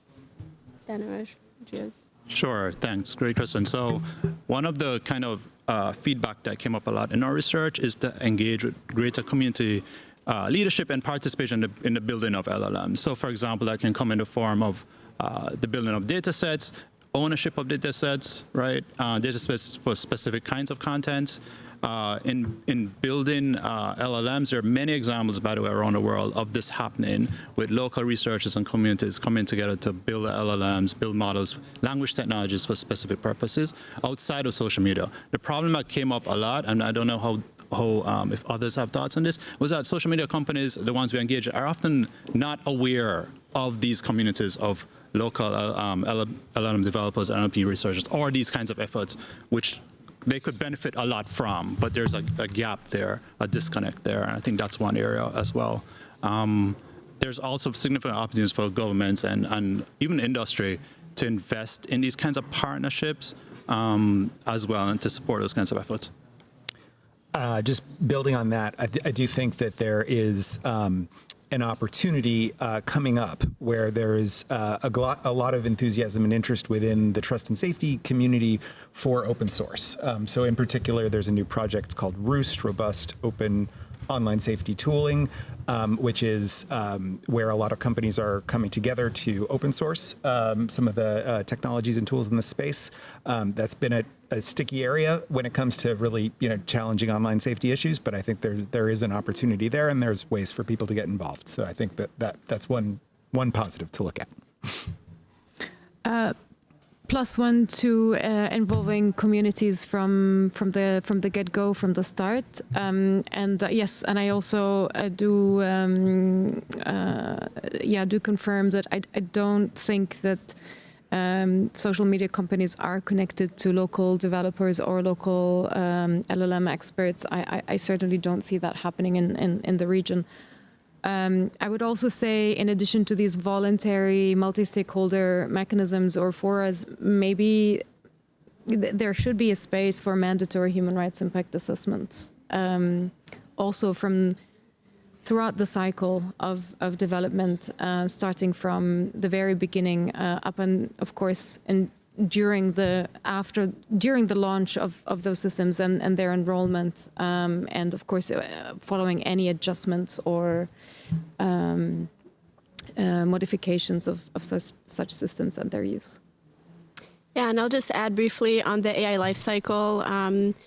ECNL has been working with Discord on piloting what we call our framework for meaningful engagement, where from the first stage of the life cycle in AI design, they're developing machine learning and LLM-driven interventions to moderate content online. So we've been partnering with them and with stakeholders around the world, some of you in this room, on helping them do that. So it's a very specific case study, and I can share more about that.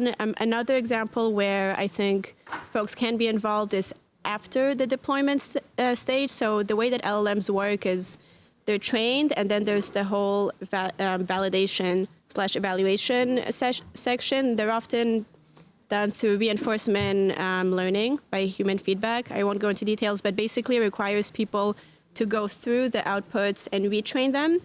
One thing that we've been advocating for at ECNL is to involve communities at that stage as well. What typically happens is during these reinforcement learning, during this phase, it's mostly Silicon Valley folks or experts like probably us in the room who would do that, but not the communities affected. And it's very, very homogenic. So it's people from elitist academic institutions, high-name NGOs, and those based in Silicon Valley. And that's a problem because it's supposed to, quote unquote, like fix or improve the LLM, but it just ends up perpetuating even more bias. So many ways to involve folks, and that is definitely step one, I think, to actually make these systems better. Next question, please. Mia Kulevind. I'm part of the Internet Architecture Board in the IETF, the Internet Engineering Task Force. I have a very straightforward or blunt question, maybe. So I kind of understood that like LLMs will always make mistakes. I think that seems obvious. But do you think there is an area to evolve LLMs to like do a good job here, or do you think there will always need a need for other mechanisms to like have humans involved in the thing, or do you think LLM is not the right technology at all, and we need maybe other ways to empower the users and to give users a decision about which contents they want to engage with and they want to see? So what's the way forward? Anyone want to briefly say? Sure, I can take a quick. So I think there are two dimensions to this. Like, how do companies address content moderation? And there are actually many different models, not just this kind of centralized model that you see with large social media companies. So we should keep that in mind. And they could use, like, you can imagine a subreddit, a moderator thinking of ways they could use these kind of tools for their specific use case, and it could be very helpful for community building in that sense. So just to keep in mind that there's this range of options available. But I think when we think of at a larger scale, all positions always that human moderators should be part of the consideration and the calculus of how you address content. I think others like David and Marwa have mentioned this as well. I think what's important is the flexibility around this. So for some of the particularly low resource languages where there's very little data and these kinds of tools may not be as effective, there should be a heavier emphasis on human moderation, and that could evolve over time. But I think there'll always be some kind of combination between the two. I would just add maybe there's a excellent research paper that Google folks put out last year in 2024 about how LLMs can be leveraged to support human raters of content, which goes into this at a level of technical detail that is beyond me, but I think might be helpful. But I think one of the opportunities here, which is cognizant of all of the risks when it comes to how AI can be misused when it comes to content moderation. I do think, when we think about AI as this technology that is overhyped and lacking business applications, I do think that content moderation and trust and safety is a concrete business application for AI. And one where the developers and deployers are often the same company. And so I think there are some opportunities there, but it comes with all of the risks we've talked about. Ask a very quick follow-up. So you said if the humans are part of the chain, I think the challenge is always scaling up and also timely reactions, right? Can you comment on that? Excuse me, there's people behind it with time, but I urge you to read the reports, and we also have a large section on recommendations. So that is the next step forward. We only have 2 minutes, so briefly, please. I'm Professor Julia Hornley, a professor of internet law at Queen Mary University of London. So I'm an academic and I'm a lawyer, and hence my question. Obviously, for lawyers, it would often take an extremely long qualification for a judge to adjudicate content, right? For lawyers, these are very, very complex decisions, whereas, as I understand it, LLMs and artificial intelligence is based on obviously complex processes of labeling and validation processes. So I was wondering whether, in addition to LLMs, which by definition will always have these problems which you so fantastically described, isn't amplification and the fact that a lot of content is targeted at particular user groups, isn't that actually the more promising way, and I put this obviously slightly provocatively, to deal with harms, say, on social media? Thank you. That is, if I understood the question right, you're saying that instead of this binary remove or leave the content up, then down ranking or promoting, it down, right? Yeah, promoting and demoting content. Well, the thing is that even then, we do have some, what I would say, discriminatory application of what kind of content gets promoted and demoted, which brings us back to the question of design and also the question of equitable investment in resources and transparency. Yes, and I'll just add briefly that there's a whole other range of LLMs that are underexplored. So at ECNL, we're very concerned about the use of AI for content removal or ranking. There are other ways, like informing users how to appeal content or informing them about the content policies or less stereotypical content moderation, but how to enforce it better and exercise our rights better, where there's a much higher risk and more promise. So we encourage platforms to think beyond content removal. Last question, briefly. Yes, hi. Sorry, I'm going to take this up. My name is Carla, and I'm from the Association for Progressive Communications. And my question is, well, it's more related to how can we relate this conversation to the building of autonomous infrastructure. We work with community networks, which are networks that are designed, created, and developed by the communities. For example, indigenous communities that are not connected to the internet, and you get like this prior conversation before connecting on how you want to connect, what do you want to do with your data, and in those terms we use open source, and in that sense, that makes the conversation completely different on how you connect and how you even feed these models, right?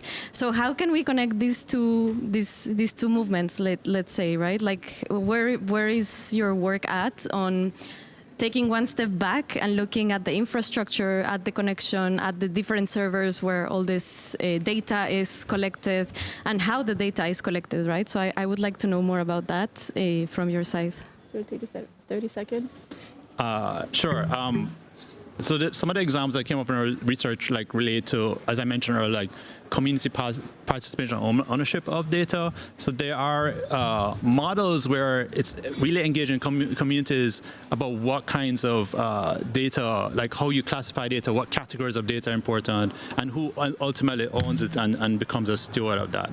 That kind of emphasis is very different from the current models, and having LLM developers partner with these kinds of communities in those contexts is one approach, and it's very similar to the kinds of community-based internet networks that you're talking about, and that also introduces different kinds of business models as well. Thanks so much. And unfortunately, this session is already wrapping up. There's so much to be said about this topic. I hope one takeaway you have is that it's an emerging field.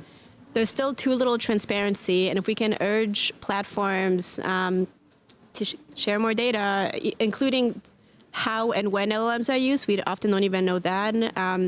That is one thing. One of the things that we try to do at ECNL is really document the human rights harms as opposed to AI hype. There's a lot of hype in this space, as you probably all know. And at the same time, excitement around community-driven models like Dhanaraj talked about. And so there is, not everything is doom and gloom. There is hope for some community-driven, public interest, fit-for-purpose models that I think we can explore and really find a way that develop AI that respects labor rights, including human content moderators, users, and engages stakeholders.